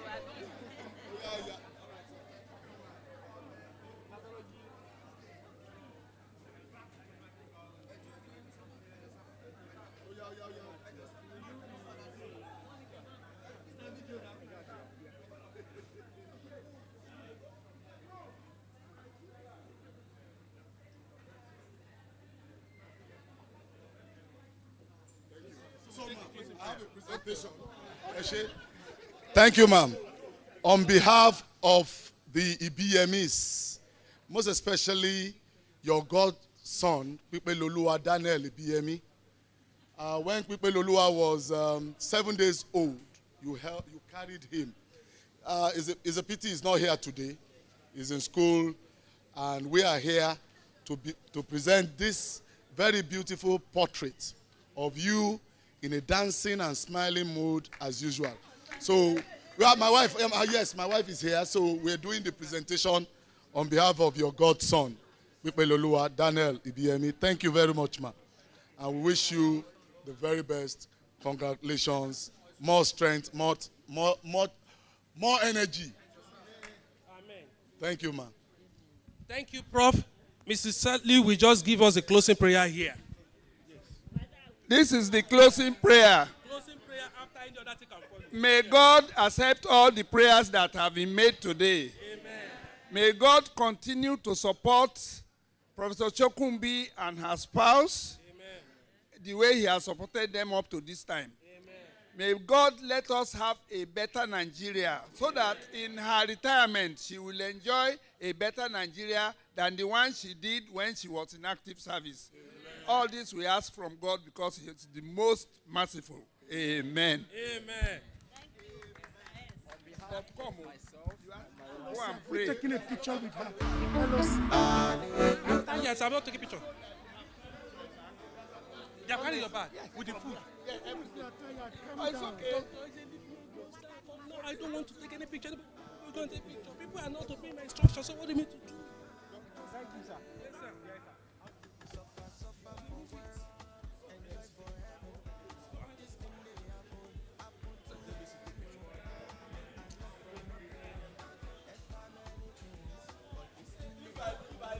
It's only for people here.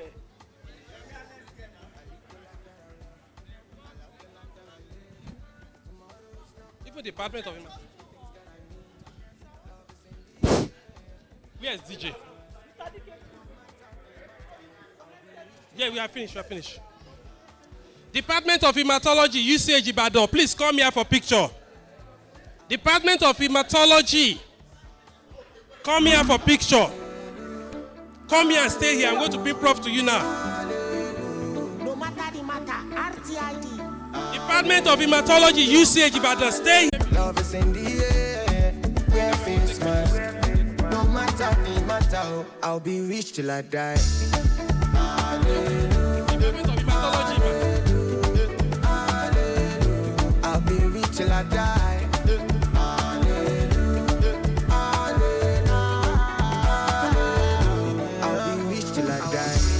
Department of Haematology with para-hematologists. The para-hematologists come for picture.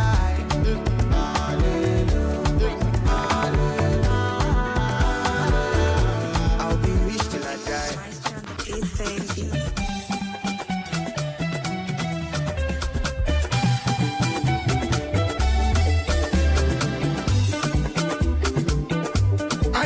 Department of Haematology. Everybody, Department of Haematology, come and take picture now.